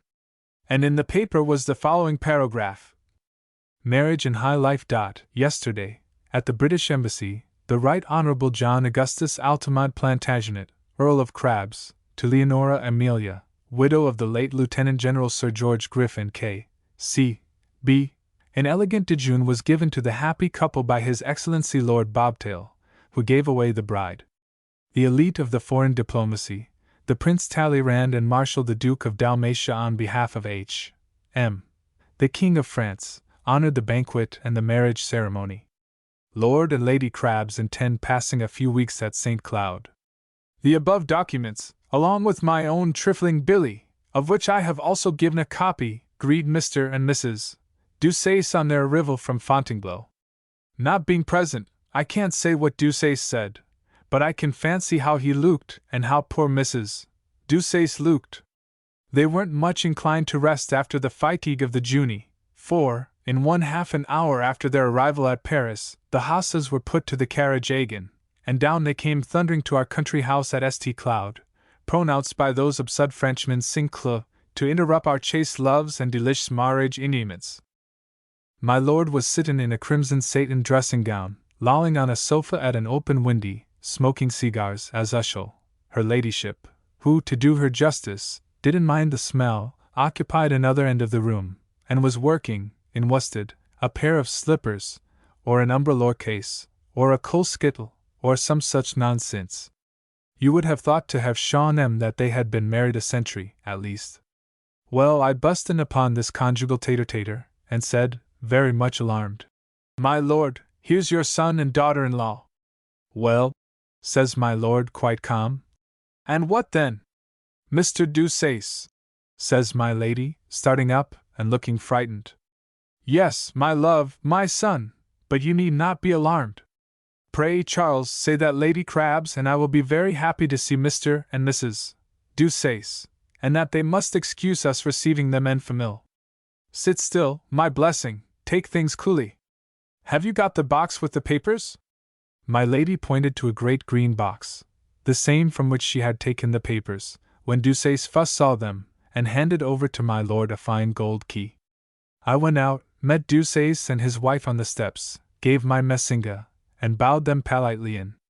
My lord didn't rise, but smoked away as usual, perhaps a little quicker, but I can't say. My lady sat upright, looking handsome and strong. Deuceace walked in, his left arm tied to his breast, his wife and hat on the other. He looked very pale and frightened. His wife, poor thing, had her head buried in her handkerchief, and sobbed fit to break her heart. Miss Kixie, who was in the room, but I didn't mention her, she was less than nothing in our house, went up to Mrs. Deuceace at once, and held out her arms. She had a heart, that old Kixie, and I respect her for it. The poor hunchback flung herself into Mrs. arms, with a kind of whooping screech, and kept there for some time, sobbing in quite a historical manner. I saw there was going to be a Shawn, and so, in course, left the door ajar. Welcome to St. Cloud, Algy my boy, says my lord in a loud, hearty voice. You thought you would give us the slip, you rogue? But we knew it, my dear fellow, We knew the whole affair, did we not, my soul, and you see, kept our secret better than you did yours. I must confess, sir, says Deuceace, bowing, that I had no idea of the happiness which awaited me in the shape of a mother-in-law. No, you dog, no, no, says my lord, giggling. Old birds, you know, not to be caught with chaff, like young ones. But here we are, all spliced and happy at last. Sit down, Algernon, let us smoke a cigar, and talk over the perils and adventures of the last month. My love, says my lord, turning to his lady, you have no malice against poor Algernon, I trust? Pray shake his hand. A grin. But my lady rose and said, I have told Mr. Deuceace that I never wish to see him, or speak to him, more. I see no reason, now, to change my opinion. And here was she sailed out of the room, by the door through which Kixie had carried poor Mrs. Deuceace. Well, well, says my lord, as Lady Crabs swept by. I was in hopes she had forgiven you, but I know the whole story, and I must confess you used her cruelly ill. 2 strings to your bow, that was your game, was it, you rogue? Do you mean, my lord, that you know all that passed between me and Lady Crabs, before our quarrel? Perfectly. You made love to her, and she was almost in love with you. You jilted her for money, she got a man to shoot your hand off in revenge. No more dice boxes, now, Deuceace. No more solder la coupe. I can't think how the deuce you will manage to live without them. Your lordship is very kind, but I have given up play altogether, says Deuceace, looking mighty black and uneasy. Oh, indeed! Benedick has turned a moral man, has he? This is better and better. Are you thinking of going into the church, Deuceace? My lord, may I ask you to be a little more serious? Serious? À quoi bon? I am serious in my surprise that, when you might have had either of these women, you should have preferred that hideous wife of yours. May I ask you, in turn, how you came to be so little squeamish about a wife, as to choose a woman who had just been making love to your own son? Says Deuceace, growing fierce. How can you ask such a question? I owe £40,000, there is an execution at Sizes Hall, every acre I have is in the hands of my creditors, and that's why I married her.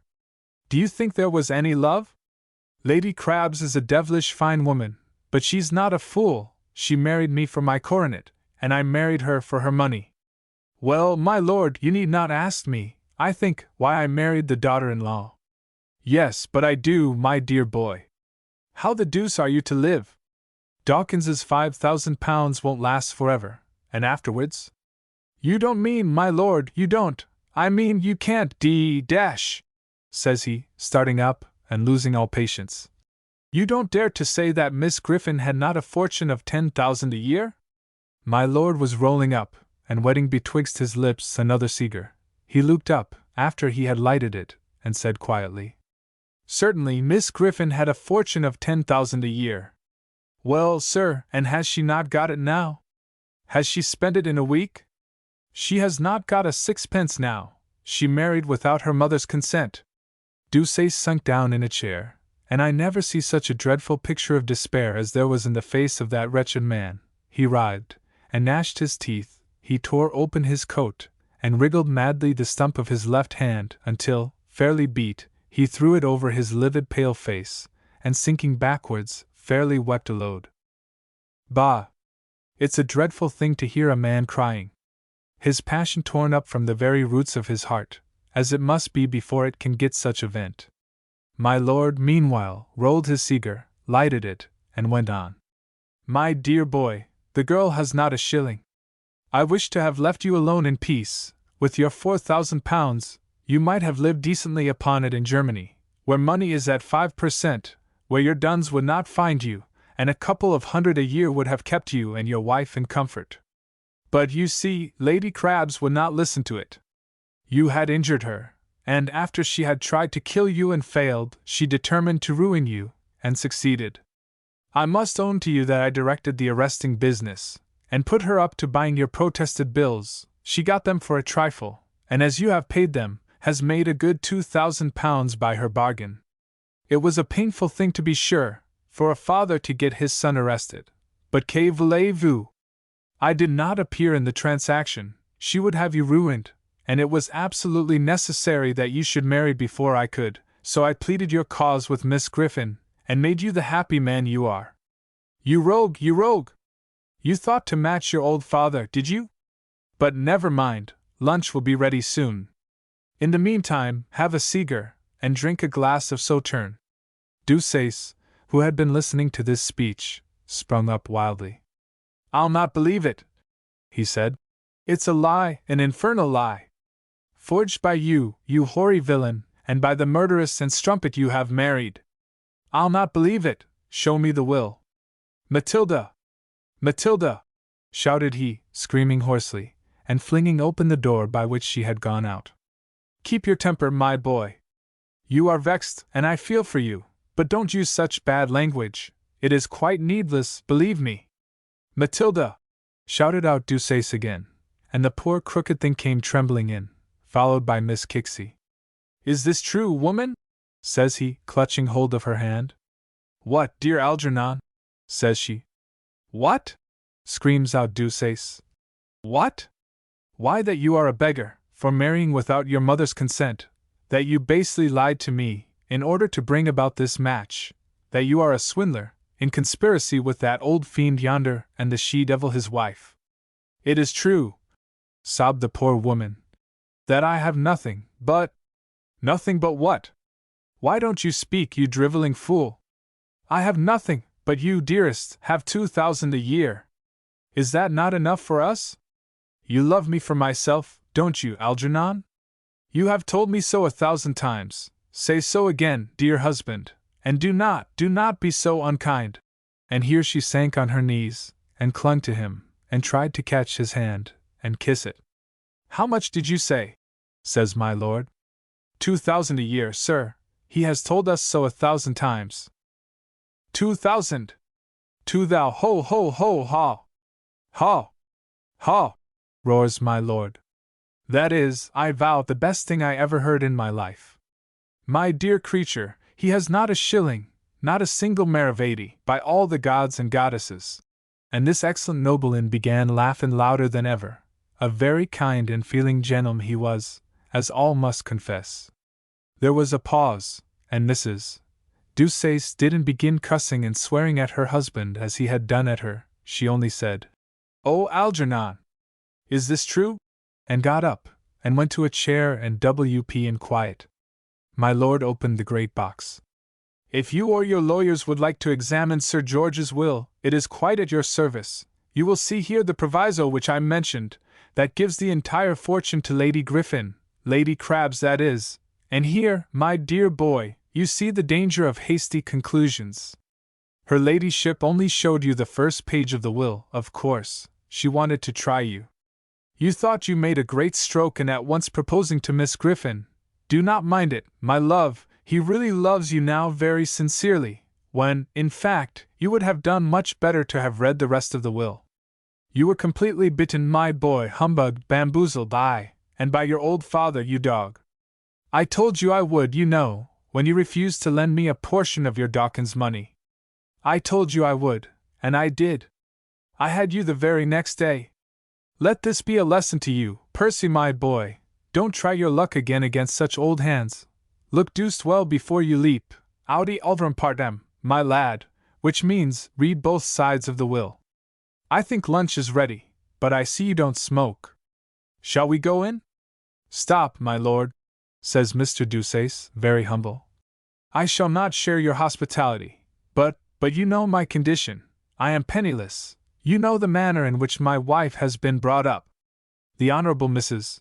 Deuceace, sir, shall always find a home here, as if nothing had occurred to interrupt the friendship between her dear mother and herself.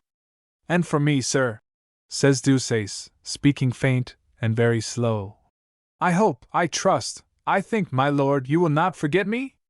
Forget you, sir, certainly not. And that you will make some provision?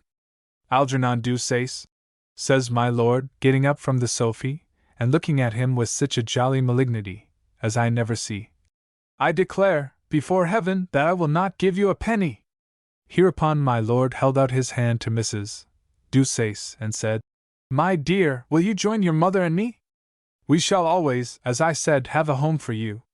My lord, said the poor thing, dropping a curtsy, my home is with him.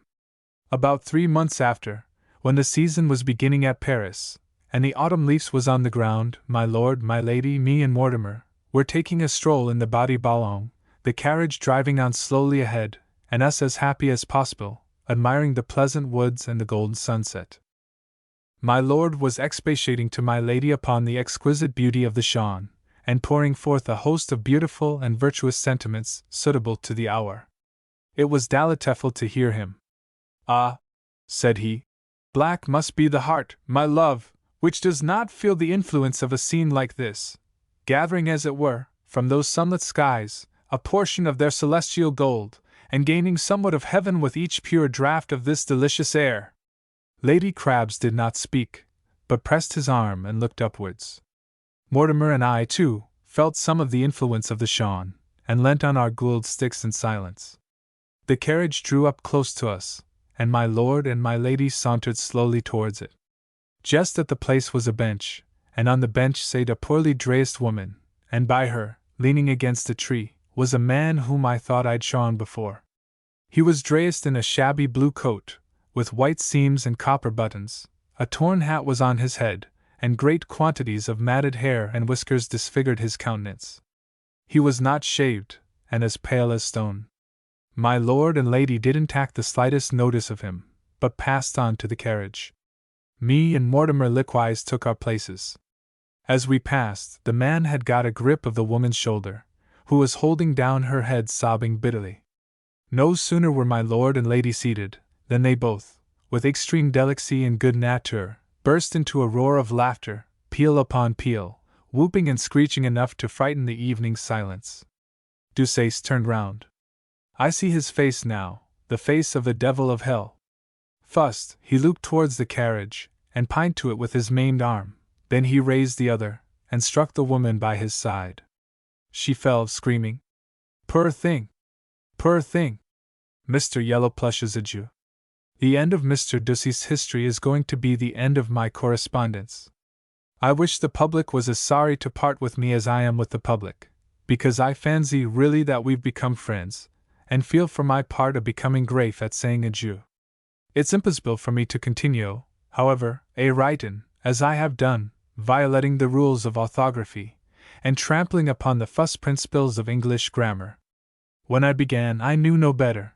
When I'd carried on these papers a little further, and grew accustomed to writing, I began to smell out something queer in my style. Within the last 6 weeks I have been learning to spell, and when all the world was rejoicing at the festivities of our youthful queen, when all eyes were fixed upon her long suite of ambassadors and princes, following the splendid carriage of Marshal the Duke of Damlashire, and blinking at the pearls and diamonds of Prince Oystereasy, Yellowplush was in his lonely pantry. His eyes were fixed upon the spelling book. His heart was bent upon mastering the difficulties of the literary profession. I have been, in fact, converted. This was written in 1838. You shall hear how. Ours, you know, is a Whig house, and ever since his third son has got a place in the Treasury, his second a captaincy in the Guards, his first, the Secretary of Embassy at Pekin, with the prospect of being appointed ambassador at Luchu. Ever since Master's sons have received these attentions, and Master himself has had the promise of a peerage, he has been the most regular, consistent, honorable Liberal, in or out of the House of Commons. Well, being a Whig, it's the fashion, as you know, to receive literary people, and accordingly, at dinner, t'other day, whose name do you think I had to holler out on the first landing place about a week ago? After several dukes and marquises had been announced, a very genteel fly drives up to our door, and out steps 2 gentlemen. One was pale, and wore spectacles, a wig, and a white neckcloth. The other was slim with a hook nose, a pale face, a small waist, a pair of falling shoulders, a tight coat, and a cataract of black satin tumbling out of his bosom, and falling into a gilt velvet waistcoat. The little gentleman settled his wig, and pulled out his ribbons. The younger one fluffed the dust of his shoes, looked at his whiskers in a little pocket glass, settled his cravat, and they both mounted upstairs. What name, sir? Says I, to the old gentleman. Nay, May! Now, you thief o' the world, says he, do you pretend not to know me? Say it's the cabinet cyclopa. No, I mane the literary cran. Pshaw, Bluthanones, say it's Dr. Dioclesian Larner. I think he'll know me now. I, N.I.D.? But the gentleman called N.I.D. was at the bottom of the stair, and pretended to be very busy with his shoestring. So the little gentleman went upstairs alone. Dr. Dionysius Larner, says I. Dr. Athanasius Lardner, says Greville Fitzroy, our second footman, on the first landing place. Dr. Ignatius Loyola, says the groom of the chambers, who pretends to be a scholar, and in the little gentleman went. When safely housed, the other chap came, and when I asked him his name, said, in a thick, goblin kind of voice, Saudwa George Tumbleweed. Sir what? Says I, quite aghast at the name. Saudwad. No, I mean Mr. Wedward L. White T. and Bullwig. My knees trembled under me, my eyes filled with tears, my voice shook, as I passed up the venerable name to the other footman, and saw this fust of English writers go up to the drawing-room. It's needless to mention the names of the rest of the company, or to describe the circumstances of the dinner. Suffice to say that the two literary gentlemen behaved very well, and seemed to have good appetites, especially the little Irishman in the wig, who drunk, and talked as much as a dozen. He told how he'd been presented at court by his friend, Mr. Bullwig, and how the Queen had received them both, with a dignity unexcribable, and how her blessed Majesty asked what was the bony fide sale of the cabinet cyclopedia, and how Dr. Larner told her that, on his honor, it was under 10,000. You may guess that the doctor, when he made this speech, was pretty far gone. The fact is, that whether it was the coronation, or the goodness of the wine, capital it is in our house, I can tell you, or the natural propensities of the guests assembled, which made them so especially jolly, I don't know, but they had kept up the meeting pretty late, and our poor butler was quite tired with the perpetual baskets of claret which he'd been called upon to bring up. So that about 11 o'clock, if I were to say they were merry, I should use a mild term. If I were to say they were intoxicated, I should use an expression more near to the truth, but less respectful in one of my situation. The company received this announcement with mute astonishment. Pray, Dr. Launder, says a spiteful gentleman, willing to keep up the literary conversation, what is the cabinet cyclopedia? It's the literary wonder of the world, says he, and sure your lordship must have seen it, the lather numbers especially, cheap as dirt, bound in glazed calico, 6 shillings a volume. The illustrious names of Walter Scott, Thomas More, Dr. Southey, Sir James Mackintosh, Dr. Donovan, and myself are to be found in the list of contributors. It's the phaynix of cyclopedies, a literary bacon. A what? Says the gentleman next to him. A bacon, shining in the darkness of our age, fouled with the pure and lambent flame of science, burning with the gorgeous scintillations of divine literature, a monumentum, in fact, our perennius, bound in pink calico, 6 shillings a volume. This wigmawol, said Mr. Bullwig, who seemed rather disgusted that his friend should take up so much of the conversation. This wigmawol is all very well, but it's curious that you don't remember, in chawactwizing the lightway murits of the various magazines, chronicles, reviews, and encyclopedias, the existence of a critical review and literary chronicle, which, though the eyewall of its appearance is dated only at a very few months previous to the present period, is, nevertheless, so remarkable for its intrinsic merits as to be read, not in the metropolis alone, but in the country, not in France merely, but in the west of Europe. Wherever our pure English is spoken, it stretches its peaceful scepter, used in America, from New York to Ningawa, wetwinted in Canada, from Montreal to Toronto, and, as I am gratified to hear from my friend the governor of Cape Coast Castle, regularly received in Africa, and translated into the Mandingo language by the missionarians and the bushwangers. I need not say, gentlemen, sir, that is, Mr. Speaker, I mean, Sir John, that I allude to the literary chronicle, of which I have the honor to be principal contributor. Very true, my dear Mr. Bullwig, says my master. You and I being Whigs must of course stand by our own friends, and I will agree, without a moment's hesitation, that the literary what-do-ye-call-em is the prince of periodicals. The prince of periodicals? Says Bullwig. My dear Sir John, it's the emperor of the press. Soit, let it be the emperor of the press, as you poetically call it, but between ourselves, confess it, do not the Tory writers beat your wigs hollow? You talk about magazines. Look at what? Shouts out Larder. There's none, Sir Jan, compared to ours. Pardon me, I think that. It is Bentley's Miscellany you mean? Says Ignatius, as sharp as a needle. Why, no, but. Oh, thin, it's Coburn, sure. And that Divil Theatre, a pretty paper, sir, but light, thrashy, milk-and-watery, not strong, like the literary crayon. Good luck to it. Why, Dr. Lander, I was going to tell at once the name of the periodical. It's Fraser's Magazine. Freezer, says the doctor. Oh, thunder and turf. Fraser, says Bullwig. Oh, yes, no, why, that is Willie, no, Willie, upon my reputation, I never before heard the name of the periodical. By the by, Sir John, what remarkable good claret this is it louse or laugh? Laugh, indeed. He couldn't get beyond laugh, and I'm blessed if I could kip it neither, for hearing him pretend ignorance, and being behind the screen, settlin' something for the gentleman, I bust into such a roar of laughing as never was exceeded. Hullo, says Bullwig, turning red. Have I said anything improbable or ridiculous? For, Willie, I never before recollect to have heard in society such a tremendous peal of cachinnation, that which the tragic bard who fought at Marathon has called an Englishmen gelasma. Why, be the holy piper, says Larder, I think you are drawing a little on your imagination. Not read Fraser! Don't believe him, my Lord Duke, he reads every word of it, the rogue. The boys about that magazine based him as if he was a sack of own mail. My reason for crying out, Sir Jan, was because you mentioned Fraser at all. Bullwig has every syllable of it by heart, from the Politics down to the Yellowplush correspondence. Ha ha! Says Bullwig, affecting to laugh. You may be sure my ears pricked up when I heard the name of the Yellowplush correspondence. Ha ha! Why, to tell truth, I have read the correspondence to which you allude. It's a great favorite at court. I was talking with Spring Weiss and John Russell about it the other day. Well, and what do you think of it? Says Sir John, looking mighty waggish, for he knew it was me who wrote it.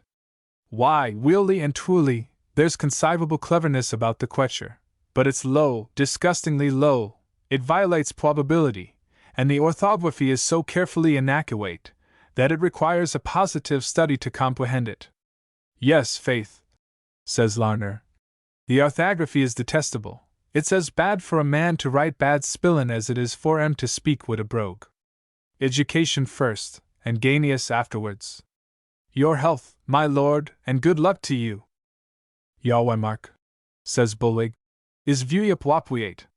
You will recollect, Sir John, in Herodotus. As for you, doctor, you know more about Irish than about Greek. You will recollect, without doubt, a story narrated by that credulous though fascinating chronicler, of a certain kind of sheep which is known only in a certain district of Arabia, and of which the tail is so enormous that it either draggles on the ground, or is bound up by the shepherds of the country into a small wheelbarrow, or cart, which makes the chronicler sneeringly remark that thus the sheep of Arabia have their own chariots. I have often thought, sir, this cloet is really nectarious. I have often, I say, thought that the was of man may be compared to these Arabian sheep. Genius is our tail, education our wheelbarrow. Without art and education to prop it, this genius drops on the ground, and is polluted by the mud, or injured by the walks upon the way. With the wheelbarrow it is strengthened, increased, and supported, applied to the owner, a blessing to mankind. A very appropriate simile, says Sir John, and I am afraid that the genius of our friend Yellowplush has need of some such support. Apropos, said Bullwig, who is Yellowplush? I was given to understand that the name was only a fictitious one, and that the papers were written by the author of the Diary of a Physician. If so, the man has wonderfully improved in style, and there is some hope of him. Bah! Says the Duke of Doublejaw. Everybody knows it's Barnard, the celebrated author of Sam Slick. Pardon, my dear Duke, says Lord Bagwig. It's the authoress of High Life, Almack's, and other fashionable novels. Fiddlestick's End, says Dr. Larner. Don't be blushing and pretending to ask questions. Don't we know you, Bullwig? It's you yourself, you thief of the world. We smoked you from the very beginning. Bullwig was about indignantly to reply, when Sir John interrupted them, and said, I must correct you all, gentlemen.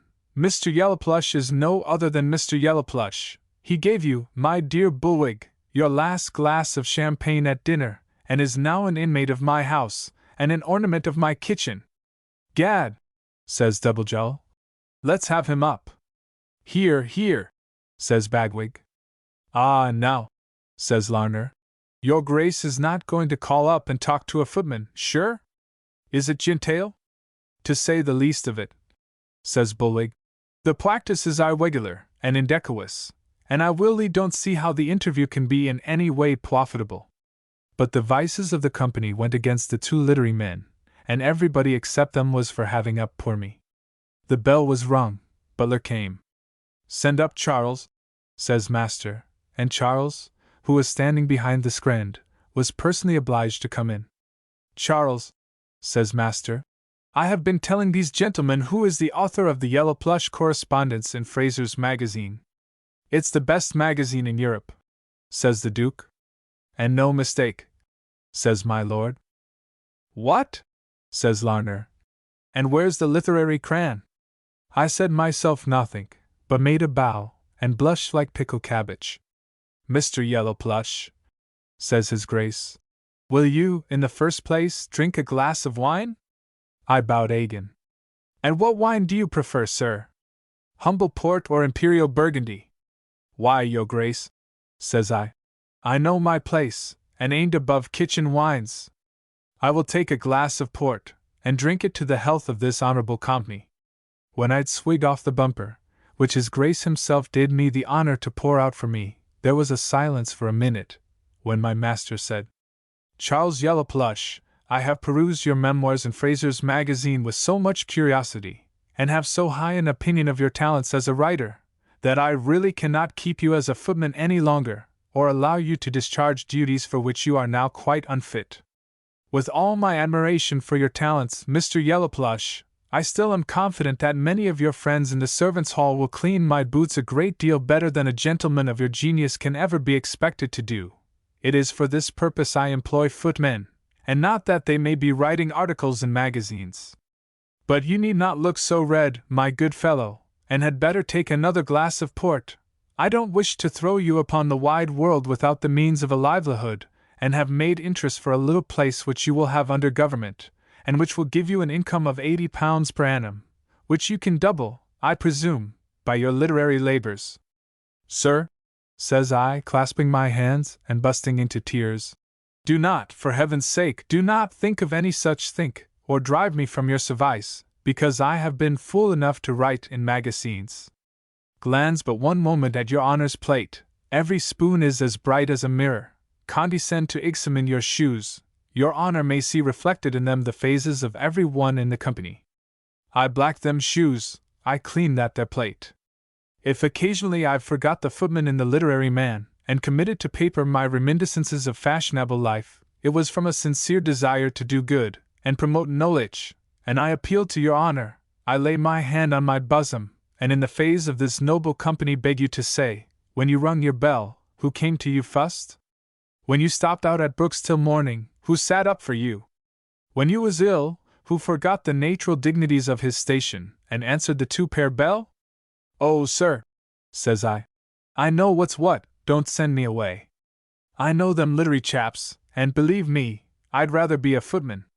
The work's not so hard, the pay is better, the victuals incomparably superior. I have but to clean my things, and run my errands, and you put clothes on my back, and meat in my mouth. Sir! Mr. Bullwig! And I right? Shall I quit my station and sink, that is to say, rise, to yours? Bullwig was violently affected. A tear stood in his glistening eye. Yellowplush, says he, seizing my hand. You are right. Quit not your present occupation.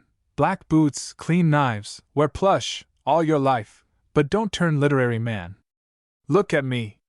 I am the first novelist in Europe. I have ranged with eagle wing over the wide regions of literature, and perched on every eminence in its turn. I have gazed with eagle eyes on the sun of philosophy, and fathomed the mysterious depths of the human mind. All languages are familiar to me, all thoughts are known to me, all men understood by me. I have gathered wisdom from the honeyed lips of Plato, as we wandered in the gardens of aka.ms, wisdom, too, from the mouth of Job Johnson, as we smoked our baccy in 7 Dials. Such must be the studies, and such is the mission, in this world, of the poet-philosopher. But the knowledge is only emptiness, the initiation is but misery, the initiated, a man shunned and banned by his fellows. Oh, said Bulwig, clasping his hands, and throwing his fine eyes up to the chandelier, the curse of Prometheus descends upon his was. Wrath and punishment pursue them from generation to generation. What to genius, the heaven scaler, the fire stealer? What and thrice bitter desolation? Earth is the walk on which Zeus, remorseless, stretches his withing victim, men, the vultures that feed and fatten on him. Ai. It is agony eternal, groaning and solitary despair. And you, Yellowplush, would penetrate these mistwise, you would raise the awful veil, and stand in the tremendous presence. Beware, as you value your peace, beware. Withal, wash neophyte. For heaven's sake, oh, for heaven's sake. Here he looked round with agony. Give me a glass of Bondian water, for this clod is beginning to disagree with me.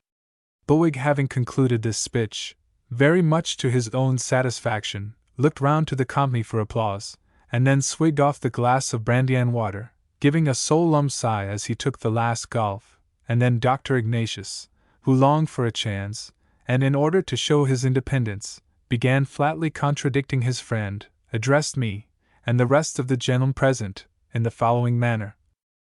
Hark ye, says he, my gosson, don't be led astray by the nonsense of that divil of a Bulwig.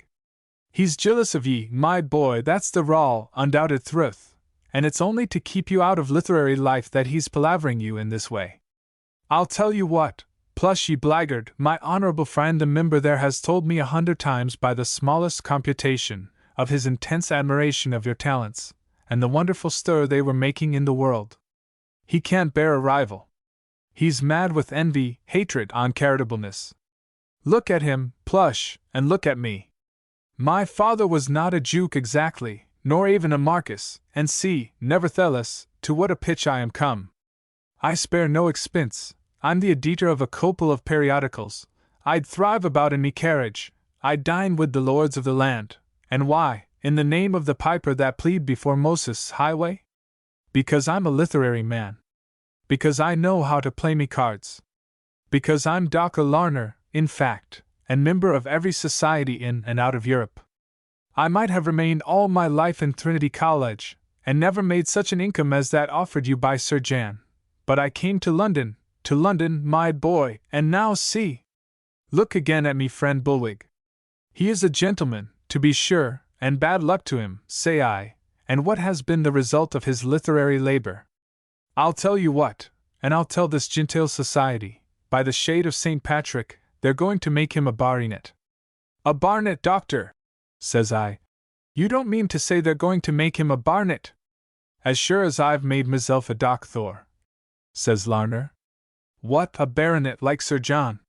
The divil a bit else. And pray what for? What for? Says Bulwig. Ask the history of literature what for. Ask Colburn, ask Bentley, ask Saunders and Otley, ask the great British nation what for. The blood in my veins comes purified through 10,000 years of chivalrous ancestry, but that is neither here nor there. My political principles, the equal rights which I have advocated, the great cause of freedom that I have celebrated, are known to all. But this, I confess, has nothing to do with the question. No, the question is this: on the throne of Lightwatcher I stand unrivalled, preeminent, and the British government, hallowing genius in me, compliments the British nation by lifting into the bosom of the hereditary nobility, the most gifted member of the democracy. The honorable gentleman here sunk down amidst repeated cheers. Sir John, says I, And my Lord Duke, the words of my reverend friend Ignatius, and the remarks of the honourable gentleman who has just sate down, have made me change the determination which I had the honour of expressing just now. I accept the £80 a year, knowing that I shall have plenty of time for pursuing my literary career, and hoping some day to sit on that same bench of baronites, which is decorated by the presence of my honourable friend. Why shouldn't I? It's true I ain't done anythink as yet to deserve such an honour, and it's very probable that I never shall. But what then, quoi donc, as our friends say? I'd much rather have a coat of arms than a coat of livery. I'd much rather have my blood-red hand sprawling in the middle of a shield than underneath a tea-tray. A baronet I will be, and in consequence must cease to be a footman. As to my political principles, these, I confess, ain't settled. They are, I know, necessary, but they ain't necessary until asked for. Besides, I regular read the satirist newspaper, and so ignorance on this pint would be inexcusable. But if one man can get to be a doctor, and another a baronet, and another a captain in the navy, and another a countess, and another the wife of a governor of the Cape of Good Hope, I begin to perceive that the literary trade ain't such a very bad un, especially if you're up to snuff, and know what's o'clock. I'll learn to make myself useful, in the first place, then I'll learn to spell, and I trust, by reading the novels of the honourable member, and the scientific treatises of the Reverend Doctor, I may find the secret of success, and get a little for my own share. I've several friends in the press, having paid for many of those chaps' drink, and given them other treats, and so I think I've got all the emoluments of success. Therefore, I am determined, as I said, to accept your kind offer, and beg to withdraw the words which I made use of when I refused your hospitable offer. I must, however. I wish you'd withdraw yourself, said Sir John, bursting into a most extraordinary rage, and not interrupt the company with your infernal talk. Go down, and get us coffee, and hark ye! Hold your impertinent tongue, or I'll break every bone in your body. You shall have the place as I said, and while you're in my service you shall be my servant, but you don't stay in my service after tomorrow. Go downstairs, sir, and don't stand staring here. In this abrupt way my evening ended. It's with a melancholy regret that I think what came of it. I don't wear plush any more. I am an altered, a wiser, and I trust, a better man. I'm about a novel, having made great progress in spelling, in the style of my friend Bulwig, and preparing for publication, in the Doctor's Cyclopedia, The Lives of Eminent British and Foreign Washerwomen. Skimmings from The Diary of George IV. Charles Yellowplush, Esq., to Oliver York, Esq. *. Dear Y. Taking advantage of the Christmas holidays, Sir John me, who is a member of Parliament, had gone down to our place in Yorkshire for 6 weeks, to shoot grouse and woodcocks, and enjoy old English hospitality. This ugly Kennedy business unluckily put an end to our sports in the country, and brought us up to Buckley Square as fast as 4 posters could gallop. When there, I found your parcel, containing the 2 volumes of a new book, which, as I have been away from the literary world, and implied solely in athletic exercises, have been laying neglected in my pantry, among my knife-clothes, and decanters, and blacking bottles, and bedroom candles, and things.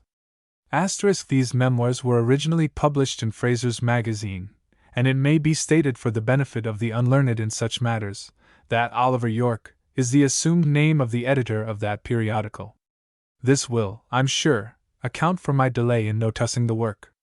I see several of the papers and magazines have been beforehand with me, and have given their opinions concerning it, especially the Quotley Review, which has most mercilessly cut to pieces the author of this Diary of the Times of George IV. Diary illustrative of the times of George IV, interspersed with original letters from the late Queen Caroline, and from various other distinguished persons. In 2 volumes, London, 1838. Henry Colburn. That it's a woman who wrote it is evident from the style of the writing, as well as from certain proofs in the book itself. Most certainly a female wrote this diary, but who this diary maid may be, I, in course, can't conjecture, and indeed, common gallantry forbids me to ask. I can only judge of the book itself, which, it appears to me, is clearly trenching upon my ground and favorite subjects, viz. fashionable life, as exhibited in the houses of the nobility, gentry, and royal family. But I bear no malice.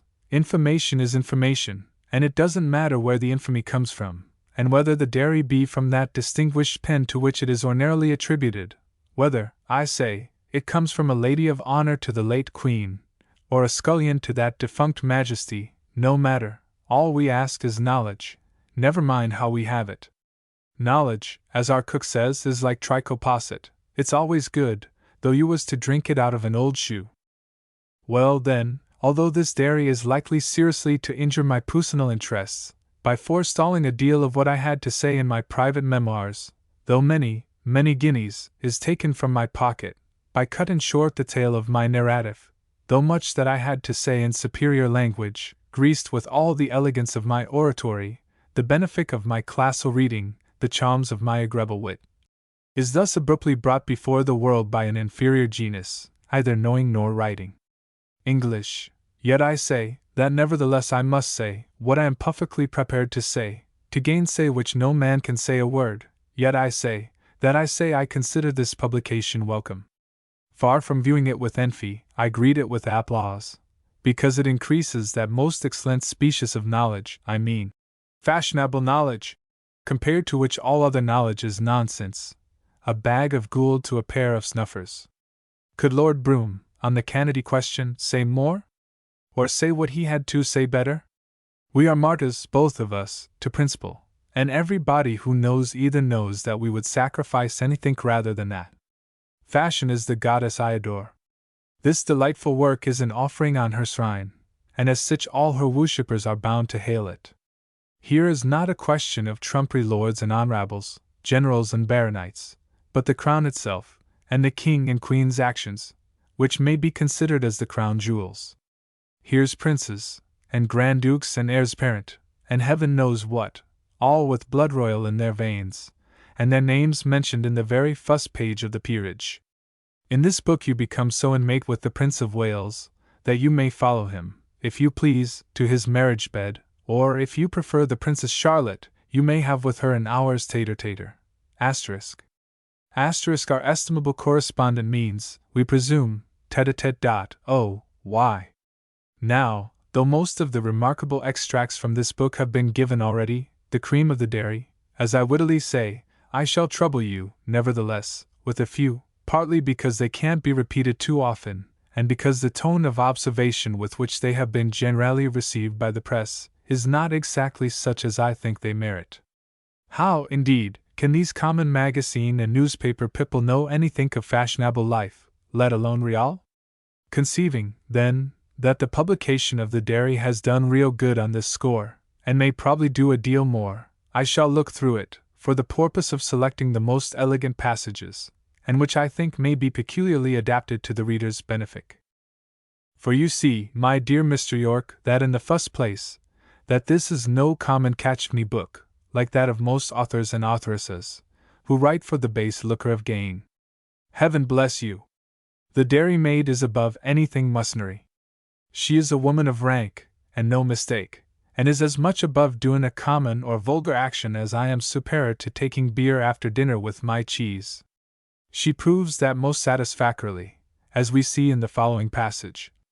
Her Royal Highness came to me, and having spoken a few phrases on different subjects, produced all the papers she wishes to have published, her whole correspondence with the Prince relative to Lady J.'s dismissal, his subsequent neglect of the Princess, and finally, the acquittal of her supposed guilt, signed by the Duke of Portland, and C.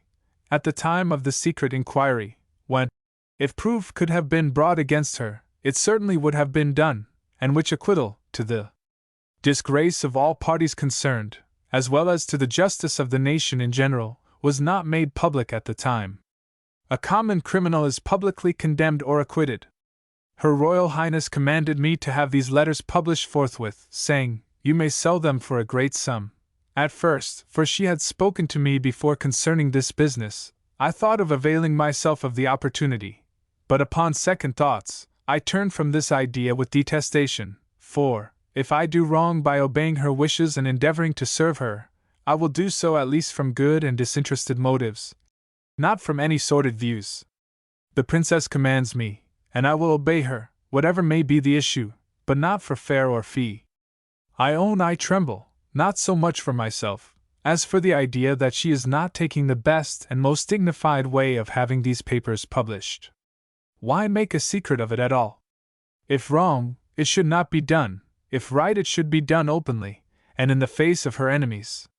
In Her Royal Highness's case, as in that of wronged princes in general, why do they shrink from straightforward dealings, and rather have recourse to crooked policy? I wish, in this particular instance, I could make Her Royal Highness feel thus, but she is naturally indignant at being falsely accused, and will not condescend to an avowed explanation. Can anything be more just and honorable than this? The dairy lady is quite fair and above board. A clear stage, says she, and no favor. I won't do behind my back what I am ashamed of before my face, not I. No more she does, for you see that, though she was offered this manuscript by the princess for nothing, though she knew that she could actually get for it a large sum of money, she was above it, like an honest, noble, grateful, fashionable woman, as she was. She abhors secrecy, and never will have records to disguise or crooked policy. This ought to be an answer to them radical sneerers, who pretend that they are the equals of fashionable people, whereas it's a well-known fact that the vulgar rogues have no notion of honor. And after this positive declaration, which reflects honor on her ladyship, long life to her. I've often waited behind her chair. After this positive declaration that, even for the purpose of defending her missus, she was so high-minded as to refuse anything like a peculiarly consideration, it is actually asserted in the public prints by a bookseller that he has given her £1,000 for the dairy. £1,000! Nonsense! It's a figment! A base libel! This woman take £1,000 in a matter where her dear mistress, friend, and benefactress was concerned. Never! 1,000 bagonets would be more preferable to a woman of her exquisite feelings and fashion. But to prose. It's been objected to me, when I wrote some of my experiences in fashionable life, that my language was occasionally vulgar, and not such as is generally used in those exquisite families which I frequent. Now, I'll lay a wager that there is in this book, wrote as all the world knows, by a really lady, and speaking of kings and queens as if they were as common as sandboys, there is in this book more vulgarity than ever I displayed, more nastiness than ever I would dare to think on, and more bad grammar than ever I wrote since I was a boy at school. As for orthography, every gentleman has his own, never mind spellin', I say, so long as the sense is right. Let me here quote a letter from a correspondent of this charming lady of honor, and a very nice correspondent he is, too, without any mistake. Lady O, poor Lady O, knows the rules of prudence, I fear me, as imperfectly as she doth those of the Greek and Latin grammars, or she hath let her brother, who is a sad swine, become master of her secrets, and then contrived to quarrel with him. You would see the outline of the melange in the newspapers, but not the report that Mr. S. is about to publish a pamphlet, as an addition to the Harleian tracts, setting forth the amatory adventures of his sister. We shall break our necks in haste to buy it, of course crying shameful all the while, and it is said that Lady O. is to be cut, which I cannot entirely believe. Let her tell 2 or 3 old women about town that they are young and handsome, and give some well-timed parties, and she may still keep the society which she hath been used to. The times are not so hard as they once were, when a woman could not construe Magna Carta with anything like impunity. People were full as gallant many years ago. But the days are gone by wherein my Lord Protector of the Commonwealth of England was wont to go a love-making to Mrs. Fleetwood, with the Bible under his arm. And so Miss Jackie Gordon is really clothed with a husband at last, and Miss Laura Manners left without a mate. She and Lord Stair should marry and have children in mere revenge. As to Miss Gordon, she's a Venus well suited for such a Vulcan, whom nothing but money and a title could have rendered tolerable, even to a kitchen wench. It is said that the matrimonial correspondence between this couple is to be published, full of sad scandalous relations, of which you may be sure scarcely a word is true. In former times, the Duchess of St. made use of these elegant epistles in order to intimidate Lady Johnstone, but that ruse would not avail, so in spite, they are to be printed. What a cargo of amiable creatures! Yet will some people scarcely believe in the existence of pandemonium. Tuesday morning. You are perfectly right respecting the hot rooms here, which we all cry out against, and all find very comfortable, much more so than the cold sands and bleak neighborhood of the sea, which looks vastly well in one of Vandervelde's pictures hung upon crimson damask, but hideous and shocking in reality. H. and his L, talking of parties, were last night at Cholmondeley House, but seem not to ripen in their love. He is certainly good-humored, and I believe, good-hearted, so deserves a good wife, but his Cara seems a genuine London miss made up of many affectations. Will she form a comfortable helpmate? For me, I like not her origin, and deem many strange things to run in blood, besides madness and the Hanoverian evil. Thursday. I verily do believe that I shall never get to the end of this small sheet of paper, so many unheard of interruptions have I had, and now I have been to Vauxhall, and caught the toothache. I was of Lady B, M and H-S party, very dull, the lady giving us all a supper after our promenade. He ate a great deal of ice, although he did not seem to require it, and she phased it lest you do enough not only to have melted all the ice which he swallowed, but his own hard heart into the bargain. The thing will not do. In the meantime, Miss Long hath become quite cruel to Wellesley Pole, and divides her favour equally between Lords Killeen and Kilworth, two as simple Irishmen as ever gave birth to a bull. I wish to Hymen that she were fairly married, for all this pother gives one a disgusting picture of human nature. A disgusting picture of human nature, indeed, and isn't he who moralizes about it, and she to whom he writes, a couple of pretty heads in the same piece? Which, Mr. York, is the wust, the scandal or the scandalmongers? See what it is to be a moral man of fashion. First, he scrapes together all the bad stories about all the people of his acquaintance. He goes to a ball, and laughs or sneers at everybody there. He is asked to a dinner, and brings away, along with meat and wine to his heart's content, a sour stomach filled with nasty stories of all the people present there. He has such a squeamish appetite that all the world seems to disagree with him. And what has he got to say to his delicate female friend? Why that, first, Mr. S. is going to publish indecent stories about Lady O, his sister, which everybody's going to buy. Next, that Miss Gordon is going to be clothed with an usband, and that all their matrimonial correspondence is to be published too. 3. That Lord H. is going to be married, but there's something wrong in his wife's blood. 4. Miss Long has cut Mr. Wellesley, and is gone after 2 Irish lords. Wouldn't you fancy, now, that the author of such a letter, instead of writin' about people of tip-top quality, was describin' Vinegar Yard? Would you believe that the lady he was written to was a chaste, modest lady of honor, and mother of a family? Oh, trumpery! Oh, Morris!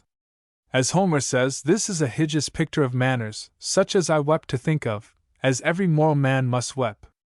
The above is one pretty picture of merely fashionable life. What follows is about families even higher situated than the most fashionable. Here we have the Princess Regent, her daughter the Princess Charlotte, her grandmamma the old Queen, and Her Majesty's daughters the 2 princesses. If this is not high life, I don't know where it is to be found, and it's pleasing to see what affection and harmony reigns in such an exalted sphere. Sunday 24th. Yesterday, the Princess went to meet the Princess Charlotte at Kensington. Lady told me that, when the latter arrived, she rushed up to her mother and said, for God's sake, be civil to her, meaning the Duchess of Leeds, who followed her. Lady said she felt sorry for the latter, but when the Princess of Wales talked to her, she soon became so free and easy that one could not have any feeling about her feelings. Princess Charlotte, I was told, was looking handsome, very pale, but her head more becomingly dressed, that is to say, less dressed than usual. Her figure is of that full round shape which is now in its prime, but she disfigures herself by wearing her bodice so short that she literally has no waist. Her feet are very pretty, and so are her hands and arms, and her ears, and the shape of her head. Her countenance is expressive, when she allows her passions to play upon it, and I never saw any face, with so little shade, express so many powerful and varied emotions. Lady told me that the Princess Charlotte talked to her about her situation and said, in a very quiet but determined way, she would not bear it, and that as soon as Parliament met she intended to come to Warwick House and remain there, that she was also determined not to consider the Duchess of Leeds as her governess but only as her First Lady. She made many observations on other persons and subjects, and appears to be very quick, very penetrating, but imperious and wilful. There is a tone of romance, too, in her character, which will only serve to mislead her. She told her mother that there had been a great battle at Windsor between the Queen and the Prince, the former refusing to give up Miss Knight from her own person to attend on Princess Charlotte as sub-governess. But the Prince Regent had gone to Windsor himself, and insisted on her doing so, and the old Begin was forced to submit, but has been ill ever since, and Sir Henry Halford declared it was a complete breaking up of her constitution, to the great delight of the two princesses, who were talking about this affair. Miss Knight was the very person they wish to have. They think they can do as they like with her. It has been ordered that the Princess Charlotte should not see her mother alone for a single moment, but the latter went into her room, stuffed a pair of large shoes full of papers, and having given them to her daughter, she went home. Lady told me everything was written down and sent to Mr. Brougham next day. See what discord will creep even into the best regulated families. Here are 6 of them, viz., the Queen and her 2 daughters, her son, and his wife and daughter, and the manner in which they hate one another is a complete puzzle. The old Queen, by their squabbles, is on the point of death, and her 2 dutiful daughters are delighted at the news. What a happy, fashionable, Christian family! Oh, Mr. York, if this is the way in the drawing-rooms, I'm quite content to live below, in peace and charity with all men, writin', as I am now, in my pantry, or else havin' a quiet game at cards in the servants' hall. With us there's no bitter, wicked, quarreling of this sort. We don't hate our children, or bully our mothers, or wish 'em dead when they're sick, as this dairywoman says kings and queens do. When we're writing to our friends or sweethearts, we don't fill our letters with nasty stories, talking away the character of our fellow servants, as this maid of honor's amusin' moral friend does. But, in course, it's not for us to judge of our betters. These great people are a superior race, and we can't comprehend their ways. Do you recollect, it's 20 years ago now, how a beautiful princess died and given birth to a poor baby, and how the whole nation of Hendland W.P., as though it was one man, over that sweet woman and child, in which were centered the hopes of every one of us, and of which each was as proud as of his own wife or infant? Do you recollect how poor fellows spent their last shillin' to buy a black crape for their hats, and clergymen cried in the pulpit, and the whole country through was no better than a great dismal funeral? Do you recollect, Mr. York, who was the person that we all took on so about? We called her the Princess Charlotte of Wales, and we value out a single drop of her blood more than the whole heartless body of her father. Well, we looked up to her as a kind of saint or angel, and blessed God, such foolish loyal English people as we were in those days, who had sent this sweet lady to rule over us. But heaven bless you! It was only superstition. She was no better than she should be, as it turns out, or at least the dairymaid says so. No better? If my daughters or yours was one half so bad, we'd as lief be dead ourselves, and they hanged. But listen to this pretty charitable story, and a truce to reflections. Sunday, January 9, 1814. Yesterday, according to appointment, I went to Princess Charlotte. Found at Warwick House the harp player, Dizzy, was asked to remain and listen to his performance, but was talked to during the whole time, which completely prevented all possibility of listening to the music. The Duchess of Leeds and her daughter were in the room, but left it soon.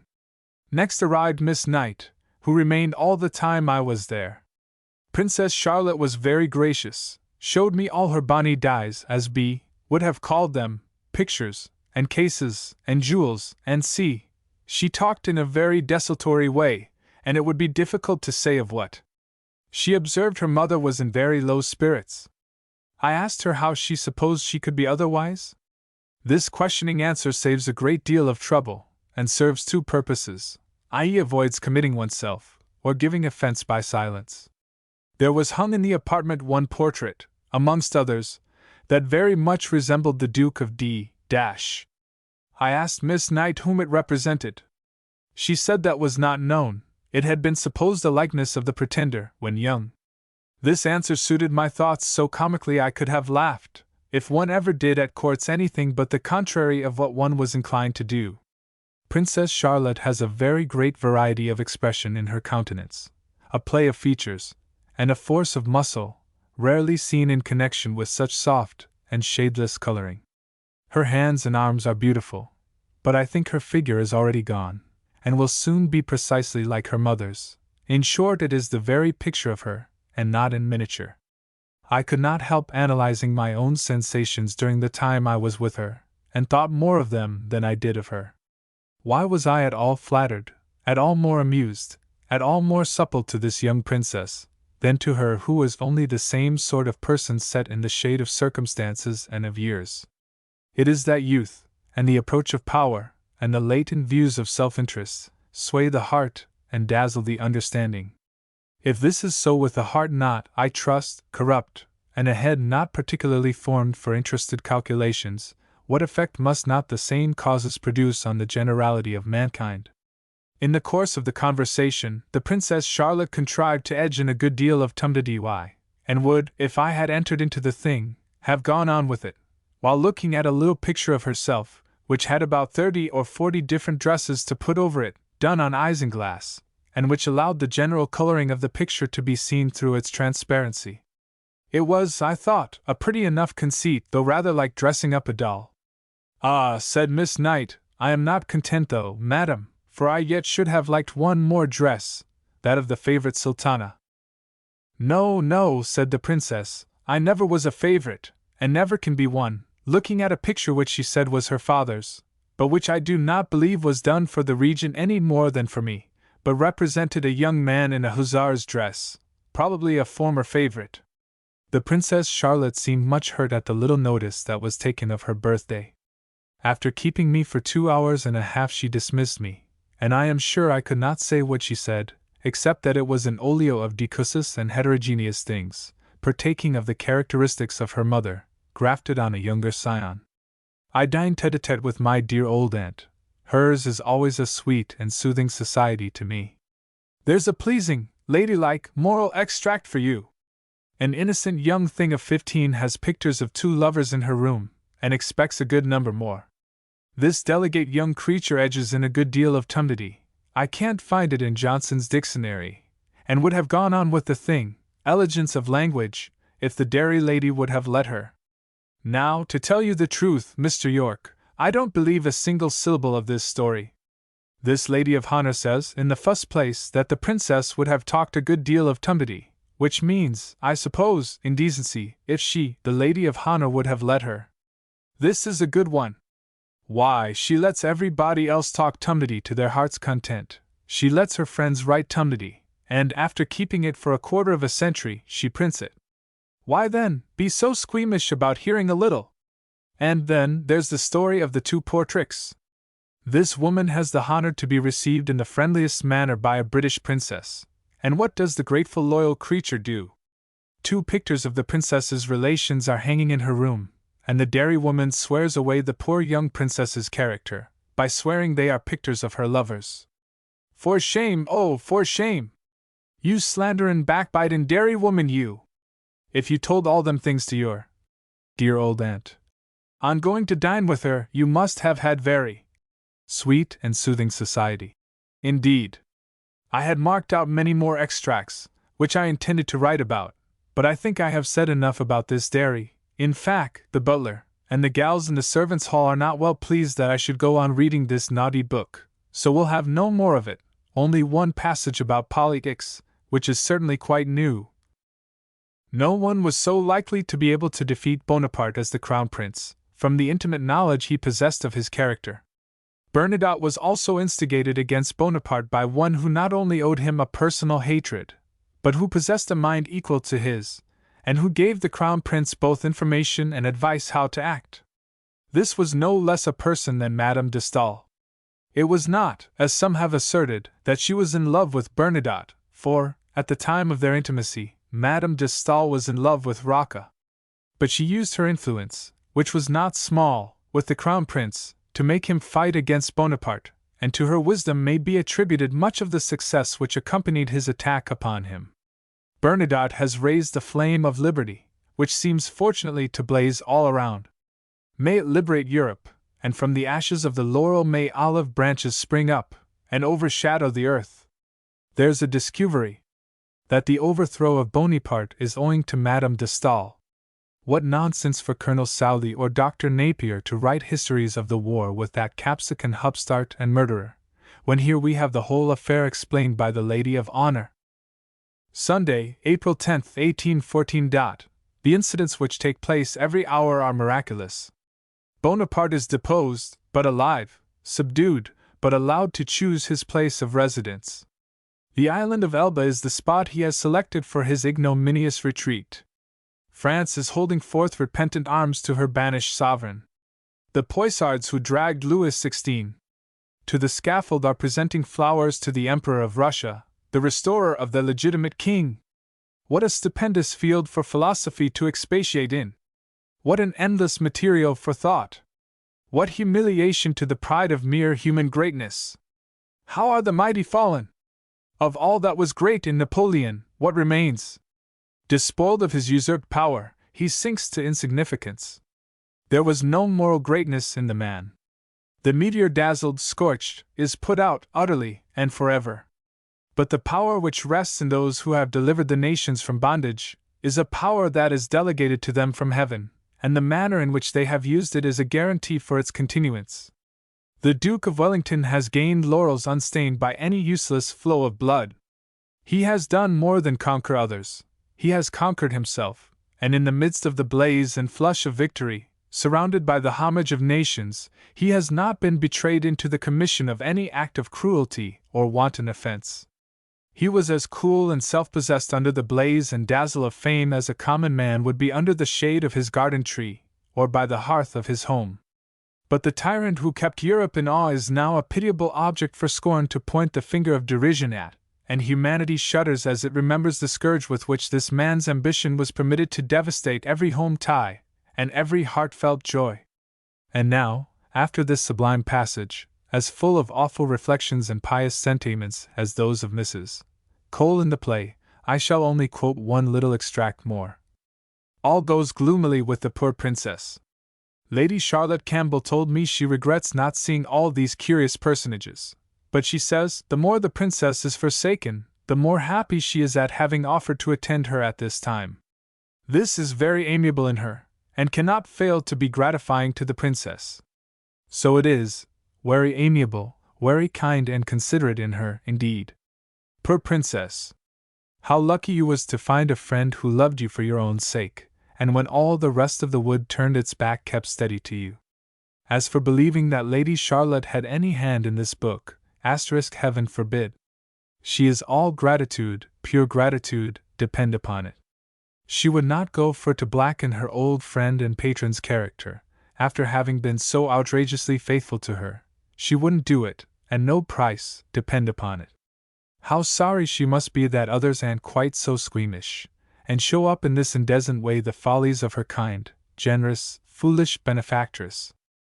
The authorized announcement in the John Bull newspaper sets this question at rest. It is declared that her ladyship is not the writer of the diary. O.Y. Epistles to the Literati. CHSYLLWPLSH, ESQ, to Sir Edward Lytton Bulwer, B.T., John Thomas Smith, ESQ, to C.S.Y.H., ESQ notice. The substances of the following article are as follows. Me and my friend, the celebrated Mr. Smith, recognized each other in the Haymarket Theatre, during the performance of the new play. I was sent in the gallery, and some out to him, he was in the pit, to join us after the play, over a glass of beer and a cold oyster, in my pantry, the family being out. Smith came as appointed. We discoursed on the subject of the comedy, and after several glasses, we each of us agreed to write a letter to the other, giving our notions of the piece. Paper was brought that moment, and Smith writing his article across the knife board, I dashed off mine on the dresser. Our agreement was that I, being remarkable for my style of writing, should criticize the language, whilst he should take up with the plot of the play, and the candid reader will pardon me for having altered the original address of my letter, and directed it to Sir Edward himself, and for having incorporated Smith's remarks in the midst of my own. Mayfair, Nov. 30, 1839. Midnight.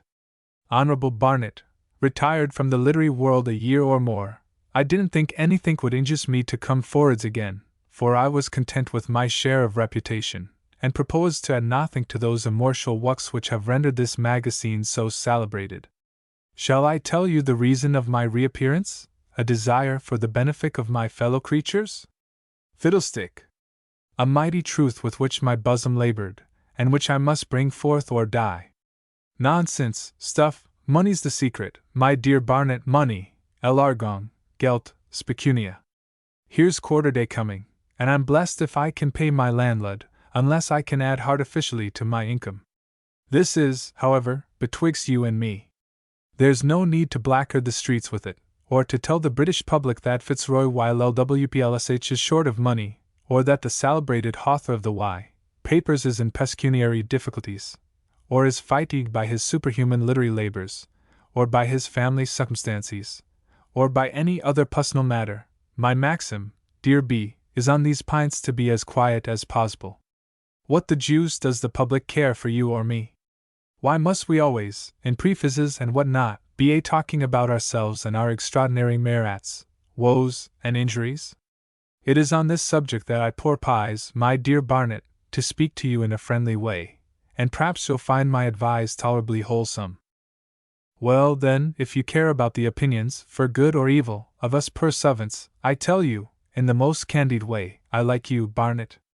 I've had my fling at you in my day, for, entry new, that last story I wrote about you and Larner was as big a bouncer as ever was. I've had my fling at you, but I like you. One may object to an immense deal of your writings, which, betwixt you and me, contain more sham sentiment, sham morality, sham poetry, than you'd like to own. But in spite of this, there's the stuff in you, you've a kind and loyal heart in you, Barnet, a trifle debauched, perhaps, a keen eye, especially for what's comic. As for your tragedy, it's mighty flatulent, and a ready pleasant pen. The man who says you are an as is an as himself. Don't believe him, Barnet. Not that I suppose you will, for if I've formed a correct opinion of you from your works, you think your small bear as good as most men's, every man does, and why not? We brew, and we love our own tap, amen. But the pint betwixt us is this stupid, absurd way of crying out, because the public don't like it too. Why should they, my dear Barnet? You may vow that they are fools, or that the critics are your enemies, or that the would you judge your poems by your critical rules, and not their own. You may beat your breast, and vow you are a martyr, and you won't mend the matter. Take heart, man! You're not so miserable after all. Your spirits need not be so very cast down. You are not so very badly paid. I'd lay a wager that you make, with one thing or another, plays, novels, pamphlets, and little odd jobs here and there, your 3,000 a year. There's many a man, dear Boig, that works for less, and lives content. Why shouldn't you? 3,000 a year is no such bad thing, let alone the Barnetsy. It must be a great comfort to have that bloody hand in your sketching. But don't you see, that in a wood naturally envious, wicked, and fond of a joke, this very Barnetsy, these very complaints, this ceaseless groaning, and moaning, and whining of yours, is exactly the thing which makes people laugh and sneer more? If you were ever at a great school, you must recollect who was the boy most bullied, and buffeted, and pursued, he who minded it most. He who could take a basting got but few. He who roared and WP because the naughty boys called him nicknames, was nicknamed Wuss and Wuss. I recollect there was at our school, in Smithfield, a chap of this milksop, Spooner's sort, who appeared among the romping, ragged fellers in a fine flanning dressing gown that his mamma had given him. That poor boy was beaten in a way that his dear ma and aunts didn't know him. His fine flanning dressing gown was torn all to ribbings, and he got no peas in the school ever after, but was obliged to be taken to some other seminary, where, I make no doubt, he was paid off exactly in the same way. Do you take the allegory, my dear Barnet? Mutato nomine, you know what I mean. You are the boy, and your barnetcy is the dressing gown. You dress yourself out finer than other chaps, and they all begin to salt and hustle you. It's human nature, Barnet. You show weakness, think of your dear ma, mayhap, and begin to cry. It's all over with you. The whole school is at you, upper boys and under, big and little. The dirtiest little fag in the place will pipe out blackguard names at you, and takes his puny tug at your tail. The only way to avoid such conspiracies is to put a pair of stout shoulders forwards, and bust through the crowd of ragamuffins. A good bold fellow doubles his fist, and cries, "Wha dares meddle why me?" When Scott got his barnetcy, for instance, did any one of us cry out? No, by the laws he was our master, and would betide the chap that said nay to him. But there's barnets and barnets. Do you recollect that fine chapter in Squintin Durward about the two fellows and cups at the siege of the bishop's castle? One of them was a brave warner, and kept his cup. They strangled the other chap, strangled him, and laughed at him too. With respect, then, to the barnetcy pint, this is my advice: brazen it out. Us literary men I take to be like a pack of schoolboys, childish, greedy, envious, holding by our friends, and always ready to fight. What must be a man's conduct among such? He must either take no notice, and pass unmajestic, or else turn round and pummel soundly, 1, 2, right and left, ding-dong over the face and eyes. Above all, never acknowledge that he is hurt. Years ago, for instance, we've no ill blood, but only mention this by way of example, you began a sparring with this magazine. Law bless you, such a ridiculous game I never see. A man so belabored, beflustered, bewalloped, was never known. It was the laugh of the whole town. Your intellectual nature, respected Barnet, is not physically adapted, so to speak, for encounters of this sort. You must not indulge in combats with us coarse bullies of the press. You have not the stamina for a regular set to. What, then, is your plan? In the midst of the mob to pass as quiet as you can. You won't be undisturbed. Who is? Some stray kicks and buffets will fall to you. Mortal man is subject to such. But if you begin to wince and cry out, and set up for a martyr, would betide you. These remarks, personal as I confess them to be, are yet, I assure you, written in perfect good nature, and have been inspired by your play of the sea captain, and prefaced to it, which latter is on matters entirely personal, and will, therefore, I trust, excuse this kind of ad hominem, as they say, discussion. I propose, Honorable Barnet, to consider calmly this play in preface, and to speak of both with that honesty which, in the pantry or study, I've been always famous for. Let us, in the first place, listen to the opening of the preface of the 4th edition. No one can be more sensible than I am of the many faults and deficiencies to be found in this play, but perhaps, when it is considered how very rarely it has happened in the history of our dramatic literature that good acting plays have been produced, except by those who have either been actors themselves, or formed their habits of literature, almost of life, behind the scenes, I might have looked for a criticism more generous, and less exacting and rigorous, than that by which the attempts of an author accustomed to another class of composition have been received by a large proportion of the periodical press. It is scarcely possible, indeed, that this play should not contain faults of two kinds: first, the faults of one who has necessarily much to learn in the mechanism of his art, and secondly, of one who, having written largely in the narrative style of fiction, may not unfrequently mistake the effects of a novel for the effects of a drama. I may add to these, perhaps, the deficiencies that arise from uncertain health and broken spirits, which render the author more susceptible than he might have been some years since to that spirit of depreciation and hostility which it has been his misfortune to excite amongst the general contributors to the periodical press, for the consciousness that every endeavor will be made to cavil, to distort, to misrepresent, and, in fine, if possible, to run down, will occasionally haunt even the hours of composition, to check the inspiration, and damp the ardor. Having confessed thus much frankly and fairly, and with the hope that I may ultimately do better, should I continue to write for the stage, which nothing but an assurance that, with all my defects, I may yet bring some little aid to the drama, at a time when any aid, however humble, ought to be welcome to the lovers of the art, could induce me to do May I be permitted to say a few words as to some of the objections which have been made against this play? Now, my dear sir, look what a pretty number of pleas you put forwards here, why your play shouldn't be good. First, good plays are almost always written by actors. Second, you are a novice to the style of composition. Third, you may be mistaken in your effects, being a novelist by trade, and not a playwright. Fourthly, you're in such bad health and spirits. Fifthly, you're so afraid of the critics that they damp your ardor. For shame, man! What confessions is these? What painful puling and piping? You're not a babby. I take you to be some 7 or 38 years old. In the morning of youth, as the philosopher says. Don't let any such nonsense take your reason prisoner. What, you, an old hand amongst us, an old soldier of our sovereign queen the press, you, who have had the best pay, have held the topmost rank, aye, and deserve them too, if you left to quote me in sagety, and say, I am a man of genius, while LWPLSH says so. You to lose heart, and cry Piccavee, and begin to howl, because little boys fling stones at you. Fie, man! Take courage, and bearing the toes of your blood-red hand, as the poet says, punish us, if we've offended you, punish us like a man, or bear your own punishment like a man. Don't try to come off with such miserable logic as that above. What do you?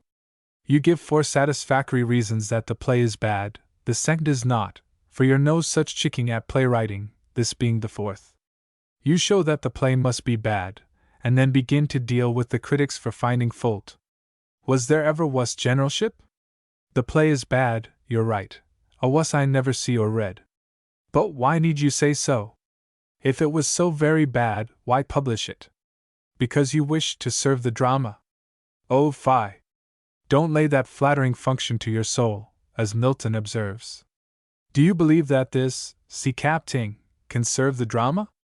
Did you never intend that it should serve anything, or anybody else? Of course you did. You wrote it for money, money from the manager, money from the bookseller, for the same reason that I write this. Sir, Shakespeare wrote for the very same reasons, and I never heard that he bragged about serving the drama. Away with this canting about great motifs. Let us not be too proud, my dear Barnet, and fancy ourselves martyrs of the truth, martyrs or apostles. We are but tradesmen, working for bread, and not for righteousness' sake. Let's try and work honestly, but don't let us be prating pompously about our sacred calling. The tailor who makes your coats, and very well they are made too, with the best of velvet collars, I say Stulls, or Niji, might cry out that their motifs were but to assert the eternal truth of tailoring, with just as much reason, and who would believe them? Well, after this acknowledgment that the play is bad, comes several pages of attack on the critics, and the fault those gentry have found with it. With these I shan't middle for the present. You defend all the characters one by one, and conclude your remarks as follows.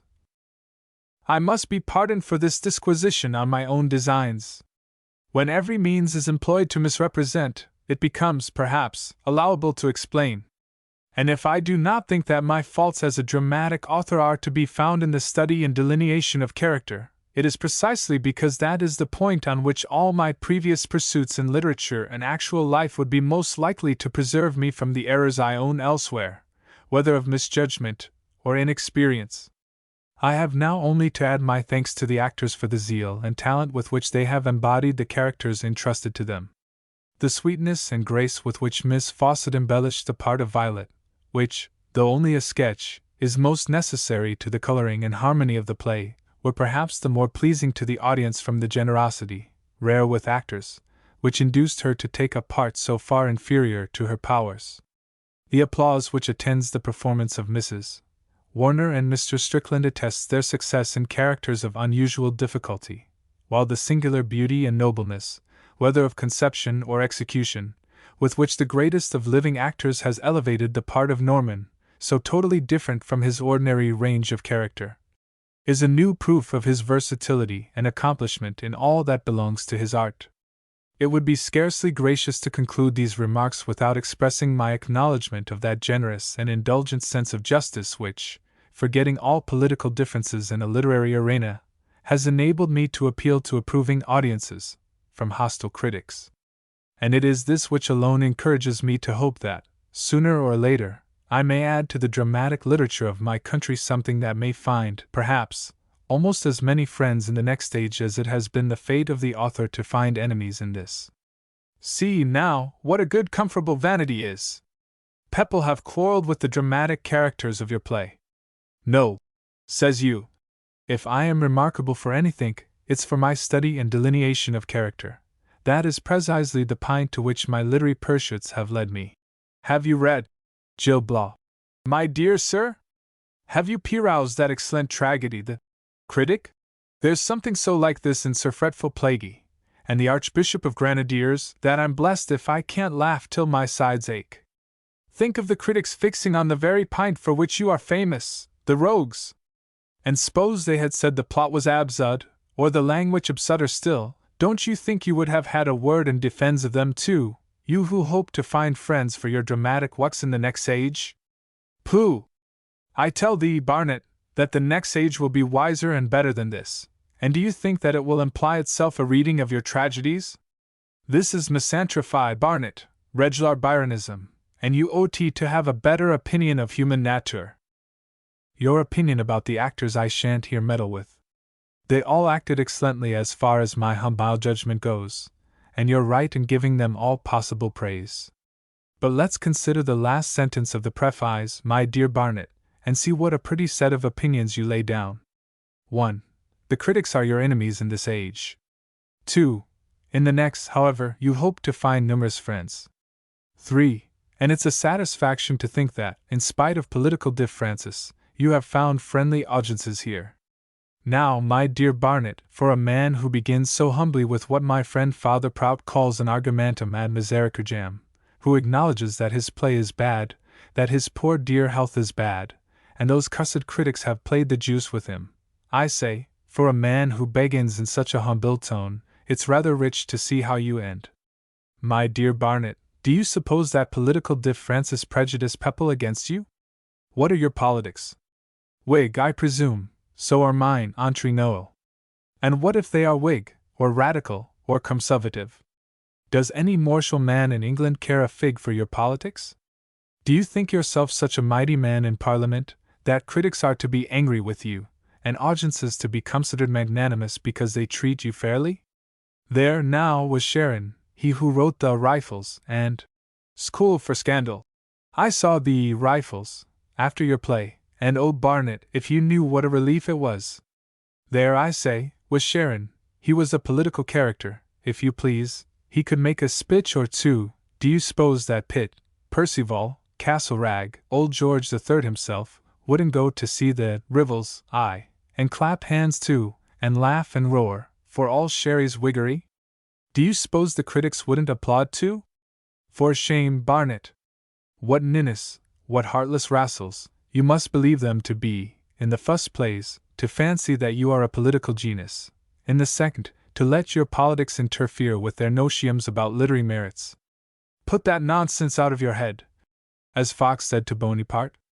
Wasn't it that great genius, Denis, that wrote in Swift and Poop's time, who fancied that the French king wouldn't make peace unless Denis was delivered up to him? Upon my wood, I don't think he carried his delusion much further than asserting Honorable Barnet of my acquaintance. And then for the next age. Respected sir, this is another delusion, a gross mistake on your part, or my name is not Y.sh these plays immortal? Ah, Parisamp, as the French say, this is too strong, the small beer of the sea captain, or of any successor of the sea captain, to keep sweet for centuries and centuries. Barnet, do you know the nature of beer? 6 weeks is not past, and here your last cask is sour. The public won't even now drink it, and I lay a wager that, betwixt this day, the 30th November, and the end of the year, the barrel will be off the stocks altogether, never to return. I've noted down a few phrases here and there, which you will do well to examine. The first specimen has been going the round of all the papers, as real, regular poetry. Those wicked critics! They must have been laughing in their sleeves when they quoted it. Melody, suckling round and upwards from the bows, like a happy soul released, hangs in the air, and from invisible plumes shakes sweetness down. Mighty fine, truly. But let mortal man tell the meaning of the passage. Is it musical sweetness that melody shakes down from its plumes, its wings, that is, or tail, or some peculiar scent that proceeds from happy souls released, and which they shake down from the trees when they are suckling round and upwards? Is this poetry, Barnet? Lay your hand on your bosom, and speak out boldly. Is it poetry, or sheer windy humbug, that sounds a little melodious, and won't bear the commonest test of common sense? In passage number 2, the same business is going on, though in a more comprehensible way. The air, the leaves, the ocean, are filled with emotion at Captain Norman's happiness. Poor nature is dragged in to participate in his joys, just as she has been before. Once in a poem, this universal sympathy is very well, but once is enough, my dear Barnet, and that once should be in some great circumstance, surely, such as the meeting of Adam and Eve in Paradise Lost, or Jupiter and Juno in Homer, where there seems, as it were, a reason for it. But sea captains should not be eternally spouting and invoking gods, hence stars, angels, and other celestial influences. We can all do it, Barnet. Nothing in life is easier. I can compare my livery buttons to the stars, or the clouds of my baccapipe to the dark volumes that issue from Mount Etna, or I can say that angels are looking down from them, and the tobacco sylph, like a happy soul released, is circling round and upwards, and shaking sweetness down. All this is as essay as drink, but it's not poetry, Barnet, nor natural. People, when their mothers recognize them, don't howl about the succumambient air, and pause to think of the happy leaves a-rustling. At least, one mistrusts them if they do. Take another instance out of your own play. Captain Norman, with his eternal slack-jaw, meets the gal of his art. Very right, Miss Violet, the sentiment is natural, affectionate, pleasing, simple. It might have been in more grammatical language, and no harm done. But never mind, the feeling is pretty, and I can fancy, my dear Barnet, a pretty, smiling, weeping lass, looking up in a man's face and saying it. But the captain, oh, this captain, this windy, spouting captain, with his prettinesses, and conceited apologies for the hardness of his bosom, and his old, stale, vapid similes, and his wishes to be a bee. Pish! Men don't make love in this finicking way. It's the part of a sentimental, poetical tailor, not a gallant gentleman, in command of one of Her Majesty's vessels of war. Look at the remaining extract, honored Barnet, and acknowledge that Captain Norman is eternally repeating himself, with his endless jabber about stars and angels. Look at the neat grammatical twist of Lady Arundel's speech, too, who, in the course of 3 lines, has made her son a prince, a lion, with a sword and coronal, and a star. Why jumble and shake up metaphors in this way? Barnet, one simile is quite enough in the best of sentences, and I presume I need tell you that it's as well to have it like, when you are about it. Take my advice, honorable sir, listen to a humble footman. It's generally best in poetry to understand perfectly what you mean yourself, and to express your meaning clearly afterwards, in the simpler words the better, perhaps. You may, for instance, call a coronet a coronal, an ancestral coronal, page 74, if you like, as you might call a hat a sword sombrero, a glossy 4/9, a silken helm, to storm impermeable, and lightsome as the breezy gossamer. But in the long run, it's as well to call it a hat. It is a hat, and that name is quite as poetical as another. I think it's play too, or else Aristotle, who observes that what we call a rose by any other name would smell as sweet. Confess, now, dear Barnet, don't you long to call it a polyanthus? I never see a play more carelessly written. In such a hurry you seem to have been, that you have actually in some sentences forgot to put in the sense. What is this, for instance?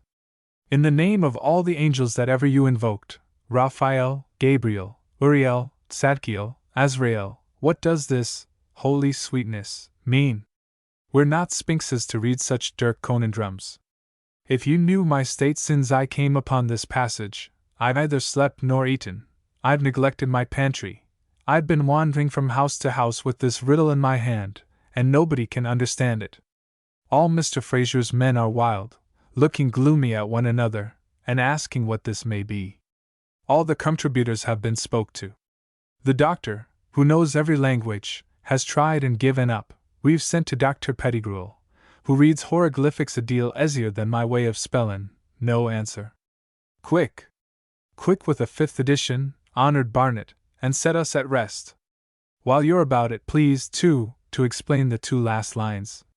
See what delicacy of expression. A flag to crown her! Likewise the following. Explain this, men and angels. I've tried every way, backwards, forwards, and in all sorts of transpositions, as thus. Or, all which are as sensible as the first passage. And with this I'll alone my friend Smith, who has been silent all this time, to say a few words. He has not written near so much as me, being an inferior genus, betwixt ourselves, but he says he never had such mortal difficulty with anything as with the description of the plot of your piece. Hear his letter. To C. CharlesFTZRYPLNTGNTYLLWPLSH, ESQ, NC, NC. November 30th, 1839. My dear and honored sir, I have the pleasure of laying before you the following description of the plot, and a few remarks upon the style of the piece called The Sea Captain. 25 years back, a certain Lord Arundel had a daughter, heiress of his estates and property, a poor cousin, Sir Maurice Beaver, being next in succession, and a page, Arthur Le Mesnil by name. The daughter took a fancy for the page, and the young persons were married unknown to his lordship. 3 days before her confinement, thinking, no doubt, that period favorable for traveling, the young couple had agreed to run away together, and had reached a chapel near on the sea coast, from which they were to embark, when Lord Arundel abruptly put a stop to their proceedings by causing one Gaussen, a pirate, to murder the page. His daughter was carried back to Arundel House, and in 3 days gave birth to a son. Whether his lordship knew of this birth I cannot say. The infant, however, was never acknowledged, but carried by Sir Maurice Beaver to a priest, Onslow by name, who educated the lad and kept him for 12 years in profound ignorance of his birth. The boy went by the name of Norman. Lady Arundel meanwhile married again became a widow, but had a second son, who was the acknowledged heir, and called Lord Ashdale. Old Lord Arundel died, and her ladyship became countess in her own right. When Norman was about 12 years of age, his mother, who wished to waft young Arthur to a distant land, had him sent on board ship. Who should the captain of the ship be but Gaussen, who received a smart bribe from Sir Maurice Beaver to kill the lad. Accordingly, Gaussen tied him to a plank, and pitched him overboard. About 13 years after these circumstances, Violet, an orphan niece of Lady Arundel's second husband, came to pass a few weeks with her ladyship. She had just come from a sea voyage, and had been saved from a wicked Algerine by an English sea captain. This sea captain was no other than Norman, who had been picked up off his plank, and fell in love with, and was loved by, Miss Violet. A short time after Violet's arrival at her aunt's, the captain came to pay her a visit, his ship anchoring off the coast, near Lady Arundel's residence. By a singular coincidence, that rogue Gaussen's ship anchored in the harbor too. Gaussen at once knew his man, for he had tracked him after drowning him, and he informed Sir Maurice Beaver that young Norman was alive. Sir Maurice Beaver informed her ladyship. How should she get rid of him? In this wise. He was in love with Violet, let him marry her and be off, for Lord Ashdale was in love with his cousin too, and of course could not marry a young woman in her station of life. You have a chaplain on board, says her ladyship to Captain Norman. Let him attend tonight in the ruined chapel, marry Violet, and away with you to sea. By this means she hoped to be quit of him forever. But unfortunately the conversation had been overheard by Beaver, and reported to Ashdale. Ashdale determined to be at the chapel and carry off Violet. As for Beaver, he sent Gaussen to the chapel to kill both Ashdale and Norman. Thus there would only be Lady Arundel between him and the title. Norman, in the meanwhile, who had been walking near the chapel, had just seen his worthy old friend, the priest, most barbarously murdered there. Sir Maurice Beaver had set Gaussen upon him.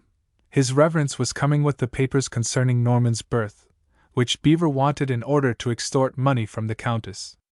Gaussen was, however, obliged to run before he got the papers, and the clergyman had time, before he died, to tell Norman the story, and give him the documents, with which Norman sped off to the castle to have an interview with his mother. He lays his white cloak and hat on the table, and begs to be left alone with her ladyship. Lord Ashdale, who is in the room, surlily quits it, but going out, cunningly puts on Norman's cloak. "It will be dark," says he, "down at the chapel. Violet won't know me, and egad, I'll run off with her." Norman has his interview.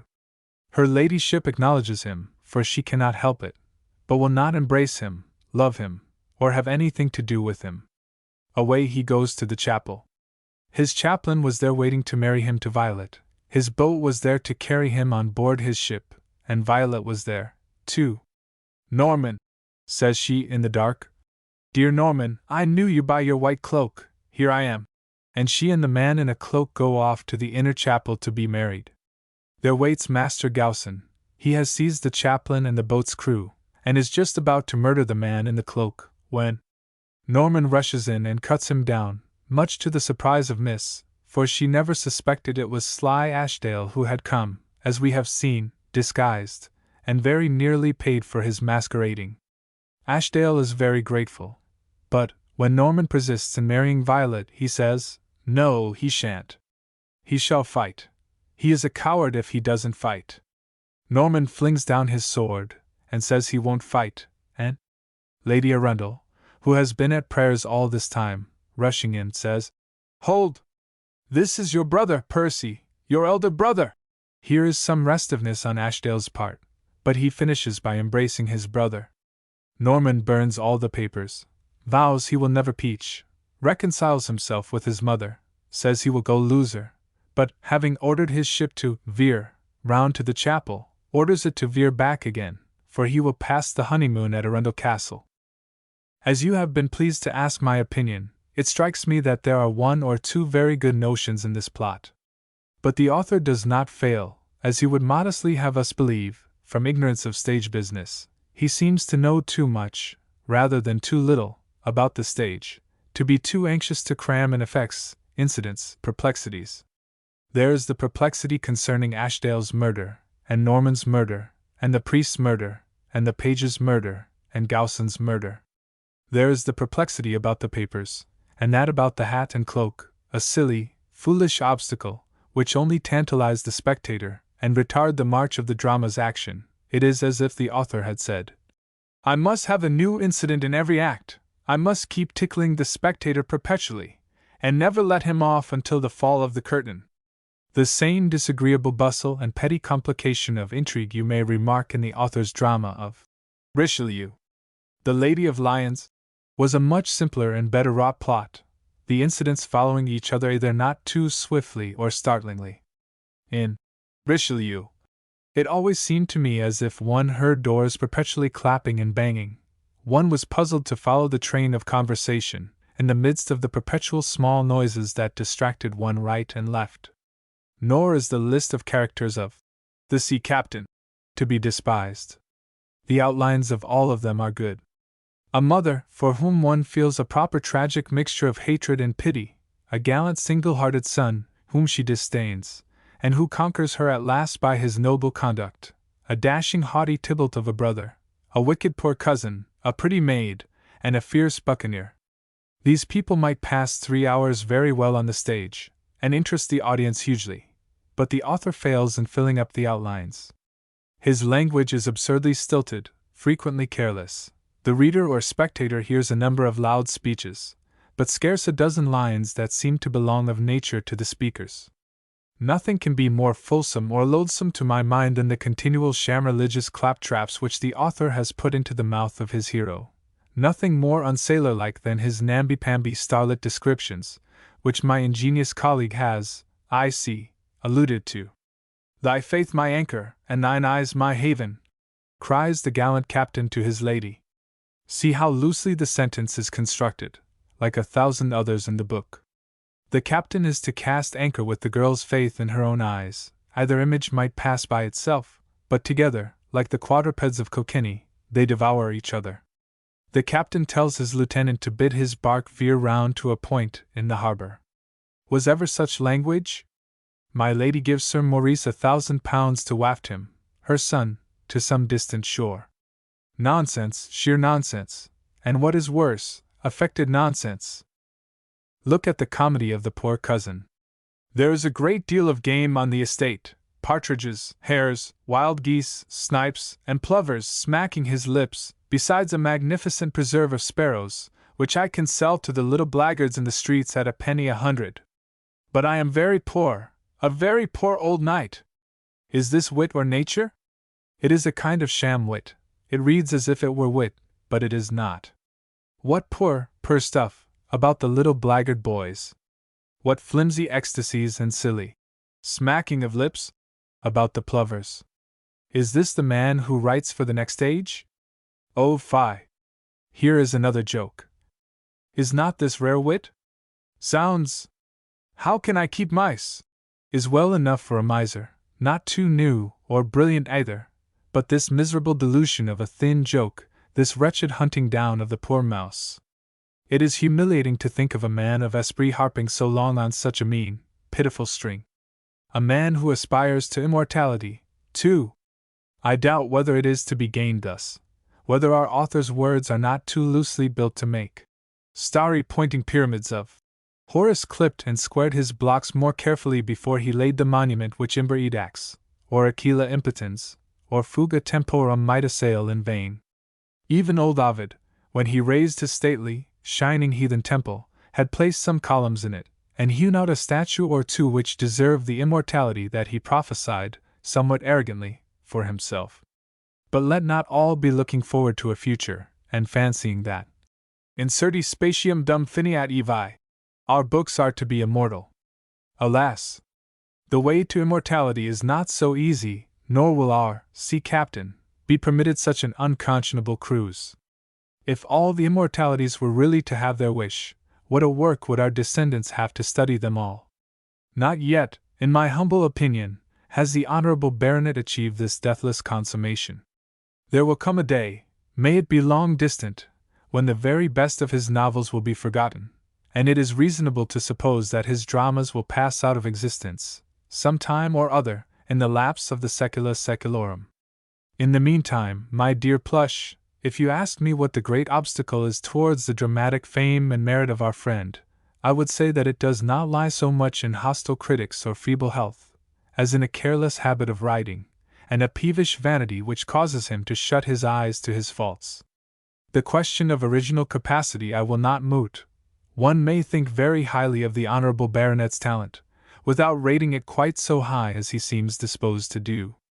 And to conclude, as he has chosen to combat the critics in person, the critics are surely justified in being allowed to address him directly. And now, Smith having finished his letter, I think I can't do better than close mine likewise, for though I should never be tired of talking, perhaps the public may of hearing, and therefore it's best to shut up shop. What I've said, respected Barnet, I hope you won't take unkind. A play, you see, is public property for every one to say his say on, and I think, if you read your preface over again, you'll see that it acts as a direct encouragement to us critics to come forward and notice you. But don't fancy, I beseech you, that we are actuated by hostility. Fuss write a good play, and you'll see we'll praise it fast enough. Waiting which, agree, Monsieur le Chevalier, l'assurance de ma haute considération. Votre distingué. Why,